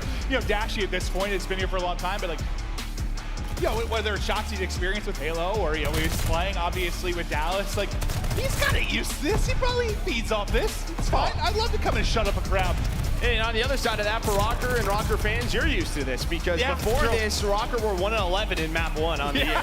So now it's 1-12. I mean, that was OpTic's map pick. Again, if you can get it to a game 4, to that Berlin hardpoint, that is going to be I mean, that OpTic have not won that. Well, I don't think we really, I don't know if we touched on it earlier, but they played once earlier in the year. How'd it break down? It was a game 5 win, right? They split the hardpoints. They won that control. They win in a game 5. We're talking about Røkkr. Yeah, Røkkr were able to win, I think, split hardpoints. I think win both search and destroys. So, yeah, in this S&D, can you get it, though, to the back half of that series? And I think where that becomes a little bit more frightening is this seemingly so, maybe not the OpTic of old, where, you know, the search struggles are there early, they look good in respawn. Then the search improves and the respawn falls off. We talked about that for what feels like a decade, but they seem to be a more cohesive unit. Like the search has gotten there faster than maybe it has in previous years. It seems to be a different story, and we're not. It just felt like we were saying the same thing. Well, they simplified their game, I think, at Major 1, right? Sort of the rounds that really pissed me off, right? Those sort of 2v3s, those 1v2s. They didn't allow that to happen. They were very quick. They were reactive on the map. You just tell they were playing together with their communication, and, you know, it's fun to watch. But, you know, they did drop one yesterday. Absolutely, absolutely. But, you know, we've seen some teams rebound today, you know, whether it was talking about Ravens, you know, they had a really slow start, similar, became victims to an 0-3, an upset type scenario, and they're able to bring it back today, hoping OpTic maybe come with that same fire. We're not hoping that if you were in the Røkkr crowd here in Minnesota, sorry. But let's take a look at some of the S&D stats as we look at some of the highlight players for this search and destroy, the stats for Standy and Shotzzy. I mean, you can see there, 1.31 for Standy. I mean, maybe not doing what he was doing last year in the respawns, but the S&D still sticking out. 8.3 kills per 9 rounds, 32% of his team kills. On the other side, Shotzzy, if he does anything in what he was doing in game 1, this could be quick. It is just, you know, you've said this about, you know, kind of maybe Hook in his prime, Shotzzy now, like, when you watch him, you know it's his POV. The way he moves, how fluid it is, the plays he's able to make. He is one of those rare generational talents that is just, it's special. I think it's like you feel privileged to commentate over him. Like he's that good. Yeah. Oh, 100%. Yeah. And I think you're just starting to feel his impact more and more as he gets comfortable. And it's not only sort of, as you said, the individual plays, but he also is so aware of, okay, when do I need to do this? Make that next step. But here's where it gets interesting. Røkkr 0-0 on Desert Siege. Have not played it all year. In an official match, OpTic Texas, one of their weaker ones at 1-2. See what happens here. I mean, we just saw it, right? In the last matchup, that map number 2. All I'm saying is we're gonna be running through some doors. Hit it! Break some walls down. I love it. I love it. Very powerful avatars they have in this game. Just smashing through everything. One day I hope to be that strong.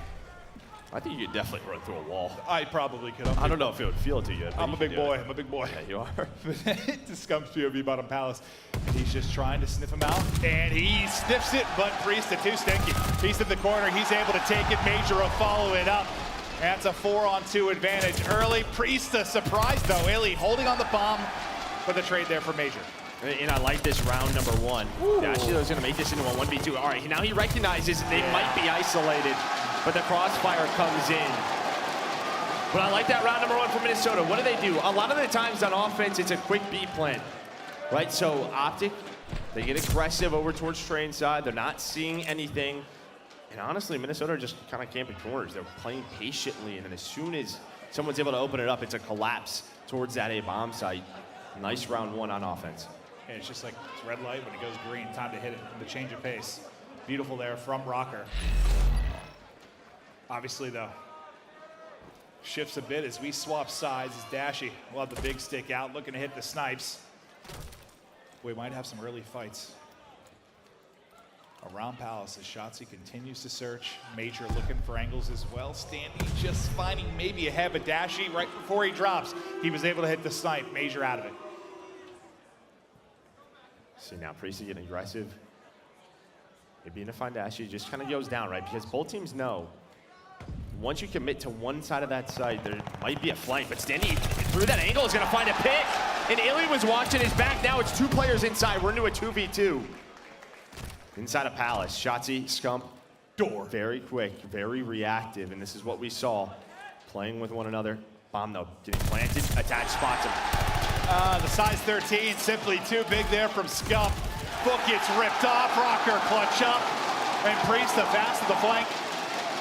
Finds the timing, the pinches through, Røkkr. Well, it's honestly, it's the timing between Standy hitting the shot, and I think once that happens and Dashy dies, I think iLLeY is almost like, okay, do I turn around now? I don't know if the flank is going to come in.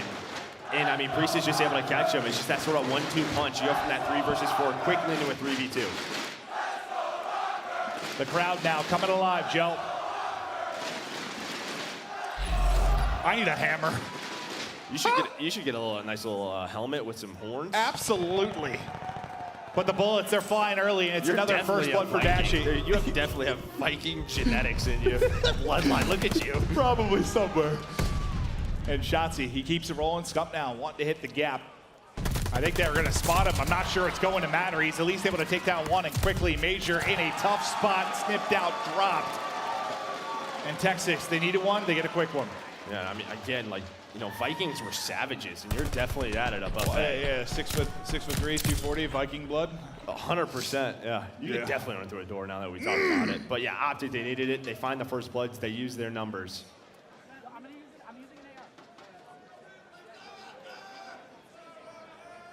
I'm not sure iLLeY could get closer to his monitor if he wanted to. He's got a couple inches there. Good. Round 4. And Shotzzy, he's just getting tagged up, tickled as the bullets come through. They try to get a nade over the top, and that nade is going to hit. What a lovely one from Attach. But bomb getting planted at the same time from Scump. Now, can he get out with his life? He's able to do just that. And you're spread pretty much across that 50-yard line right now. If you are Røkkr and you're picking them apart, Major finds the next one. These are not easy retakes, though, on this B site, but Priestahh plays it down low towards Trench Shot, and now you have Dashy all by himself, 1 versus 4. Middle of the map is being locked down. Maybe not the weapon that Standy wants, but his teammates on the bomb, and Minnesota bounce right back to go up 3-1. The nades hit. They hit the second pick. Priestahh takes his time, Trench side. Yeah, I didn't see how much damage the bullet, you know, you saw kind of Shotzzy's POV, he was getting peppered a bit. I didn't see how much he got hit for exactly. It's something like wall bangs through, but great nade there from Attach. And that B bomb site can get a little bit scary when you're an AR in that position. A lot of the times we've seen teams either just plant or kind of fake that plant and just push on through with those submachine guns. Attach now with the snipe. Another aggressive A hit from OpTic. And it's similar to what we saw in round 1. It's very slow A side from Minnesota. You have one player playing around the middle of the map and Priestahh with the bomb. Standy's making sure there's no funny business towards B. There's funny business. They found it. Shotzzy just finds the angle. Beautiful as Standy gets dropped. But out of Priestahh, who's been waiting and looming inside Palace, trying to find his chance to pounce. Window, wall, door. Which do I choose? One window, another window, another door. Oh, don't mind us. Priestahh is trying to dip out. As soon as he gets spotted, not going to happen. The comms on point. The shots there through for Texas. Now bomb down in a precarious position. And yeah, I mean, the two you're kind of talking about the slow pressure towards A. They haven't moved much, except they swapped sides. Dashy's going to hit the shots. The trade through for Attach, but he is by himself, and he's got people left, right, and center. And he hits another nice one. But speaking of centering, yeah, that centering. Yeah. Centering was solid out of Attach, but just no numbers. Yeah, if you're going to play that slow style, the goal is just not to get picked, but Standy does. You kind of want the defensive team when you're playing that way to get a bit impatient, right? Be on their toes, maybe over-peek something to try to get some information. But with Standy going down early, they can just kind of play around their numbers, right? And this is what OpTic has done so well. Kind of changes the flow entirely really quick, right? Yeah, 100%.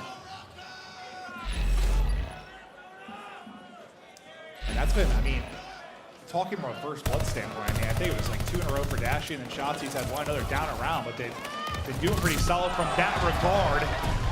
Shotzzy with another one, but Priestahh instantly there to even the odds. He's got to try to get out. Shotzy's just chasing, he's able to do it. And just trying to finesse around the bomb. He's got people on every side. They know his position. Major just going to get double peeked. I mean, you're hoping that Major can, you know, get the trade on the Shotzzy on the bomb. The problem is, though, the player playing back trench side, he ends up getting picked. So Major has to back on up in a 1v2 with the MP40. He's hoping a timing goes his way, just does not. Pretty difficult to play around B if you got us up. That just looks stressful, right? Yeah.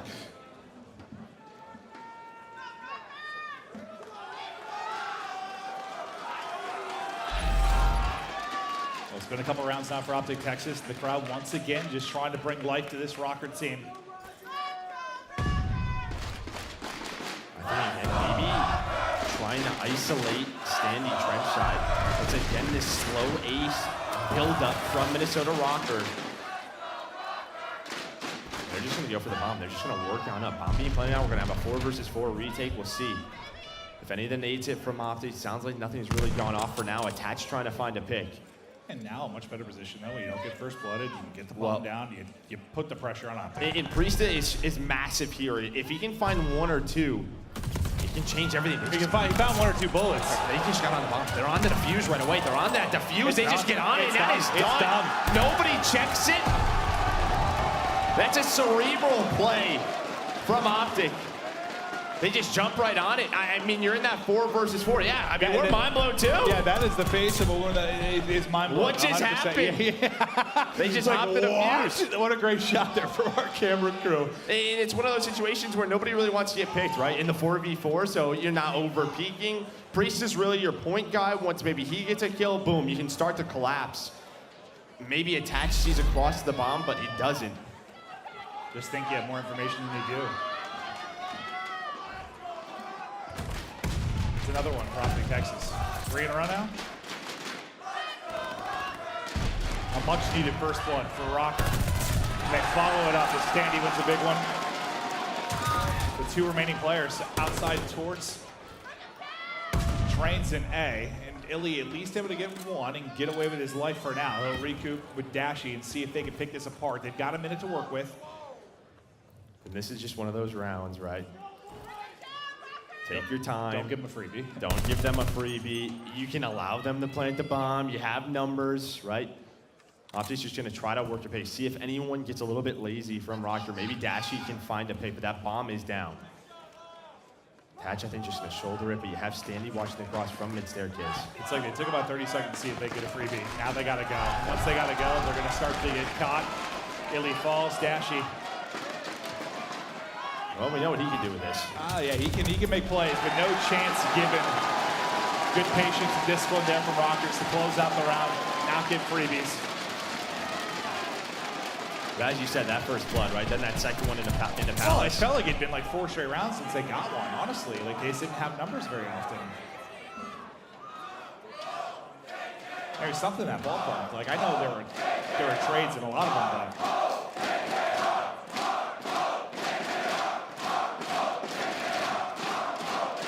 I just want to jump around, dance. You need a We Will Rock You. You know what I mean? Røkkr. Yeah. You like that? Tash getting very aggressive. Just kind of hits it. Finds the timing. Right through that aLLeY. Man advantage now. Bomb started being planted. OpTic's trying to hunt him down, but this is great for him. Now what can iLLeY find? It's like the longer he can play his life, the better. more time he can waste. Hopefully someone doesn't hop the bomb. And he's just getting information from that position. They'll feed one over to Priestahh. Now gonna have a one-on-one on the other side. Is that Scump starting to push through? MajorManiak is just ready and waiting. Scump, we shall see you in the next round. Round to Røkkr. 1 round away from tying it up 1-1. Yeah, Major was just watering his plants back there. Oh, That's yeah. kind of how he finds his 10. I don't know that there's a whole lot of water there in the desert. Yeah, that's what I mean. Yeah, he's taking care of it. That's his tree, so. He's very much into nature. That's nice of him.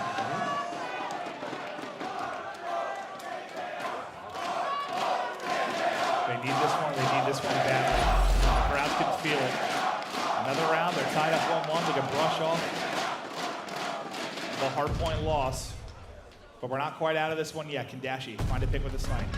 Can Shotzzy make the movement hit? He sure can. Little hop shots hit. First blood to OpTic Texas. And with that spot, right, there's just no trade. I mean, he's hit down to 2. And he's over the wall, and now he's on the bomb. There is one player in MajorManiak in that spot. He's going to have Dashy watching over him. Yeah, Major has to make the play. He's got to make a play here. He does. Into a 3v3. iLLeY, though. iLLeY's going to take it down. No, 1 versus 2 for Dashy. Priestahh coming up big. Preston going huge. Major with 2 in the round. It's a 6 streak to close it out. It's a search and destroy win for Røkkr. And we are all tied up. Bring the music back. Bring it back on. Woo! Bring it back. Yeah! You were right, music guy. The map's over. They just teased it. They teased it. But the fans fired up. The first time they played, they got it done through the search and destroy. They're going to need to do it here again. They close out the map 1. They rebound after it started to get away from them, right? You get, what, 4 Texas rounds in a row? They were starting to find a groove, but you bring the crowd back into it. You come up with some big plays, some clutch moments, and they close it out. Despite the fact that you get first blood in that one, they bring it back in a 3v4 clean. Yeah, I mean, Priestahh with 11 on the map. I didn't even realize that. MajorManiak's going to finish on 9. I mean, it's just the versatility of Priestahh, what he's always done. Can run the sub, can run the AR. Beautiful on that map. Dashy, he was trying to get going with that sniper, but there just wasn't a lot of room to work with. And now, right, we're going to go to that map 4. It's kind of what I had circled. OpTic, they have not won a Berlin hardpoint this year. I mean, it's not like Røkkr is the best on it. They're 3-5, but a lot of repetitions. But it's tough when you look at these matchups between teams like this, because it's usually so lopsided. It's tough to circle those maps. It's tough to find those maps that might be the big ones, just because Well, OpTic's been a lot better this year. They have, when you look at the overall record. So that was the one you had marked down. We're guaranteed a map 4, but before we get there, we've got to control. We are tied up 1-1. Røkkr, the squad, the fans, everybody getting rolling now as they bring it back and tie it up. To control we go after this quick break.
The Call of Duty League is brought to you by Mountain Dew.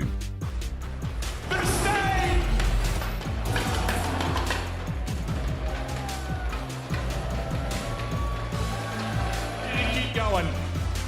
Røkkr fight back. They get the Search and Destroy win now. As we go to control, I can ask you, before this. I'm like, all right, so what's the big thing our control is getting going? And what did you say to me? I mean, this is OpTic's map, right? Tuscan Control. This is kind of their home. They're very good, yeah. This is their home. You know, for Røkkr, this is, I mean, they're better on Gavutu. I think 3-2 on the year. On Control, you're not playing that. I think, what, 2-5, I wanted to say on Tuscan Control. Where the other side for OpTic, now they did lose it yesterday, but, I mean, they have been so darn good on this map. It's just control in general, kind of. Yes, I mean, the game mode. I think Carson, our stats guy, we tweeted out, it was sort of how important your worst control is due to how kind of the coin flip works when you talk about what control map you might be. And it was like OpTic's worst control map was 9-1 or whatever. It's not really like coin flip anymore because, I mean, right, you're at the tournament now where OpTic gets to pick which team they want. So it's kind of like, what map do they want to play on? That's why yesterday it was the discussion around should have they played Gavutu versus Seattle Surge. Yeah. But there you can see it, 2-5 for Minnesota. Røkkr 9-2 for OpTic Texas. Really the standout for me, for OpTic, every time I watch him, and the major one was Dashy. I mean, this is not an easy map. Everybody kind of knows if you play some ranked or you haven't.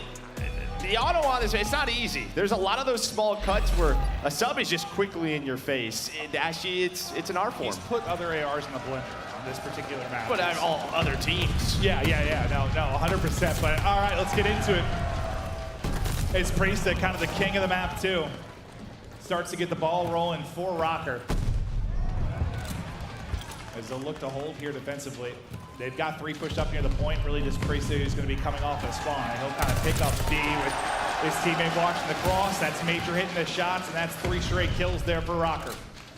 I just kind of slowing it down now. Now you do have OpTic off a spawn, maybe working towards B. So they know this, right? P5 is open. You have to rotate over. Off a spawn is going to be Priestahh. Now you can get on B and at least just kind of stop the clock if you need to.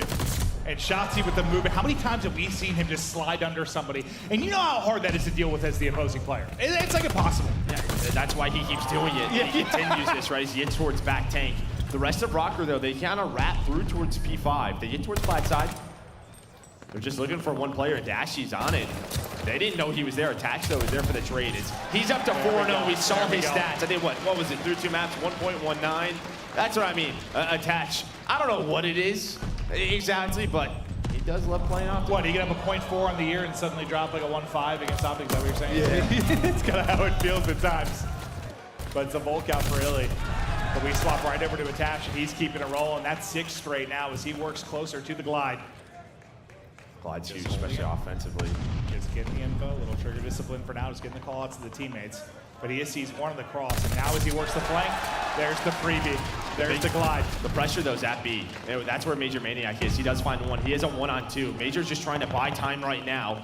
Major does get taken down, allows his teammates to rotate on over. That is 3 ticks in already. It looks like A is going to get done. It's Minnesota. They have to worry about B. Yeah, that was a good job. Dashy's kind of got to rotate them off, just make sure they can finish A and now get the extra minute. So they've gotten 4 points of progress. His Attach is just trying to hit something through the wall. They're not able to connect. And you have just over a minute now to work with as it gets fast and frantic around the point. It's Scump and Shotzzy. They're able to combo to take down 2. And I like this from OpTic. Allow iLLeY to come off spawn. See he's using that full, which we've been talking about all weekend. Standy is working through a pinch, but iLLeY's gonna pick that up. Taking their time is Minnesota Røkkr, playing patient, forcing OpTic to have to go first. Still a 1 life advantage. Now up to 2. His Major gets the kill, backs on up. You're just kind of waiting here now if you're iLLeY, just sort of isolated on the other side. I thought he was kind of waiting for his teammates. Actually, Nate that's going to take him down. The rest of the players sort of pushing their way through church side. Each team able to come up with a 1-on-1, still dancing around the point is Shotzzy, but eventually he will be dropped. Now just about 35 to go. Lives-wise, you got 2 life advantage. 8 versus 6 if you are Røkkr. And Standy, he increases the odds. As he's now on 3 in a row, just trying to get the reload in as he gets scrambling back the point. But this is really your last push if you're OpTic. You have 20 seconds to go. You got all 4 up. You only have 1 respawn remaining. Yeah, you're just waiting for your Scump to kind of reinforce here, so you have a 4 versus 4. iLLeY's gonna get on that B point. Shotzzy's gonna get picked. That's before Scump is there. He can't really help. Now he can, but it's just a couple of seconds, I think, too early there from OpTic. Shotzzy's going to be last alive, so that's where we will end objectively. So they get 4 points of progress. You have a good hold. I mean, really, I thought they were going to keep him from really getting any time extension for a while there, but I think what ended up being the 2-on-1 against MajorManiak over towards B. Finally, they alleviate some pressure from A. They get that in transition, but then you hold strong from there if you're Røkkr. Yeah, I mean, if you're OpTic, you had like one push where Shotzzy was able to get down to B, kind of in that 4v4 situation, and it's nice patience from Røkkr, right? Even into that 2v2, they backed on up to flat, they played around those stairs, right? Players off spawn, can work with those nades. But you want to win around, you're supposed to. Probably hasn't hit his friend in the face with that horn, but you turn awkwardly. It could be painful, Joe. Oh, your eye out, kid. Yeah. Dashy and iLLeY, they're lighting it up early. You see number 3 coming off the spawn, that's going to be MajorManiak. He's just going to be wrapping this over towards the other side, but already pushed up the entire way will be Shotzzy. And Shotzi's able to win that fight on the other side of the map. We now get back over towards A, and it's Scump here lurking, Scump here hitting, and able to finesse away with his life for now. Great defense thus far. Yeah, it's a big kill though by Standy to take down Shotzzy because he's watching the rotation of B, right? Off his spawn, Dashy and Shotzzy have to go back to B. If he doesn't find that kill, they know all the pressure is mid-map at A. So just getting that kill, forcing them to rotate back, and now he's on a 3-speed progression being made. He's gonna get aggressive, but Scump says, not right now. Not let you make a play. Priestahh's trying to get the movement, the shots into just about everybody, but there's the second part of progress. Looking to finish off A, and yeah, it was a great hold until, yeah, you kind of called it. They get that big transition kill. Kind of the floater, and things start to unravel. Now they've got significantly more time and looking good in the lives department. You got 2 minutes to work with. You're just about even there. Yeah, that glide. Yeah, and you still have the glide. Now where do you ramp this up from? They're going to lose somebody and get staggered here a bit, but Standy able to win a big one. And that's going to make the head turn. That's going to be Scump that's now going to have to turn. It's actually Dashy, though, with the auto at range. That cuts down the push from the flank. And you can see with the position right now of Shotzzy number 7 at Fountain, with radio controlled by Dashy, they're just going to give up the back of the map. You can. They're going to say, fight us, right? We're going to have the power positions, plat side and top tower. But the kills are coming in now. Now here comes a collapse off of spawn. All of OpTic trying to get to Dashy by radio side in this position. Standy, oh, the grunt, it works. It doesn't always work, but that time able to catch him off guard. The reinforcements again, Scump with a multi-kill to stop a push. It's like there have been some moments where you're thinking this is the breakthrough, and how big would an offensive round win be here? They've gotten so close to finding that opening, getting some real pressure on the objective. Is this now another chance? They're just sliding across. The nades are going to connect. iLLeY's shots going to put him down as well. Scump and iLLeY just working together on the crossfire, and Dashy wants involved as well. Now they're able to fan out, push this a bit with 35 seconds remaining, stop them from getting anywhere near B.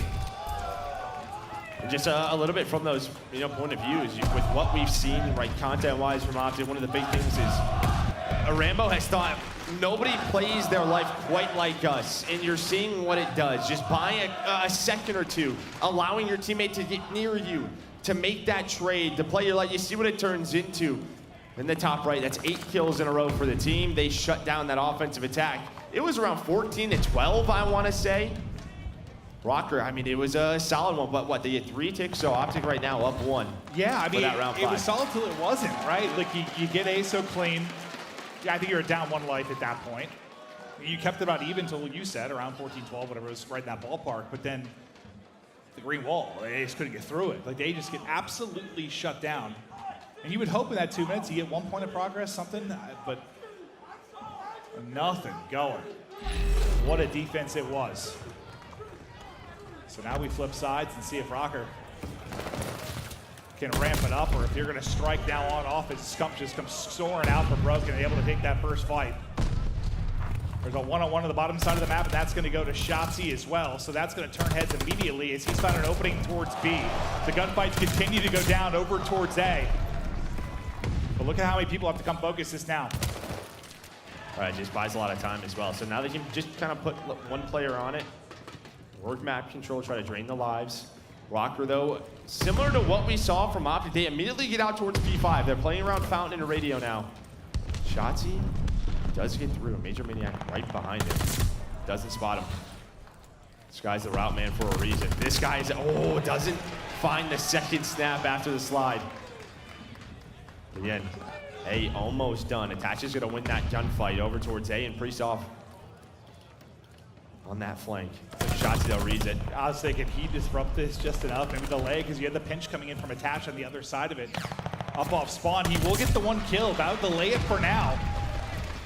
So maybe you chop down a little bit more time before they get the extension. You imagine they're eventually going to get it, but not quite there yet. Live's relatively even. All four just kind of hitting out through mid. You saw the arrows kind of heads on a swivel. Looking for an opening as Shotzzy tries to shoot it through Church. Yeah, he's going to get called out though. Standy just kind of rotating around Scump, playing around this P5 area. It's this gunfight right here. Who's going to win it? Now with Scump winning it, now here comes the transition over to B for Røkkr. Priestahh is spawning to win that one. There's the trade. Can you keep two there? Can you keep two at A to hold they this? Are right now. It's working right now. You're able to. You hold at A. You have just enough to get the kills over towards B. This could be huge. Was a centimeter for being a third point of progress in the added minute with A. They have not been able to touch again. Røkkr had just locked it down. Now you find another moment, or maybe you can get this done. iLLeY's gonna shoot it on over towards B. They get the clearance on A once again, but you'll stop the clock due to iLLeY winning his gunfight. And all of OpTic are getting here now. This is not over yet. 14-8. Also, you get the third tick. I mean, that's big in itself, right? Yeah, you find number 3. Gonna get to number 4. Here comes the retake. For Minnesota Røkkr, they find those kills, and then off a spawn. Look, iLLeY's gonna immediately go towards A. Not enough time. No time. So, it's like part of me is like it's disappointing for Texas in a way. When you were, a centimeter away from finishing A, you had a couple of chances to pull people away, and you just couldn't win the big fights. But the fact you get that third bit of progress, considering where you're standing right now, you'll take it. It's just sort of that philosophy of how do you want to play this? Do you just want to get done with A and have a lot of attempts towards B? Do you just want to keep one player on it, sort of just play around the clock? Yeah, I was kind of saying to you earlier, it's a little weird to me that like getting 3 on 1 point and finishing is worth the same as getting 2 and 1. Like I almost feel like maybe there should be more value to finishing a point, but I don't know. I don't make the rules. We just got that changed. Let's relax. Yeah. That's my bad. Let's not start that conversation. Delete the bot. Delete the bot. I'm very, very grateful.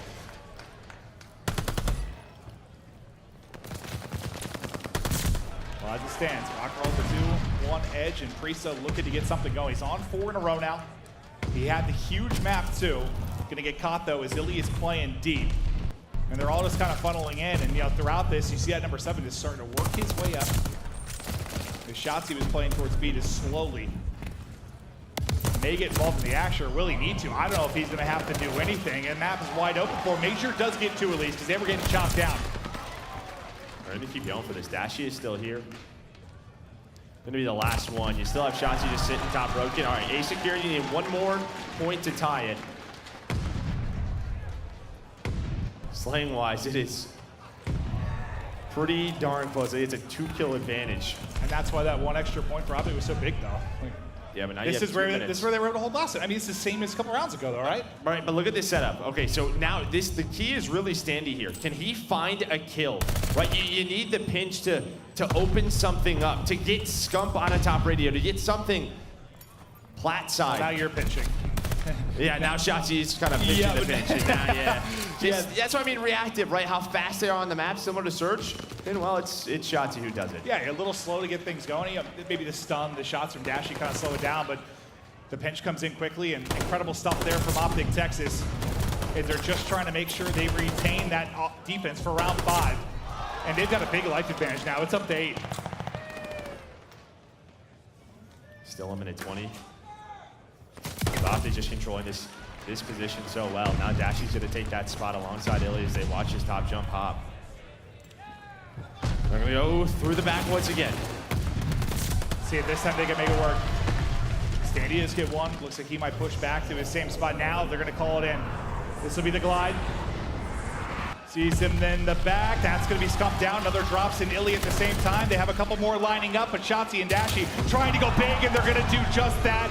Huge shoots, kills off the back of that glide bomb, but Major's still here and lurking.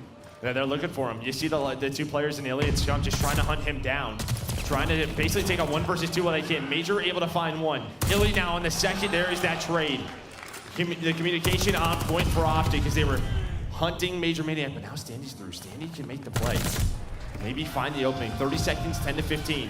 Standy to Priestahh. Find some kills. They're trying to work this point. These next engagements gonna be so massive. It's Shotzzy, it's Scump yet again that's able to go big. And it's a third from the king. Goodness. Absolutely filthy stuff with 4 HP left.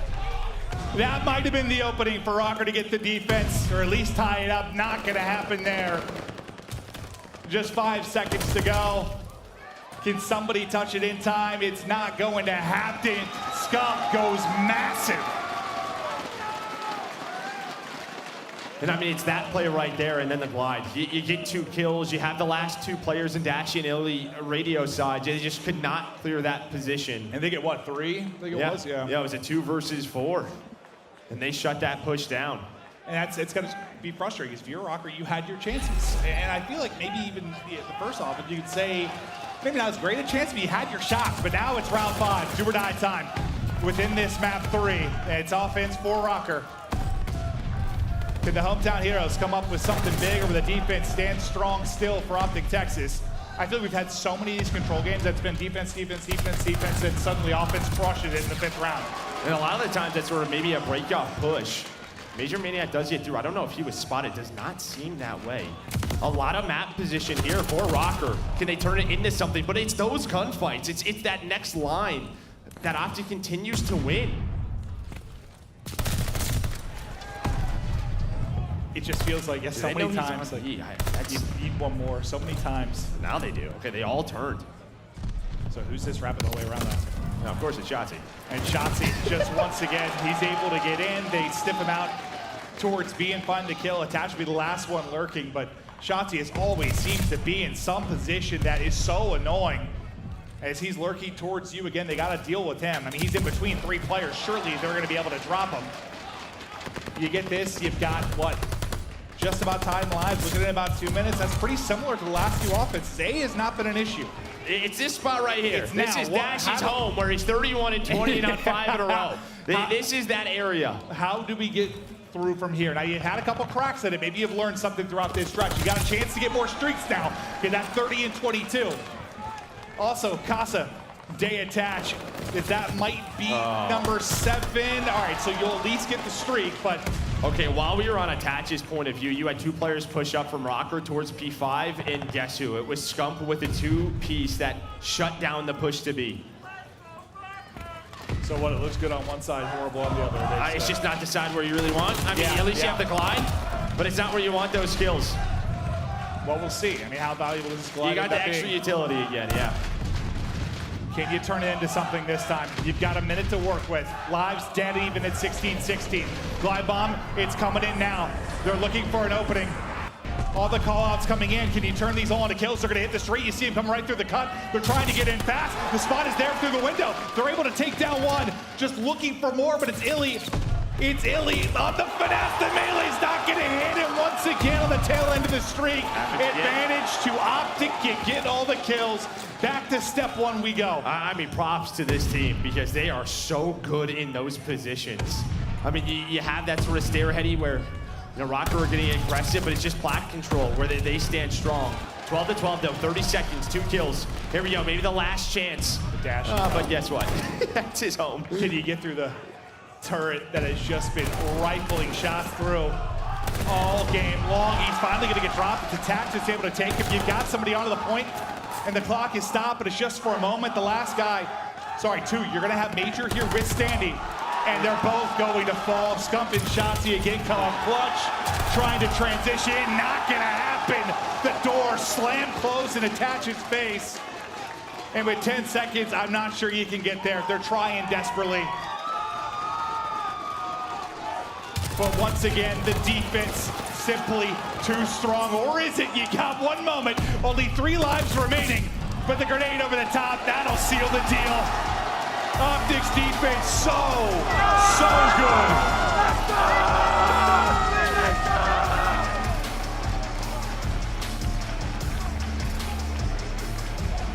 I mean, there were chances for Røkkr. Yeah, so many. It's like it's tough. Offense on control is not the easiest thing. It's not like when we're saying there were chances, it's not like, oh, they should have won there. Oh, they should have won there. It's just there were opportunities where if you won maybe one more gunfight, two more gunfights, you're getting some progression at least. You're giving yourself a chance. It's one of those, really the chances that we talk about is if you can get multiple players onto the point, you force OpTic to have to, I don't know, get aggressive or play a little chaotic. I know they don't do it often, but they weren't getting him out of those spots. Every time they needed a two-piece, it was Scump. Then it was Shotzzy on a flank. And well, Dashy 35 and 24. I don't know how he does it on this map, every time. He does it. Every single time. It's just consistency. Out of Dashy on that map. What a bomb it is. 4,500 damage to go with it. Beautiful, beautiful stuff. As we'll take a look at some of the highlights throughout the course of it. I mean, they push them the distance, they do, and we think that's what they need to do in this series, and that would have been an upset, obviously, in the map 3. If Røkkr were able to take that, then you talk about Berlin maybe being a question mark a bit for OpTic. So it's almost more like, I don't know who need to win that more. Yeah, now you gotta win your map pick if you're Røkkr, right? Yeah. Going into this map number 4. Yeah, but I joked with Shotzzy after Major 1 that they might build a statue of him on this map, and that could still happen. You might be able to visit Tuscany and see Dashy there, you know? We need to go there together on a vacation. Beautiful rooftops. Oh, it'd be incredible. Just the two of us. No wife, just you and I. Like Lady and the Tramp. Pasta noodles. Be some special moments, but no, I mean, he just continues. I mean, Dash, I know, has had some brilliant moments. He had the kills, but like, it's just, Shotzzy is just in those spots, man. Like this, man. It feels like, you know, yeah. Scump had that massive play. Now we see it from his POV, the huge triple, but you know, sometimes we're watching like Simp on FaZe, and you just look at the mini-map, and you're just like, he's in the spot he needs to be. He's in that spot to make the play for his team. Shotzzy's there so often, man. Well, they read the map, right? Like, they're able to understand what's going on with the position that they have. And a lot of the times, you know, if you're going to set up this sort of 3-hit-the-back, you know, defensive spawn on offense, you kind of feel it building, right? You're not seeing anything if you're the defensive team. And a lot of teams, they might play that, but Shotzy's like, all right, I'm going to just wrap back through church and just kind of pinch the pinch, and that's really what they're able to do. He's the type of player that, like, if you are hesitant and you are not fast with your decision-making, he's going to punish you. Yep. He is, but we're going to take a look at our Scump play of the game. It's going to be Scump's 3-piece, because that was a brilliant, massive moment for them defensively. He went huge. No, he does. I mean, this is that sort of position where OpTic do get close in this round number 4, and they get pushed out onto this P5 door, but he finds 2, and then the pre-fire attach a wonderful map, but just a little off there on that centering. I mean, he needed one more bullet. He got out of it, 4 HP, I think it was, but... Yeah, I mean, we've all been there trying to, just needed one more bullet on Scump. I could have said that a lot, yeah. Probably he just happened his way with you. That's tough. Well, luckily that team is the most of the time, that's true. I was pretty lucky. That's true. Just one more bullet. But now we get to the map 4, and you said this is the one you had circled. Just haven't seen it a lot. Haven't seen many wins when you're talking about OpTic, and you go. Well, why do you think this is a map that hasn't really worked for them, or they haven't put into their rotation a ton? You know, it's tough to see. Like, going back in the VOD, I'm sure there's some obvious situations that they probably threw. It is a map where it's a little bit more rotate heavy. You have to be, you know, making sure that they're getting those early rotations to P3. And at times it can be tough to break those setups. But I know they've been working on it. It's probably a map that the coaching staff has circled, like, hey, what do we want to do? Kind of how we want to play it. But here you can see Shotzzy in that game number 1, kind of who he was killing and where he was. Yeah, it's like a lot of those kills. What's like impressive about it, though, is how we got to the spots, I guess. When it was finding those openings to get through it on the flag, it wasn't just bashing his head to the hard point over and over again. It was finding openings for his team, shooting players in the back sometimes.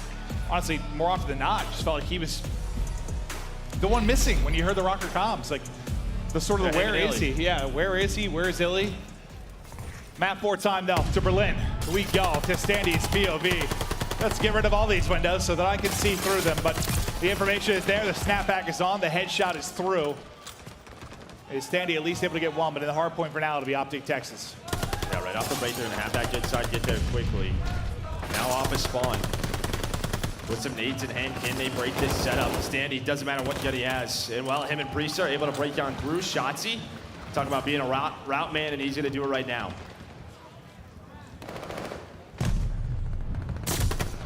We'll see what kind of opening he finds behind the bench, but they're kind of able to waltz right back into it. You still have Priestahh here just trying to fight, and Desk, I thought maybe enough, but a little bunny hop towards him off to the slide. Scump will take that fight. You would have loved that time. I mean, you had the rotation over here if you're Røkkr. That would have basically tied the game up as well. But you are here at P2. Screw that ceiling. Oh, in his face. Ah, okay. Ah. To the ceiling, to the forehead. Everybody's dead, but iLLeY, you gotta get him out of here. He's just buying so much time for his team. Finally, a nade connects, but he buys. You know, Scump is now there. He's gonna find some kills. He's gonna get on the point. He cannot really be killed. You can see it sometimes with those walls. You just lose aim assist. It's just like all over the place. Can you do that one more time? No, Joe. I was very naughty.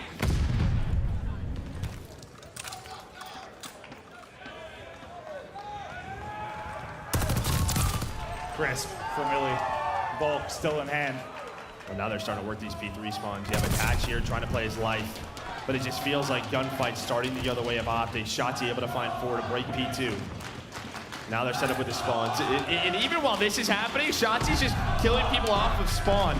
It's like stagger it, keep him away from the hard point. All right, I trust my teammates. My man's just hunting. And then you find an opening to start to wrap back. You shoot somebody in the back. It's just beautiful stuff from Shotzzy. He's got MP40 and auto in hand. He's on 6 in a row. Just everything working out in his favor. The timings are there, and I thought maybe another one to come through as well. But what a brilliant bit of footwork and gunplay it was from Shotzzy. Just so tough to deal with in these hard points, and they're up, what, just around 50. Great so far. I mean, Røkkr doing an okay job trying to get in, you know, break up some of this time. Over to P4 now. This has really been a tough hill, right? I mean, it's just tough to get into that setup where you're earning a lot of time. There's so many different angles where you can get shot in this hill. Priestahh gonna try to get down. The nades are gonna start hitting.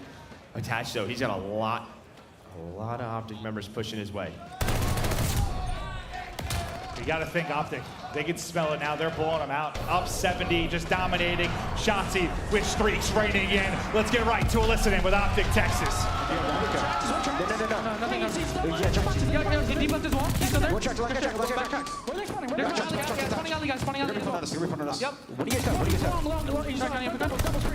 He's on timing. You're short. I need short on you. Watch out, guys. Standy, back up the 5. I'm watching. I spawned on aLLeY. Standy short. He's short. Behind me, tracks. Yo, back tracks is 20 in the left now. Try to get tracked. One back tracks, Major. I'm on left. I'm picking up the row.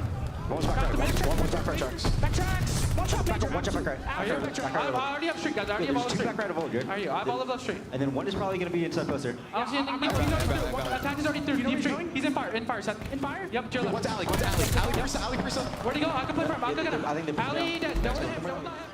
Poor iLLeY there. He's like, I got all street. I got it all. And unfortunately, Attach already here. Shot in the back, but he gets the comms quickly over to Scump, and he's able to locate the kill. And I mean, Dashy's had a slow start. He's 3-9, but not sure you care much when you're taking a look at the scoreboard. No, I mean, you know, Shotzzy, iLLeY, Scump, everybody contributing.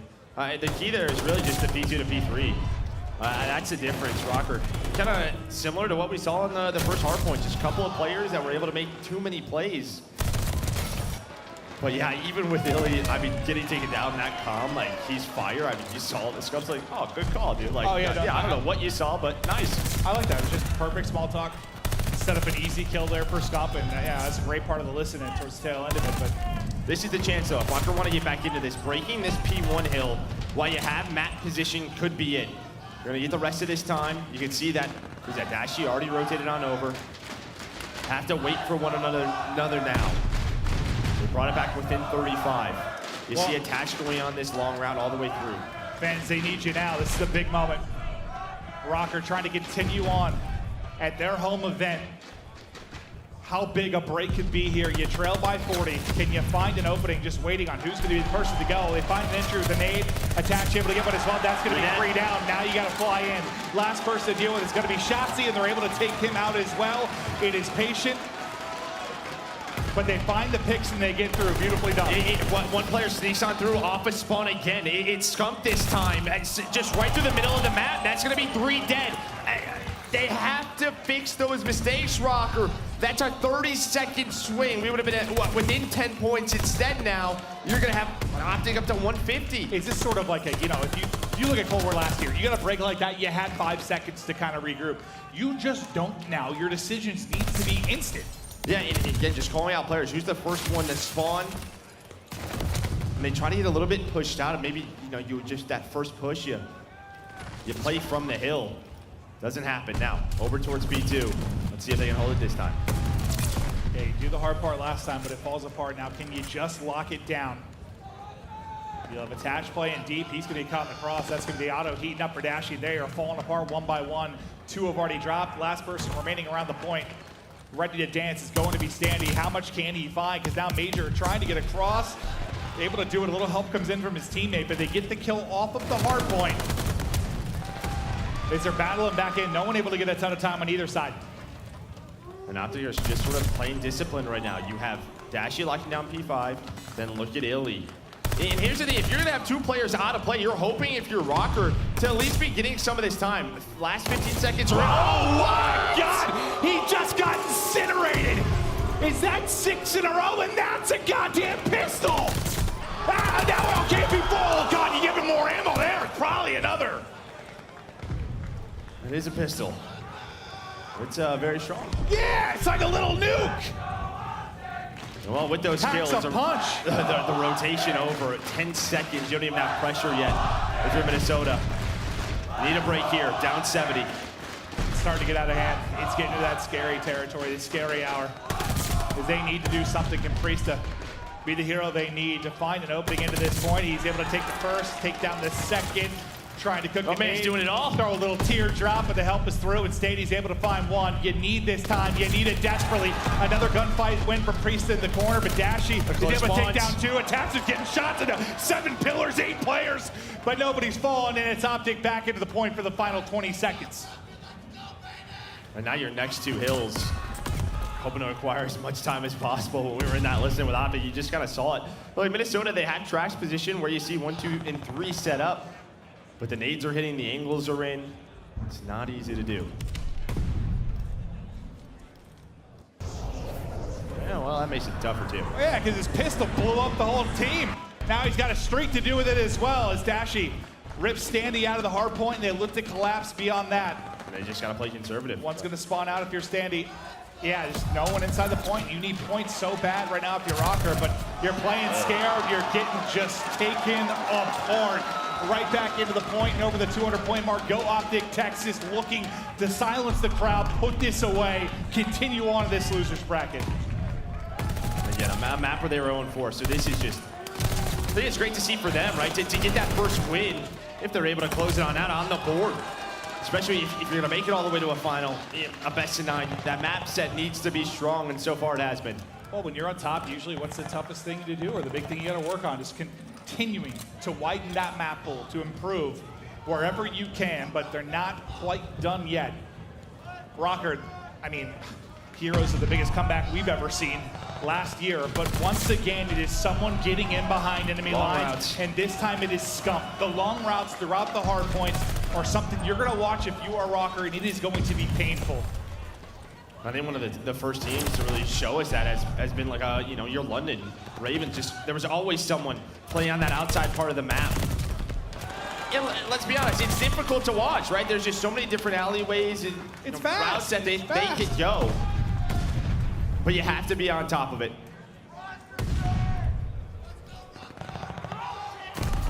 Well, Scump looks to wrap back in. They'll be shot in the back. They're just 27 points away now. But they get this flip. You're starting to chip away at this. I mean, this is a team that is responsible for so many insane comebacks. You can never, ever count Røkkr out of it. They're just chipping away at this lead. Slowly but surely. That's a big kill from OpTic into the next hard point, though. You're going to have to clutch up now if you're Standy and attach. Well, iLLeY was just going through files back there. Just taking his time. His teammates were dead around him. Dashy now inside. Where are the trades from Røkkr? 3 down. It's on the Priestahh. It's all 4. All these P1s. They gave you hope for a moment. And OpTic Texas, they snuff it out. 10 seconds now to go. As iLLeY is just beaming until he's not, and he gets dropped, but you get the win on Berlin. Nobody close enough. OpTic Texas regain, and they continue on here in Minnesota.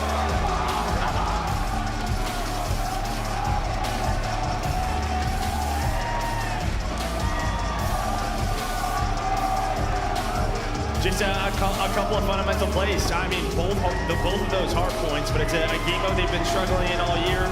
You can see the openings, you can see the gaps. If you and I are talking about it, it's pretty obvious. But that P1 on both of those rotations, chance there for Røkkr to bring that game in. And is that, you think, mostly just a comms thing? Just knowing who's missing? Has to be. Gotta button it up.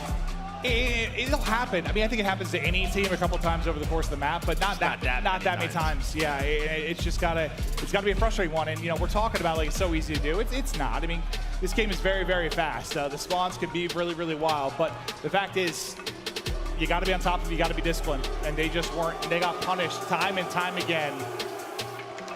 And it's just, I mean, Dashy, hell, he rebounded massively. He was, what, like 3 and 9, 3 and 10, I think, at one point. He really started to heat on up. Wow, it's probably the 7 spree with the pistol at the tail end of it. That was absolutely disgusting. MVP for me, though, I mean, it's Shotzzy. He had a series. Yeah, Shotzzy and Scump in games 3 and 4, I think were the catalyst for OpTic.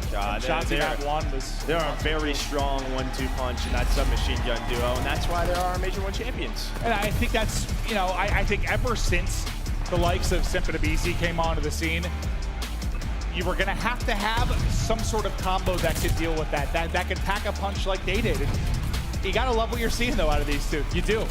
Yeah, and they do it in different styles. Oh, 100%. Right? Shotzzy is obviously that route finder, the guy who's gonna go on those flanks. Scump just locking those positions down. They're very different, but you need to have an incredible core in those roles. You do. And that it's been was awesome. ridiculous. I mean, that pistol hitting. He thought it's like a hit by a 2x4 just to the forehead. And then right here, right? I mean, 3 go down and look at iLLeY. He's just like, yeah, I'm gonna hang out and do my taxes. Takes a while, but off a spawn, it's 4 dead. That was really the last push for Minnesota Røkkr. They have one more go at it. But OpTic, they're gonna move on. And in for Røkkr, I mean, listen, you start and losers round 1, that's tough. You have to play OpTic in losers round 1, but you don't expect that. No, you don't. I mean, this losers bracket was already kind of insane coming into this, just thinking of some of the names that were in there. And they're there for a reason. They had a tough qualifier, but it just looked stacked when you saw Thieves and Ultra, various teams down there that maybe you didn't think would be. And you toss OpTic down there as well, and it's just the gauntlet. It's the absolute gauntlet. Now, what do you think, though, about like, could this be a good thing, though, for Texas to kind of have to battle through a loser's bracket together, get a little adversity, and have to fight through it? Yeah, of course. I mean, it's a long year. Like, you want to win every major, but really what do these teams want to do? They want to win champs. So it's tough to look at the big goal sometimes, right? After a match loss, you get so frustrated, but you're going to learn from those experiences. Yeah. To be interesting now, I think they're going to play LA Thieves, and we know that those two teams they go at it. Yeah, no, we're looking forward to that crowd. We hope you're having fun. I know for the Røkkr fans, disappointment, but you know, still a lot of Call of Duty played. Enjoy yourselves, have some fun. We're at a casino, for God's sake. Let's have a blast. But let's get it back over to the desk to break it down. Belly Company, take it away. Yo, Merc and Maven, we're having a lot of damn fun right now. And Minnesota Røkkr and OpTic Texas put on one hell of a show. That was an amazing series. Yes. I mean, Røkkr really gave OpTic a run for their money. I thought if they were able to take that control, they would have obviously pushed it to that game 5, which who knows what would have happened. But some blunders with the glide bomb, trying to flank around, not getting plat control. Minnesota's going to have to go and watch that, and that's going to hurt. But top 12 placing for them. OpTic continue on. Like Merc said, man, it was tough starting off on the loser side of the bracket and going against OpTic Texas. And speaking of which, yo, aLLeY, when it came to Shotzzy and Scump, they were ridiculous. They were absolutely disgusting in this series. Valley, when we loaded into that Gavutu and I saw Shotzzy already all the way in the back 4P4, I was like, oh, it is so over. And then he goes on a 4 spree for free? I knew he was going to start hot in this series. All right, Ton, I was hoping for a game 5, man. I didn't want this to end at all. I mean, look, the Røkkr crowd, absolutely phenomenal. We love to see that teams getting supported outside of OpTic is always a nice thing to see, but unfortunately you just come up against the wrong team at the wrong time. OpTic on a revenge tour of their own after losing to Seattle, and it's the worst possible time to play them, to be frank, and they looked very, very good. They're looking for that losers bracket. You got that right. Let's send this over to the main stage, though, for the Game Fuel Victory Spotlight. All right, thank you very much. Joining me here, of course, Dashy. And the crowd is loving you. I've got to ask you, first of all, just reaction to coming out of that game. Obviously, a lot of pressure on you now in the loser bracket. Yeah, I mean, it was a tough first day yesterday, but I think we're settled in now, and we're just playing our game. Okay, I've got to ask you about that first day then. What was that? Just coming a little bit cold or a little bit unexpected from Seattle? Yeah, I mean, you got to give credit to Seattle. They played really good COD, and it was a really sloppy day from us overall, but you got to give credit to them. They played really well. Awesome, good to hear it, good to hear it. Is this something you guys have spoken about at length, obviously, coming into the day, and now you've got to do a loser bracket run? It must be a bit of a change, because the last 3-4 weeks, essentially, has been all OpTic all the time. Yeah, I mean, it's definitely a change of events for sure. Yesterday was not normal for us, but I'm kind of glad it happened. It kind of reeled us back in, and I guess made us play with the fundamentals again, but yeah, reel us back in. I got to ask you, obviously the crowd here has been crazy. The support for you, the support for Røkkr as well, but was it kind of unusual to see just such a reaction that's, well, let's face it, doesn't usually happen against OpTic, right? Yeah, I mean, it's fun, because usually, I mean, the green wall's on our side, but I mean, like today they showed out for their Minnesota fans, so shout out to all the fans here, but in particular, shout out to the green wall fans, you know? Like, you know? I suppose that leaves us with one last thing. Anything you want to say to all the fans watching at home and around the world? Thank you for the support, and we're going to try to take this one home. Awesome, all right. Well, we've heard it from Dashy. Let's throw it back over to our desks, and they can continue to break this one down. I want to give another big shout out to the crowd because the energy is fabulous. I want to also give another big shout out to all the staff of the Minnesota Røkkr, right? When it comes to Cassie, Jen, and everybody involved, what's been going on here has been pretty magical, man. We've got a little cauldron here, you know, like it's not necessarily the size of what we had in Texas, but what it lacks in that, it has the absolute noise. It's just like it's small, it's bubbled up at all points, and it's been absolutely fantastic so far. We've got 2 more days. You're right, so I'm telling you, you're going to be leaving the desk right now, but coming up next, we have the last series of the day between the Los Angeles Guerrillas and the London Royal Ravens. I know you're going to be excited to watch that in the backstage, but for day 2, Major 2, we have one more series to close out the day, and I can't wait. We'll catch you guys on the other side for another amazing Call of Duty match.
Call of Duty League is brought to you by Zenny. Armor your eyes with Block's gaming glasses starting at $24 by visiting zenny.com/CDL. The Call of Duty League is brought to you by Game Fuel. Victory in a can. All right, ladies and gentlemen, welcome back to day 2 of Major 2, and shout out to the Minnesota Røkkr because we're doing something that we have not seen since the Los Angeles Major in 2020. The Passion Pit, the Sweatbox, whatever you want to call it, the Amps came in and they came to play. A lot of big names as well. We all saw Sensor with the Boston Breach shirt on, and aLLeY, when it comes to challenges, we love the future of Call of Duty. Oh, I've gone down there a couple of times, Belly, and I tell you what, there's some serious screaming, and I'm surprised there hasn't been a fist fight yet, but it's been passionate for sure. Yes, but let's get into the last game of the day. We got London versus Los Angeles. And Joe, when it comes to the London Royal Ravens, yeah, we saw an upset on day 1, but day 2, they're looking at going in big for these wins. You know, sometimes at a tournament, just getting that first win is the momentum you need, right? Cleaning up some of those mistakes, just getting comfortable on that stage once again. They look a little bit better. I think there's still some things that they can clean up on. But it's tough going up against a team with no pressure. You have to make sure your fundamentals are on point because the LAG, they look good just a couple of series ago.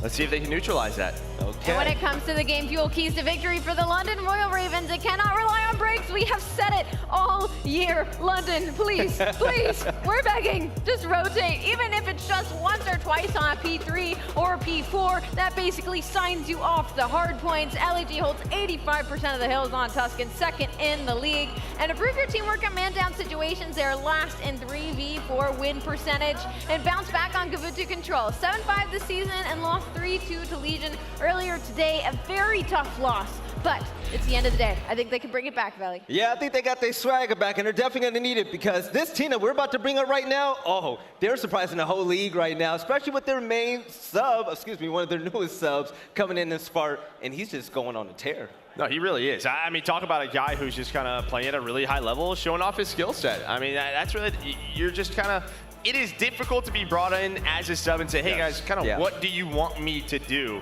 I mean, if I was them, I'd just be like, well, just try to get as many kills as you can. Where do you like to play? And that's what they did. And he has gotten comfortable on the map.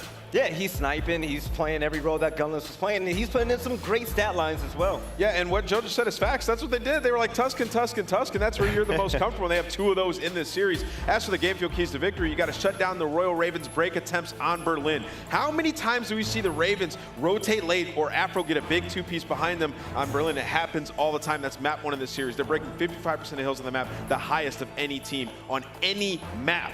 Convert your first bloods on Bocage SD, winning 38% of 4v3 situations. Last, and then room for growth on Tuscan Search and Destroy. LAG is 11th in round win percentage.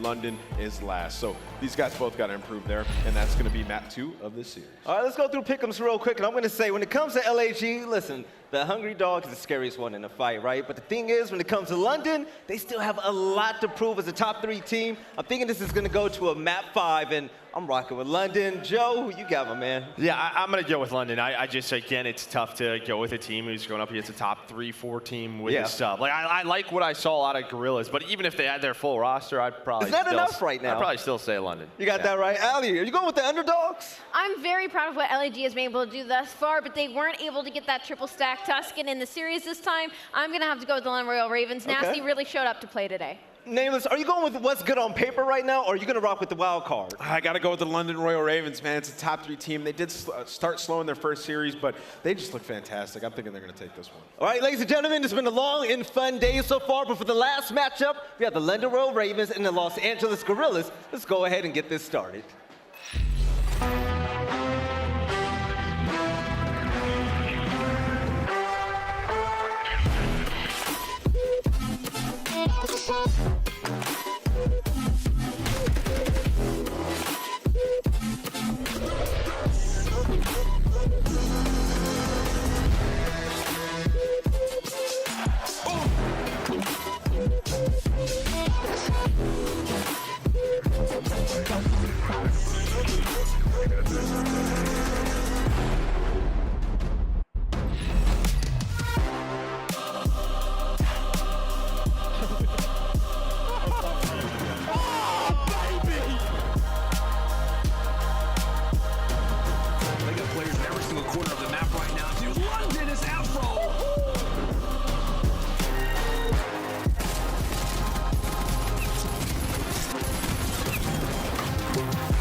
legion of players here.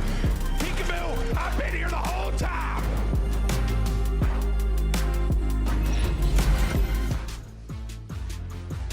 It's been a crazy day. It is time for the final match of the night.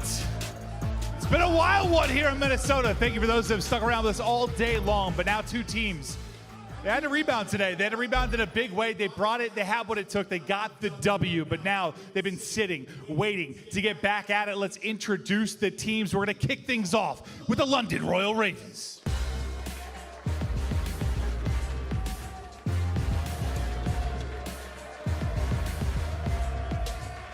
Zero, Nasty, Gizmo, Afro. All right, well, somebody just got a shoe on stage. Gizmo is literally signing it absolutely typical out of the guys. But you know what? I'll take it. That's some serious vibes. Afro with the money shot, tossing it back to the fan. And you know what? At least the vibes are high across the board, and they're heading into their best hardpoint map. That's going to be Berlin, opening up the series. They are 6-2 overall. I want to give a special shout out to Zero, by the way. He told me my shoe was untied as I came up here. That could have been a catastrophic accident. So Zero, thank you. Thank you very much and good luck in the match. But on the other side of it, a team with a fill-in. Maybe the expectations weren't that high, but they have been fighting. They have been battling. They are improving match by match. Let's give it up for Los Angeles Guerrillas.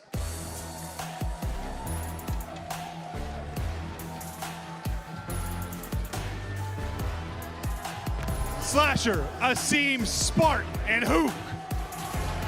Listen, these guys have nothing to lose. They're coming here playing with a sub, and their sub led the lobby in damage and KD in the last series. I'm looking at Spark to turn up once again. They played phenomenal, and they have a chip on their shoulder. We'll see if they can come out and beat a top 3 team. Maven, let's get this thing started, baby. Here we go, baby. Final match of the night here for day 2. Let's close it out in a big way. To our commentators, Studdy and Lando. Thank you so much, Maeve. Yes, it is our final match of the day, and what a wild day that it has been. Jay, we started off, feels like 9 hours ago, but 100%. we're here. It has been a wild Friday, but it is, like we said, our final game of the day, a banger, to put it lightly. Like we said, loser of this game, they're headed home. Ravens versus Guerrillas.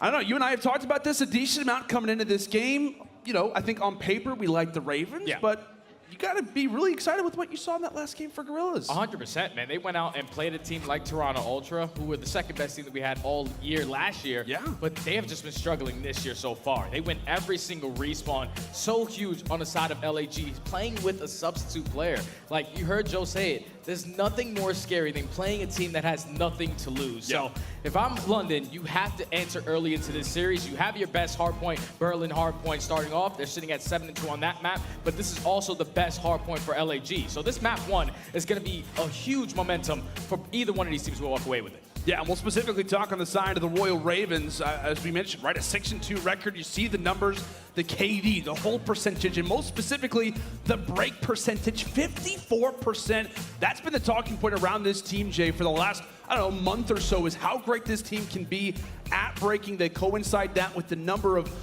what, fantastic stats, the KDs, the holds, etc. This is a scary map, really, for either of these teams. It is going to be an all-out fight, a slobber knocker on Berlin. Yeah, and I'm looking at London to really step up, because in that series versus Paris, even though they were able to close it out in a 3-1 fashion, it was still very sloppy. When you talk about this London squad, what they're able to do so well in the respawns is that they're so aggressive. They're always just putting a lot of pressure on the map, and when they're doing that, that's when they see a lot of success. You see the ranks popping up. 9th in rotation currently for London, 6th on the side of LAG. 2nd in holds compared to 10th in hold percentage for LAG, and then 1st in breaks compared to 9th. The biggest hard point that's going to be on this is going to be that P3, because we saw London in their earlier series. They're always able to chain that P2 to P3. But for LAG, shout out to my man Carson for this, P3, they tend to dominate. They average about 30 points on that hard point. They need to make sure that they're controlling those spawns. Players that went big, at least earlier in their series, obviously the SMG duo really stepped up. Asim and Hoop both put up like a 1.10, but Spark, being the substitute player, leaded the team with a 1.12. He has to have the same impact here. Absolutely, my friend. Both teams, a great hard point for either side, and oh my goodness, right into the mix we go. Zero, Afro, Sint flying forward, and the same thing can be said for good old Byron. A great little break off the rip here for London, not on the preferred side, at least in regard to spawns, but they break through in a solid way. I mean, obviously, Jay, we talked about the stats for either team. A great hard point for Ravens, a great hard point for LAG. Most important stat, I think it's fair to say, is that LAG are off of a dominant victory on this very map versus the Ultra. They go up 70-0. aBeZy starts off 7-0. As we said, a major swing game off the rip as trades aplenty. LAG look to claim the final 10 seconds. Big 2Ps coming in from Spark to secure this final couple of seconds on this P1. So that's going to put them down by at least 10 points. But off the rotation, you see London, they're fully set up. They have a player towards the warehouse. Nero has a huge one-on-one. He is going to lose it. But Afro at least keeping control of top, middle, broken. As they're going to be able to get in the hill. They shut down the pressure from that street side, and they're able to flip spawns. That's a great play coming in from the Ravens. Great little play. Hoop trying to be a thorn in the side. We know how great of a player that he can be. So to try to at least dance around here throughout the offense, but Zero's there to cut him down. No time to dance on the tables. No time to mess around with all the very, very nice paperwork that we have got. It's now being spread out across Berlin. Back and forth we go, but ultimately it is the Ravens now with control, specifically Gizmo watching over for the cross. The close spawns granted for Nasty means that the Ravens are aware of where LAG look to be coming in from. However, little moment here from aBeZy. He gets dealt with back and forth as we like to discuss. It is now LAG prepared for fire, prepared for the P3 that, as you called it, Jay, London see a lot of success on. Yeah, this is both the money hills for both of these squads. Can the Guerrillas hold down the pressure coming down from street side? As Zero does find one, Afro trying to put it on in fire. He's going to be able to spot Hook and win the gunfight as well. So on a 4 spree, potentially trying to work towards some streaks. Just trying to be patient, not trying to at least keep the kill stagnant. As they win that first gunfight towards street, Ace and Spark trying to go big to secure those spawns. But London, they break in, they flip with 40 seconds left. Oh, this is a huge break already out of the London boys. Hook gets dealt with as well. The close spawns granted for London, and already off the rip, we're seeing why this team has been called the best breaking roster on Berlin specifically. Some of the scariest numbers in the CDL, but Guerrillas do not want to give this one away, specifically Spark. Now with 3 in a row, finally gets dropped with the nade. But at the very least, Ravens have made this one competitive, have not allowed for Guerrillas to get the money hill that they so desperately hoped for. On rotation again, it is aBeZy here. By no means the same story when we talk about hill number 3 to hill number 4. But a major swing now potentially for the Guerrillas as Hook lingers through middle. And look at the players from the Ravens. They were going to go around the backside of the warehouse. They influenced the spawn for Gizmo to spawn on them. So do LAG read the push as aBeZy does find the first? They know that the spawns are starting to come in towards the back for London. They're keeping the pressure there. They're getting a lot of time here. 40 seconds remaining on this P4 hard point. You see Nasty. He's going to start to spawn all the way across the map. But still, his teammates are doing a great job as Gizmo is able to find 2. Oh, lovely. Double coming in from Giz. Nearly finds the 3rd. But as we said, I mean, this has just been an excellent first set of rotations so far from London. A great amount of rotations earned early from the Guerrillas, but at the very least, the Ravens are just doing an excellent job of not allowing these points to go either which way. If they're getting them, great, but as long as LAG are not getting these seconds, that's the best situation that you could ask for. The final 1v1 will happen at tracks, and finally LAG are able to blink for a moment, reset and prepare now for P5. They already did this first job of just controlling towards P2 as Afro's able to find 2 with the pistol. LAG starting off with this initial time, down 15 points. Gizmo with a huge nade to at least take Smart off for the time being. But Slasher, his main focus is just holding down top 3. This is a power position on this hill. His teammate in the team is going to be able to assist him. He's just slaying, not allowing London to try to get on this point. Still down 15 points, but you see 35 seconds remaining. We know how crucial those P1 spawns can be. London currently still have them. As the final 25 seconds look to tick on through. As we said, London right now in the objective, but more specifically, top left of your screen, you see Gizmo sitting right now at 16-7. We talked about, for the future of these games, you do want to see a player like him go off, start to have some great performances, especially if they're eyeing up what could be the loser's run. Now sitting on 5 LAG with the preferred spawns, but once more, Royal Ravens in the hill early. We'll see if Gizmo can earn that glide bomb, as that'll be Smart. Now entering in toward his 6th kill, now makes it 7. Gizmo having himself a game to start, and will set his team up now force some great control. LAG, their heads are spinning right now. Yeah, this is difficult for LAG. They're all spawning out towards top plat. They should be able to try to break in as they find a couple kills. All of London starting to spawn out towards lower trades. As aSimp picks up one Afro here to at least relieve the pressure a little bit. But with 30 seconds left, this is going to basically be the last push coming in from London. You have to start thinking about that rotation now. You absolutely do. Big rotation already in LAG. A lot of work to be done, but a great hard point where they can start to bring this one on back. Let's go ahead and step aside, though, and see how the comms are sounding. Let's go to a listen with the London Royal Ravens.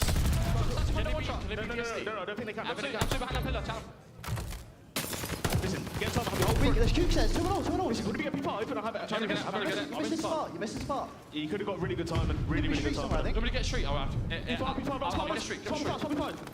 That got him.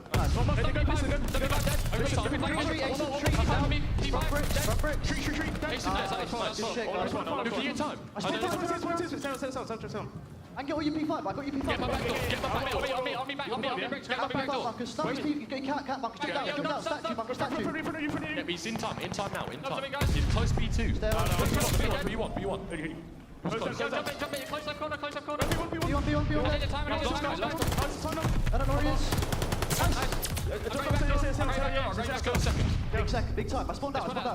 Big scrap, guys. Hey, Pool, I can't see him. I'm channeling. Street. One more street, guys. One more street. Get out, scrap. Huge scrap. One more street, guys. Can push up the DS. Some great comms there out of the London boys. A young roster, but not sounding like it when it comes down to the communication.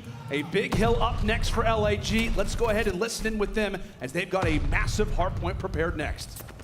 I spawned out. They're gonna hit the back. You're gonna have to play tight. I just make things fire weak Afro. He's going street tank. One street tank. They're all going street. Yeah, go to the back street. Nice, go. Look at my back window. Deep back Nasty. Watch out, all the way to the back Eddie. Two. Trey in zero. Nasty dead. Yo, Trey was weak there. Last guy. Back Eddie again. Dead. Nice. Front. Front weak, guys. Two front. One's back right, and one's front door. Front door. So watch out. Good shit. Nice. I detonated front. You're good. Can someone get my fire? I have your dub dead. One more your fire, probably. I'm trying to get your fire. Nothing front. I got your bottom fire, brother. One guy's bottom fire. I'm getting out left. One by yourself, front Boston. Where? Front door. No, he's at old Afro. One more catchers coming, guys. Yo, I'm toying with this guy, catchers right now. He jumped at you. Yeah, he killed me, Bobby. They should have And comms are clean from both of these teams, but LAG, they were able to get back into this game by withstanding the push, even with the glide bomb. Hook goes huge. He's able to find that two-piece, basically spawn all of London towards that back alley. That's why they're currently down 20 points. They have the rotation. LAG have fought back in this game. Oh, but Gizmo gets the unfortunate timing. He's able to stay alive, possibly with Nasty. Things could start to change on up, but hey, LAG be getting the heat on up. Everybody going on a little bit of a spree. Hook eventually drops, but starts to make things questionable now for the Ravens. What does the push seem to be like? Instantly red out of the Guerrillas front as they're prepared for it. Hook, a great double granted for him. LAG with a 10-point advantage and 20 valuable seconds still left over at the trains. But it's Hook the nuke going off, and the Ravens once again silenced.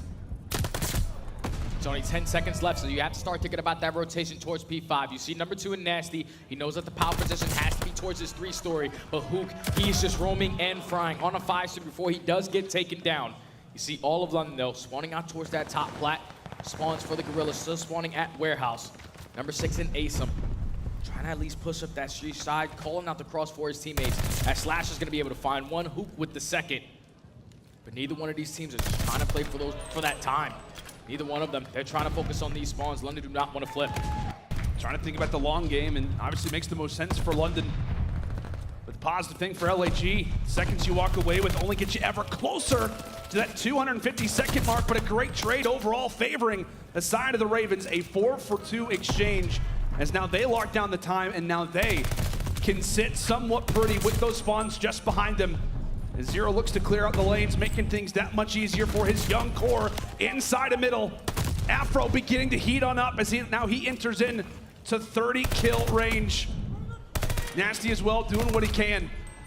But take a look at player number 5. Slasher has made his way toward the back, already found one onto Afro. That could be the play, and they just get squad spawns. This is a massive situation for LAG. Gizmo does his best to try and handle it, but they will not. The Ravens thought they were clear. Slasher makes the play, and just like that, the Guerrillas are less than 20 away from winning. LAG just simply have to hold one push coming in from London, from that back alley. Nasty finds one, but here comes Hook. He's gonna pop up. Spark with a little bit of assistance. As LAG, they're able to hold only 12 seconds now from closing out this map number 1. Not far away at all. London have got to make a push, and it's gotta be one. That's gotta be strong. 4 more seconds. London start to break on through. They actually get 3 down, but it's only 4 points away. LAG getting these dockside spawns, decide to chalk it and go for new, but Nasty is at least able to take down one. Very, very big kill right now for Gizmo, but the Volk's there to shut him down. A great little moment there for Spart, as like we said, 4 more seconds away. Afro, with a sense of urgency, does all that he can, but that will not be enough. The LA Guerrillas come out and answer on what has been the most dominant hard point for London. And talk about a turnaround. Insane stuff from LAG. The turning point had to be when Hook, when they got that break onto that P3. You saw London, they put a lot of investment into that hard point. They invested the glide bomb. They had everyone attack through street side, but they had no one go through fire. Hook finds that 2-piece. He spawns London all the way across the map. They were able to get enough time to at least get back into this game. And then eventually they chained that to the P4 to take the lead. It got a little bit scary though, because LAG, they do a great job of just not allowing teams to get a majority of the time towards that P5. But London, they got back into it, only down by 10 points. They found themselves on the rotation, but like you said, Slasher makes the play. He takes the long route. He sets up the pinch. They find both kills in the hill. And then at that point, there's only one player left from London in towards that P1 hard point. Just not going to be enough to close it out. And I'm telling you, man, there's nothing more scary than a team that has nothing to lose. And right there, LAG show it in the map 1. Yeah, man, I mean, like I said, there's not a whole lot of expectations on this team. I mean, it would have made perfect sense. There would be no judgment by any means if LAG came into this and just absolutely get dominated, right? If they just get sent out of the tournament top 12, nobody would bat an eye. We'd just all be hoping that Gunless could be here. But these guys are performing, and it looks like they're just getting better series by series. They're starting to get in stride. I mean, what, you and I had the first cast where Spark gets brought in versus OpTic Texas. That was in the Major 2 qualifiers. Did not look like he was in his element. But ever since then, right, ever since that series and since we have got to LAN, they have turned up and they have performed. They found their footing. And they just won a huge hard point that London, I'm sure, Jay, were guaranteeing on taking. That's beautiful out of LAG with the sub, man. You got to keep saying that because this is not their full roster. No. Spark comes in on a couple days' Big T notice. is not here. Exactly, and they're making this work. So now they have the early momentum by beating London on their best hard point on that map number 1. Now you're going into a Tuscan Search and Destroy where neither one of these teams have seen a lot of success. But London, they really do struggle. They're 33% on offensive wins. They're 40% on defensive wins. On the opposite side for LAG, it's 36% on offense, 47% on defense. And when you take a look at these stats, you can just tell, man. Last on the side of London, they barely played this map. Jay, who and it picked definitely this? shows. I don't know. Who picked this? I don't know. I don't understand. You're 0-6 combined. I don't know. Maybe it's LAG just throwing something out saying, hey, might as well. I mean, they're not good at it, so let's just, give it the best shot that we can. But, that stat does absolutely stand out for the London side. But I know LAG actually went to round 11 on this not long ago. So there is potential for that being the choice for that side. But, I mean, you and I got to watch a few times for the London Royal Ravens. I want to say that Tuscan Search Destroy, they were up. Were they up 4-0? Yeah, 4-0. Zero had a glide bomb. They get the first blood, and then they lose the next, 6 rounds straight.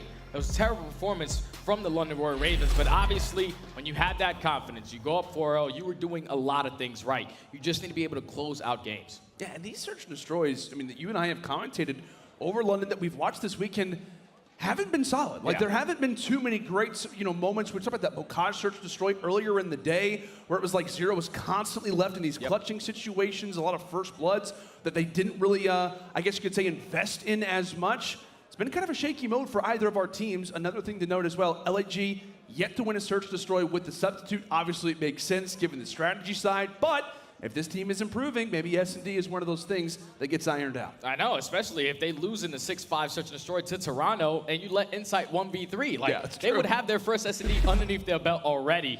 But you can just tell, man, LAG, like I said, nothing to lose. Confidence is on their side.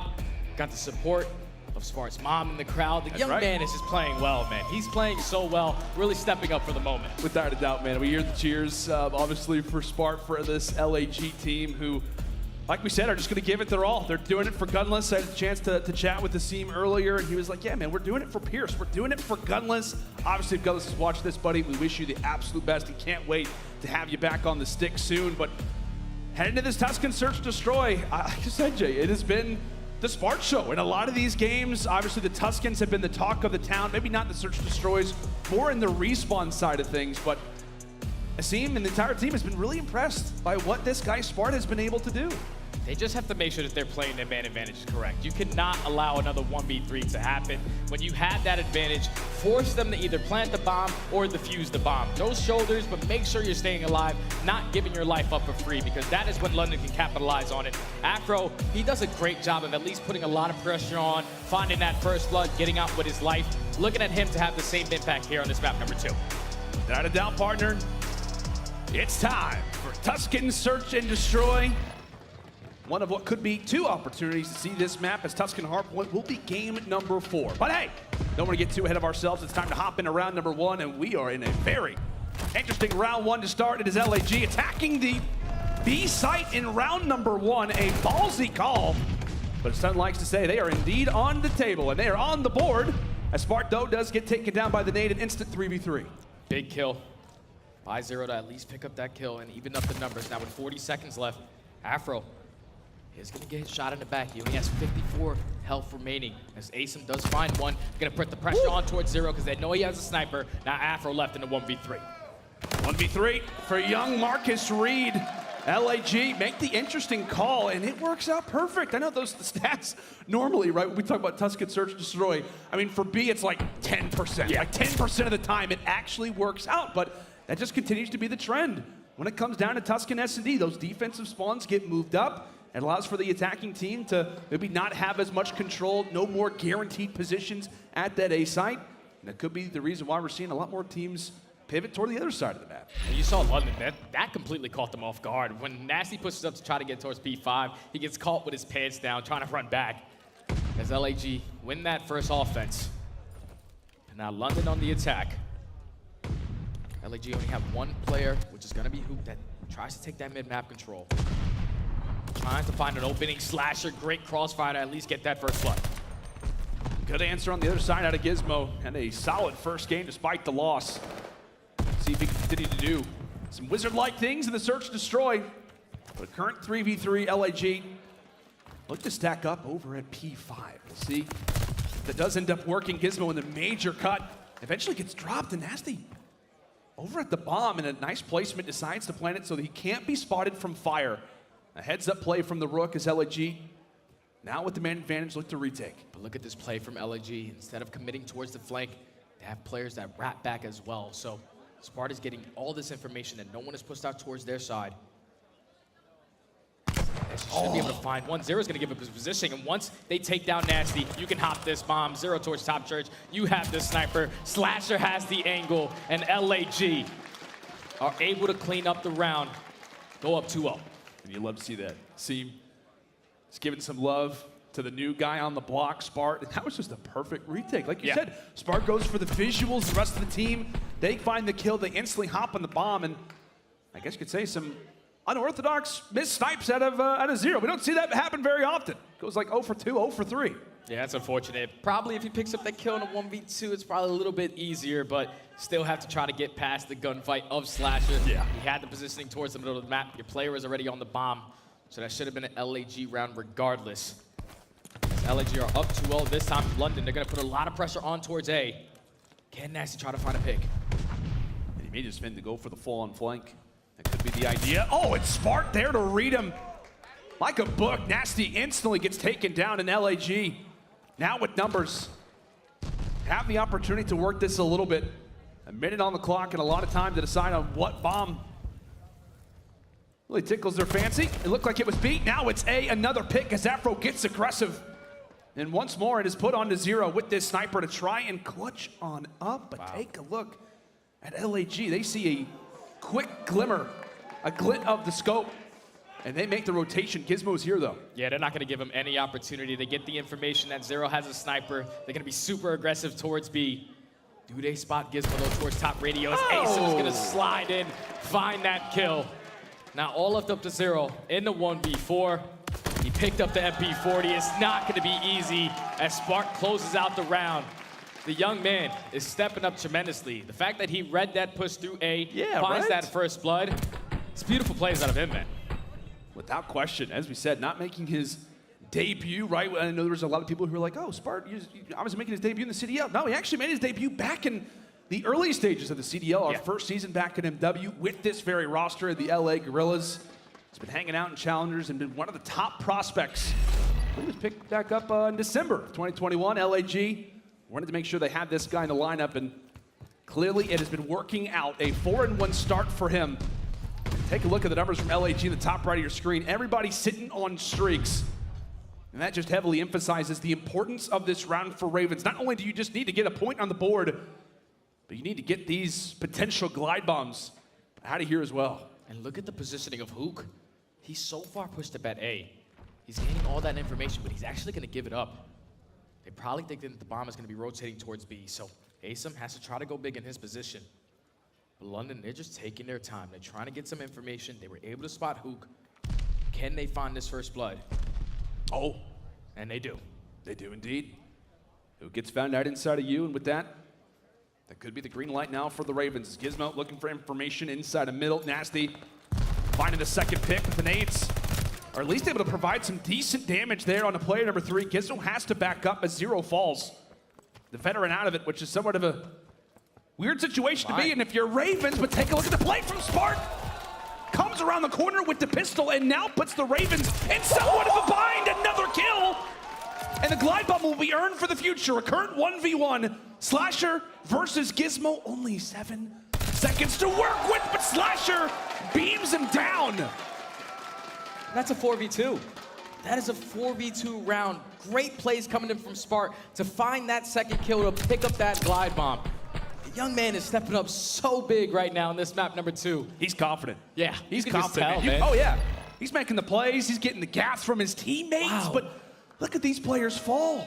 Look at these players fall. Ring around the rosy, getting the glide bomb, basically a buzzer beater type of score streak. And then really in that situation, sets up Slasher perfectly. 4 up and 4 down, LAG. Dominant so far throughout this Tuscan, but the Ravens in need of an adjustment, in need of something to change. And maybe this early pick on Hook could be exactly what they need, but Slasher takes both of them down. They run right into the right into the trap of Slasher. As the glide bomb comes through, no kills found, but the information, without a doubt, is taken into consideration. Ravens a 2v4 retake just to get their first round on the board. It's not going to be easy. Right now, LAG, they are playing flawless search and destroy. Zero is going to give up position. This is that snipe. Nasty tries to go for the flank, and Spark takes him down. Oh my God, what a shot from Zero to make it a 1v2, but with 20 seconds left, he knows he has to put a lot of pressure onto his top fire, but all the way across the map, sees Slasher. He's the safety net playing towards top church. He finds one, and with only 10 seconds left, does not have enough time to get on that bomb. And this is beautiful out of LAG, man. This is flawless search and destroy. They read that push coming in from London perfectly. They know that they have the glide bomb. They know that London cannot attack through the middle of the map because you saw Slasher, he pre-fires from top broken. They know that they're not gonna push through A because that basically is gonna give up a free kill. They know that the push has to come through P5. They set up beautifully for it. Hoop basically baits and Slasher finds that 2-piece to make it the initial 2v4. This is wild. This is insane, This man. is wild. Literally a team with the substitute is taking it to one of the best rosters that we have in the CDL on this Tuscan Search Destroy, now up 6-0. They've yet to win this S&D, and now they find themselves one round away from closing it out. It will be the Ravens coming out on top in this early team fight. With numbers and on attack, that could be everything. Slasher fires out a few bullets, and well, he'll look to join alongside what has been their guy so far in Spark. A great kill there on Dynasty, 2v2. 2v1. Spark finds one. 2v1. Spark finds one. Gizmo. It's great time he's able to shoot the first player. But Spark, the young man, for the 6-0, completes the turn on. And you can just see it in his face, man. He is playing with so much confidence right now. London just simply do not have an answer. Give the shoe to Spark. Have him sign the shoe instead. Man.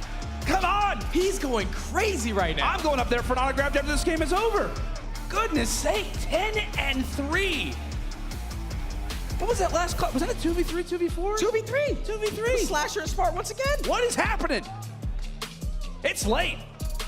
I'm fired up after that, Jay. I'm fired up after that. That was just flawless search and destroy from LAG.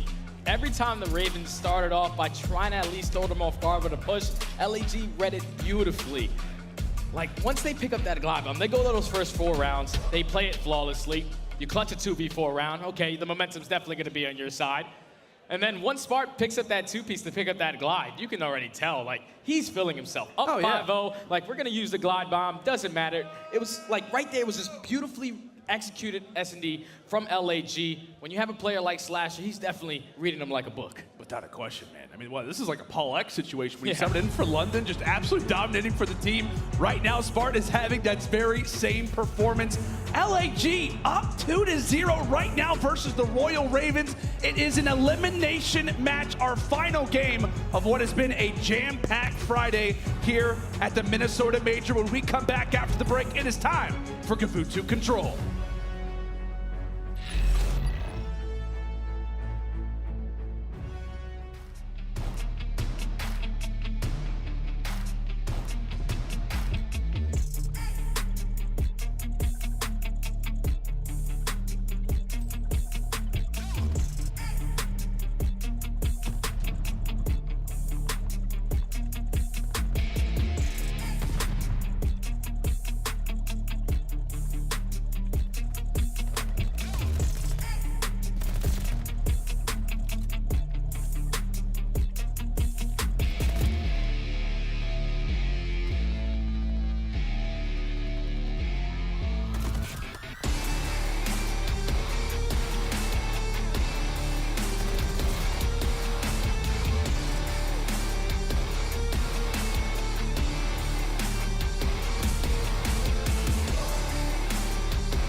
The Call of Duty League is brought to you by Mountain Dew.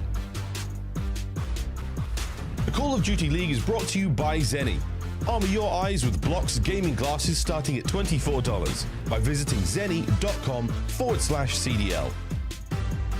Howdy, friends, and welcome back. It is our final match of the day, and so far, it has been upset alert. LAG up 2-0 in this series versus one of the best rosters that we have got in the game, and it has been on that man Smart, eyes locked in, staring in the souls of the Royal Ravens, and right now social media is reacting the exact way that we expect them to.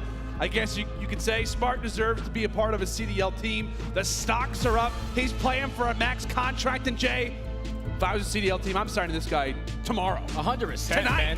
Because look at what he's doing. Sign my shoe as a contract. Look at what he's doing versus the top 4 team that we currently have in the league. He came in on online, didn't really have the best performance, especially when you're going up against the best team in the game. But to come out here and make a statement, beating Toronto, currently up 2-0 in this series, after such a dominant search and destroy, you got to feel for the young man, man. He's looking tip-top form right now. As Mama Smart, you see her. She's happy. She's ready. She knows that contract is coming. It's got to be. It's got to be at this point. But no, in all seriousness, Smart having himself an absolute day. I mean, I was scrolling through the Bluebird a little bit, and everybody's just like, yeah, this guy is absolutely dominant. I think I saw Shift being like, hey, this is now a Stan account officially for Smart. Obviously watching his challenger buddy just absolutely dominate right now. But it is an interesting situation, right? In all seriousness, LAG up 2-0. But the problem that now exists for the Royal Ravens is, Jay, they're going into a Kavutu control. But historically, we'd be saying, oh yeah, this is great. But so far throughout our Major 2 tournament, they are 0-2 on Kavutu, and especially in these round 5s, they've not seen success on the attacking end. Yeah, they've really just been struggling, especially in that last series versus Paris.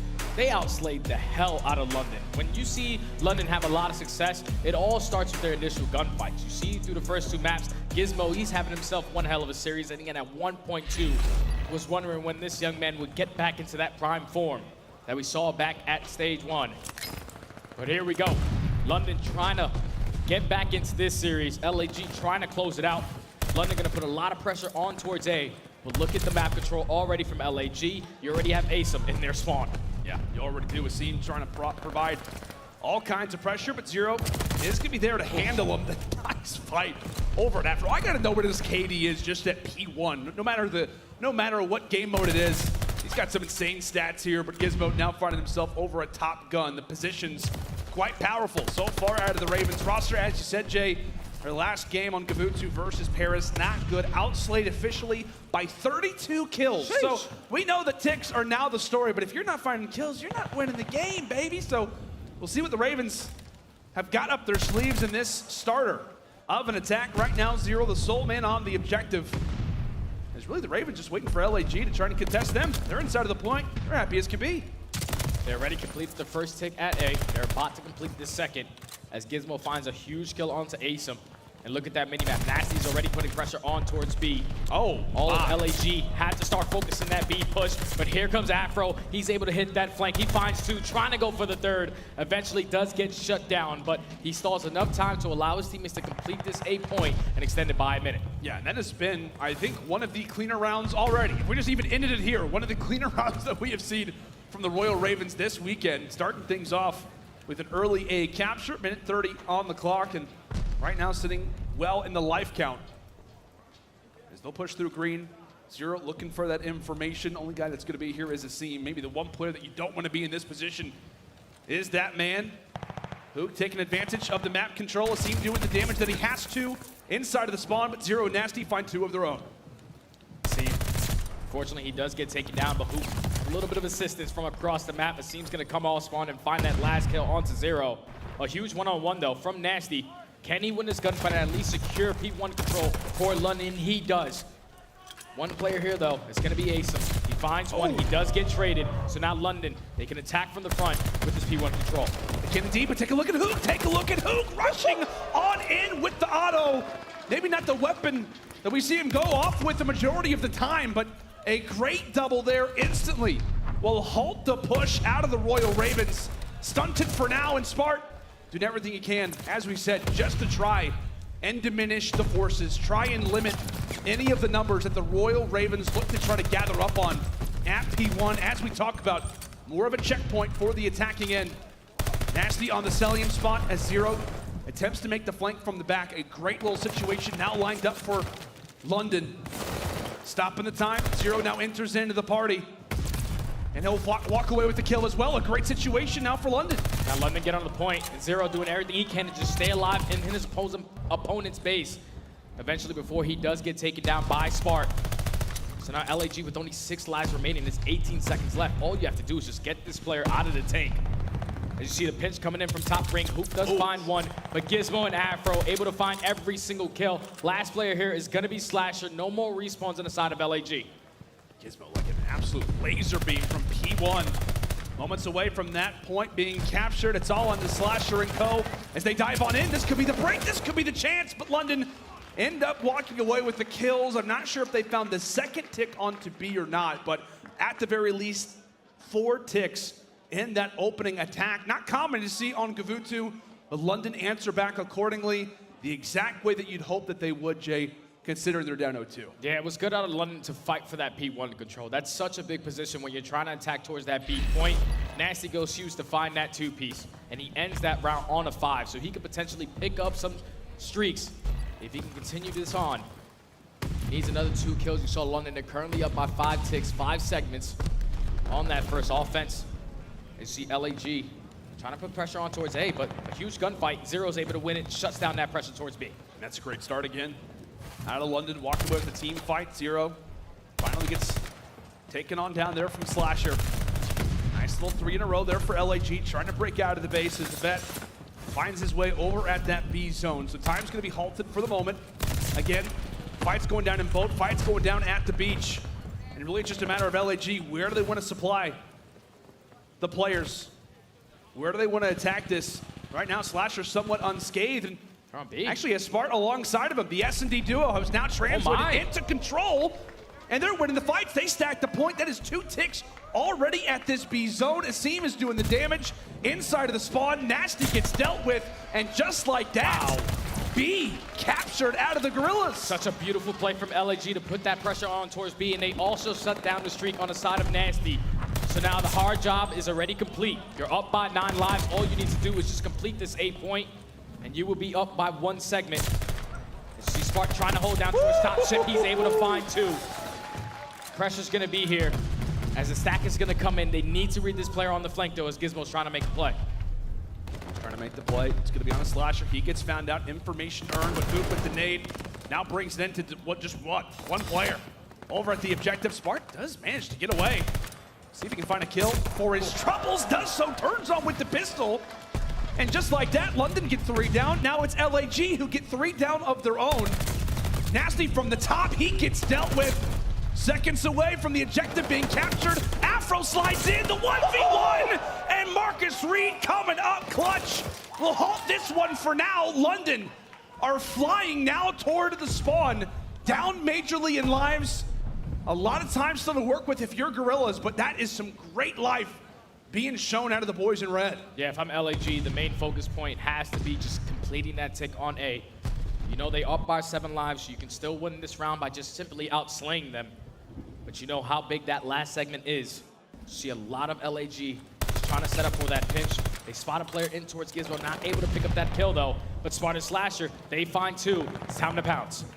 Spartan Slasher again, no respawns remaining instantly for London. 1 player left onto the objective. Getting pounced upon is Gizmo, knowing that he has to try to challenge this. He has to try to see the zone, but he gets dealt with. Hook is on the cross, and just like that, 1 attacking round answered by another. By no means common on Gavutu, but it's late, Jay. Who cares? Throw the stats out the window. LAG just got the job done on the offensive side. They attack towards that B point. Slasher and Spark go so big to eventually close that one out. At the same time they do with that, they shut down that kill streak on the side of Nasty. Such a big kill to eliminate him from that P1 area. They knew what they needed to do. You find a couple of these kills, we need this segment to at least put us up by 1 just in case it goes to that round number 5. At LAG, they hold on the defense. You see all of London trying to attack towards A once again. Gizmo finds the first. Here comes Spark, though, trying to at least even up the numbers. See if this attacking trend will look to continue. Smart. A little bit of a heat check there onto the second one. aBeZy getting all kinds of comfortable inside of the spawn. The Ravens look to do the exact same thing. aBeZy gets dealt with, but now it's Afro's turn. Didn't have really too many opportunities to flank, and then opening Berlin, and tries to take his chance here on Kavutu. No answer there.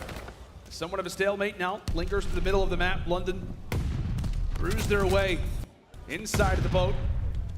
That'll be the first tick through. LAG not going to give this one up, and off of that pick from aBeZy. That gives them all kinds of freedom now to seize on it. Such big shots coming in from aBeZy. That's going to allow Slasher to eventually go on this flank. He finds 2 kills.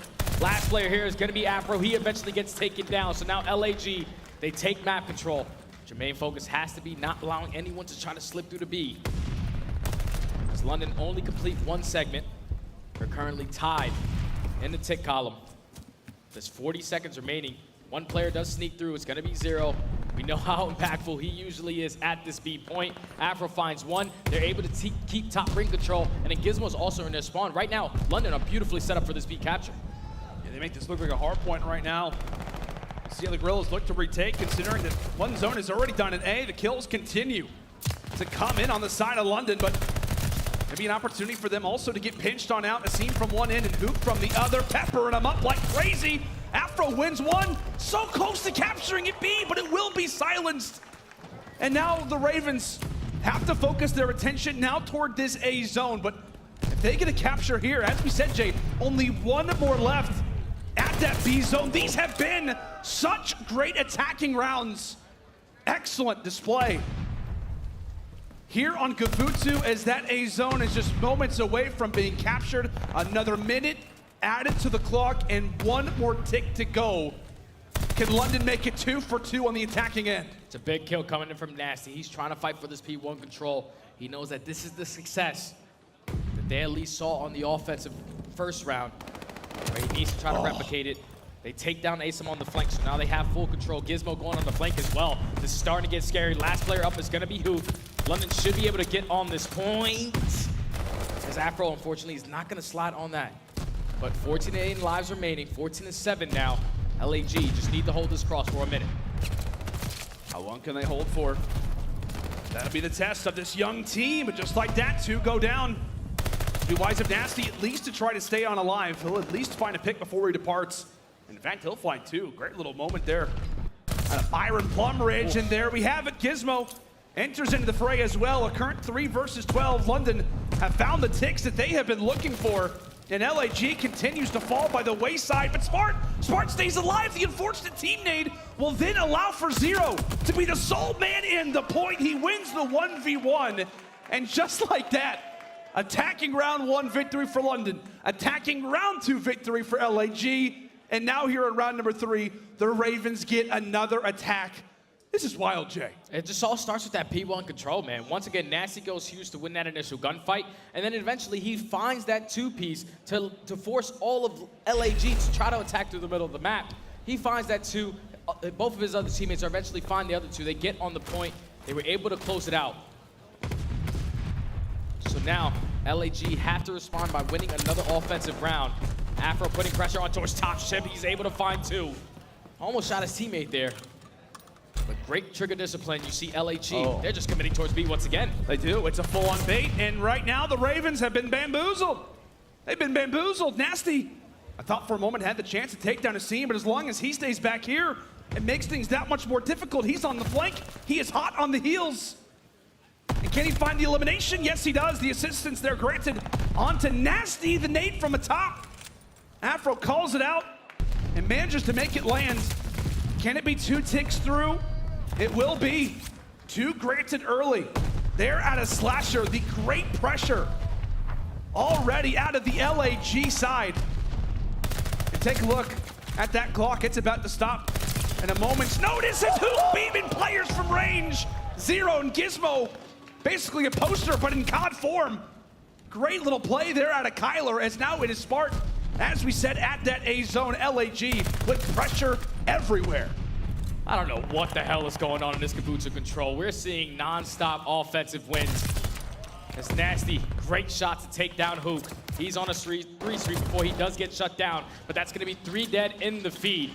Saw that earlier, that LAG are currently down by 4 ticks, but they need to win this offense to at least force this round number 5. It's going to be tied up. They're fighting for that P1 control. Slasher wins 2 huge one-on-ones. Last player close is going to be Nasty on that point. Look at the pinch coming in though from Hook. Look at the pinch, look at the pinch. Coming on in. Hook makes his way through the second cut, now rounding the corner, finds the kill. They're on to Nasty. The Ravens have to try and do something because Hook continues to let that zone fly on through. Spart with the cover fire. Slasher enters in on 5 in a row. London will get taken down and take a picture. It'll last longer. 4 offensive victories. It's not over. It's not over yet. It's not over yet. It's not over. Stop the music. We're going to round number 5. LAG just clutched up tremendously. We That love is the 2 music. offensive wins for both of these teams, but LAG, they do a better job at just completing that B segment, completing that A segment, which eventually allows them to get this defense going into this round number 5. But the way that this match has gone, neither one of these teams have won a defensive round. This makes 0 sense whatsoever. No pun intended. Actually, pun fully intended. It's fine. 4 attacking round victories. Normally you'd say, okay, well, Ravens put in a precarious situation, but screw that. Who knows? Maybe it's great for them. A headbutt over toward the beach. And Nasty, maybe somewhat shaken, will now have a chance to vacation inside. Well, for a moment at the tank, he eventually gets dealt with. So early team fight victory gonna go the way of the Guerrillas. No real map positioning, no ticks granted early from the Ravens. With the presence that they now have over at the boat, Gizmo goes for the drop shot, he gets dealt with. Meanwhile, it's Zero providing the cover fire toward the top. Ravens posturing for position right now on the middle side of the map, and right now, they've got that first hit granted on A. Smart finds a huge kill at least towards the middle of the map, as Afro is able to get out with his life. But when does ASIM decide to hit this flank? Because he can be the player that's going to break the setup on the side of London. It's looking like LAG is simply just going to give this up. They know that they have to fight for that P1 control. Afro finds one, but Slasher is still going to put a lot of pressure on towards the middle map. ASIM finds one as well. That's going to be 3 dead. Slasher almost finds the 3rd with the pistol. But you can see LAG, 50 seconds left. They're not trying to give it the safe capture. They don't want to give it away. They want to make the Ravens work for every single life possible. Few shaky shots, Spart trying to stay alive, but it's Slasher who comes through with the double. And now just like that, it is Afro all by his lonesome, and boy, could they use a pick here. Spart fades away. What a play to set up Slasher again. Spart has snuck his way through and continues to assist Slasher in these eliminations. He's the assist man and can also get it done with the pistol, eventually trade it on out, as the Ravens will seize control for a moment. Moments away from getting the capture, but it's not in just yet.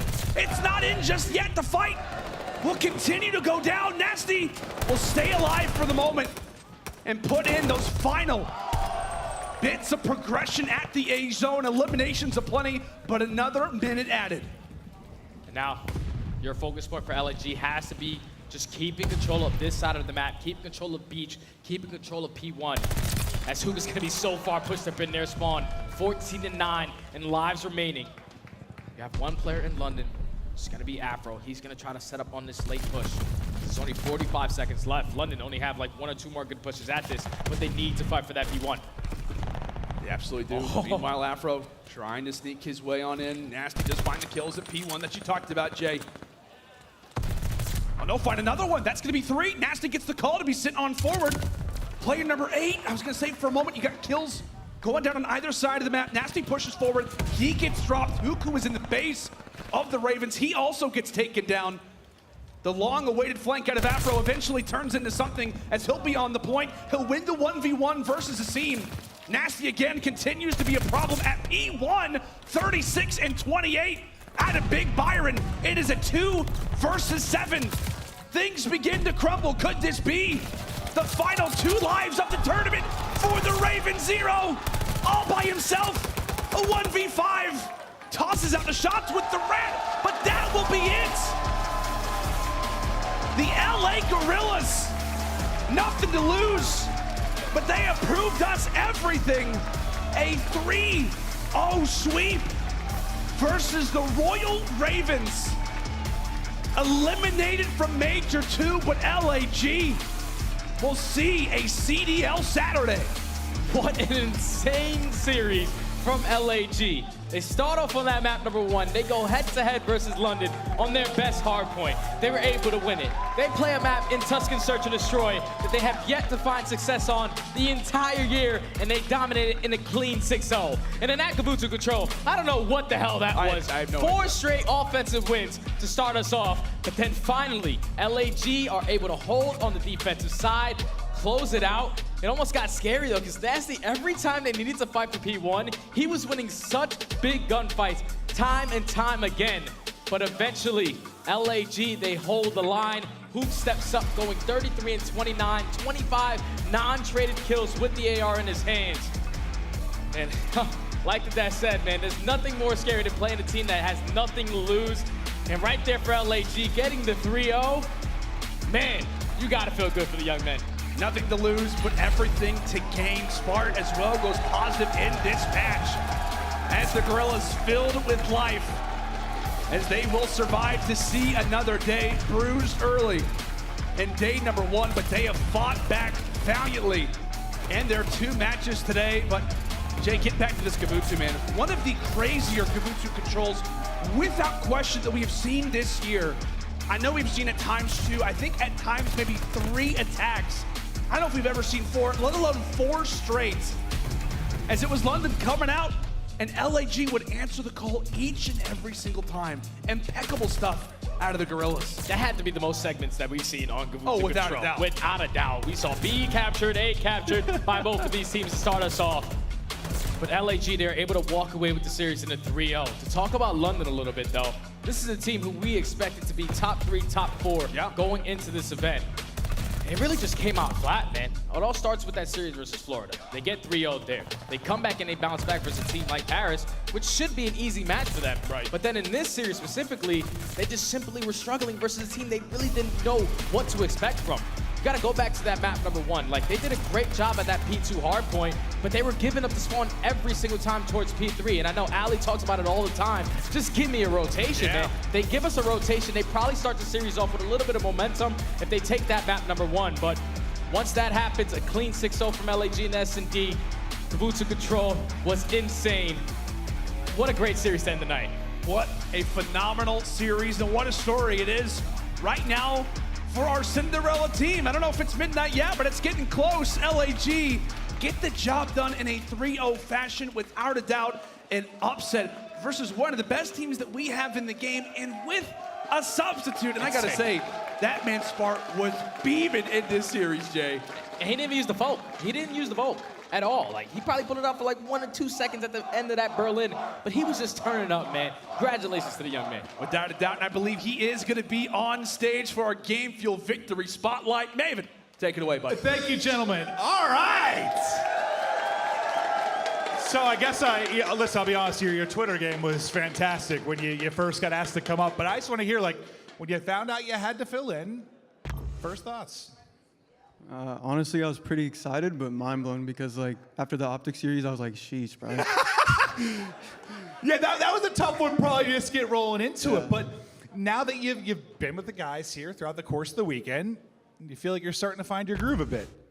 Yeah, honestly, I knew we weren't gonna lose either of these series. Like, okay, I like the that. casters, y'all slept on us both series. I saw that.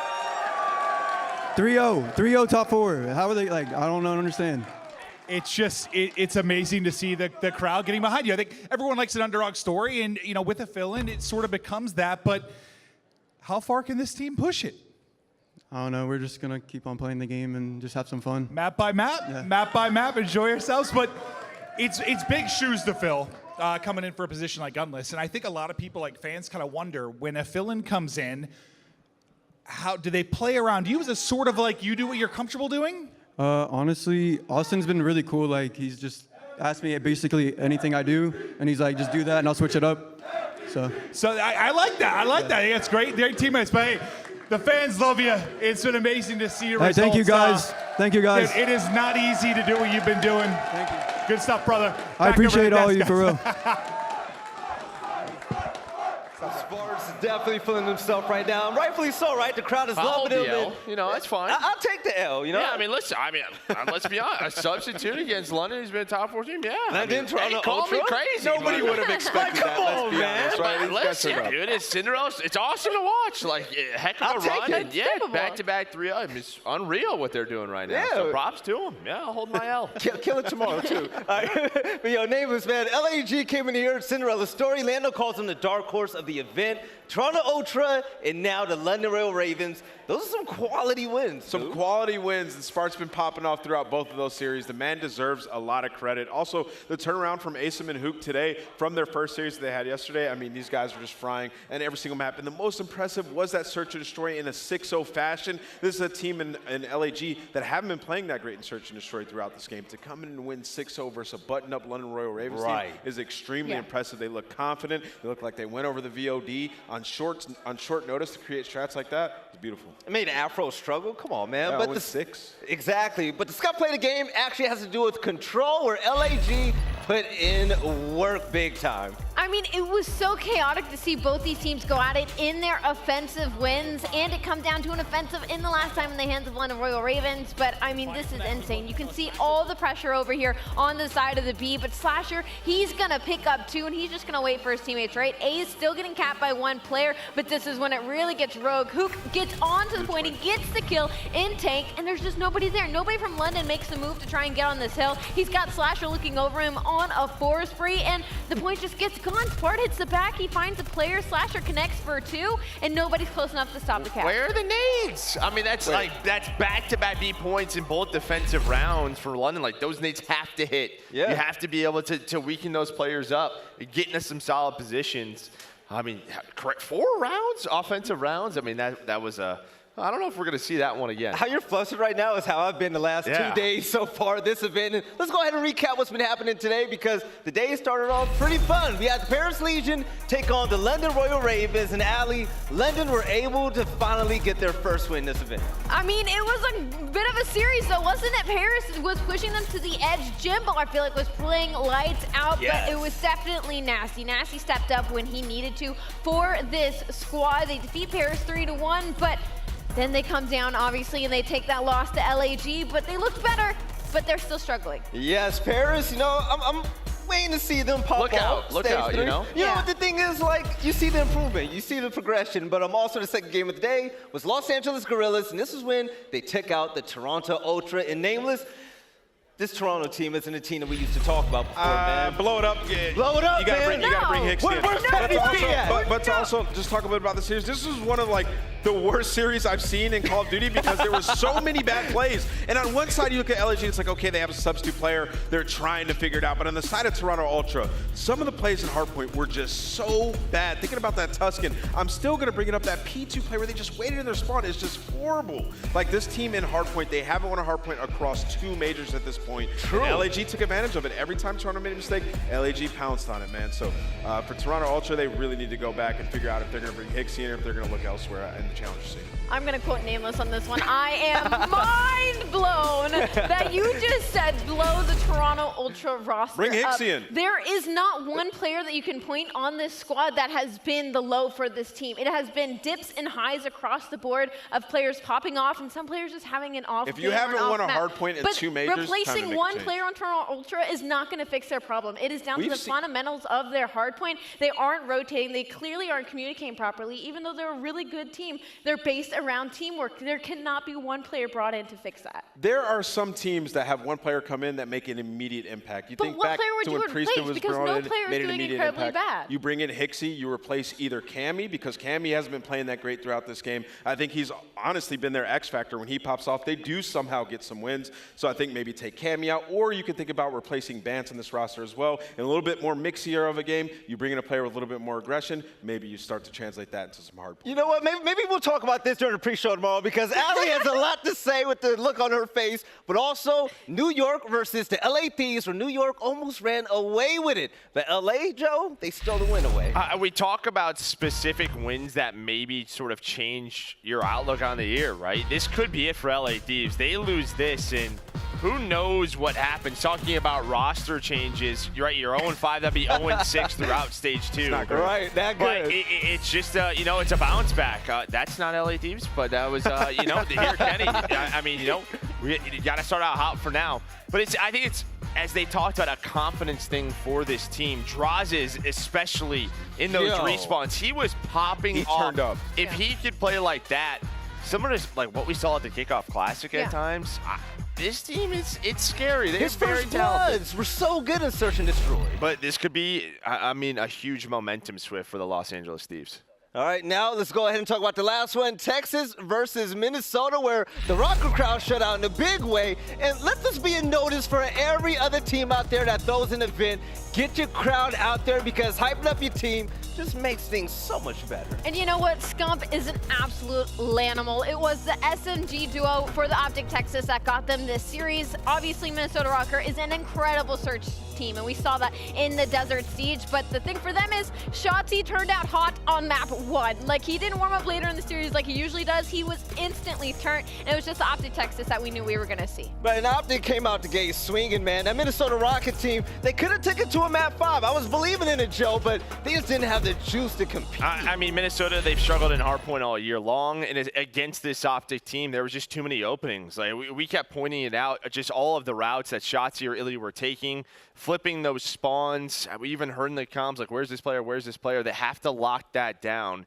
You can't allow those playmakers to be doing that. And talking about playmakers, there was a play that just blew everybody's mind this event, and we all went crazy on the desk. The game field tactical play featured none other than Neptune from NYSL, where that trigger discipline paid off in a big way, and he was making a statement this game. Bro, I mean, this play was just like super unfortunate. If I was the LA Thieves, I would have lost absolute composure right here. Like, this trigger display, I mean, this is huge. Look at that line.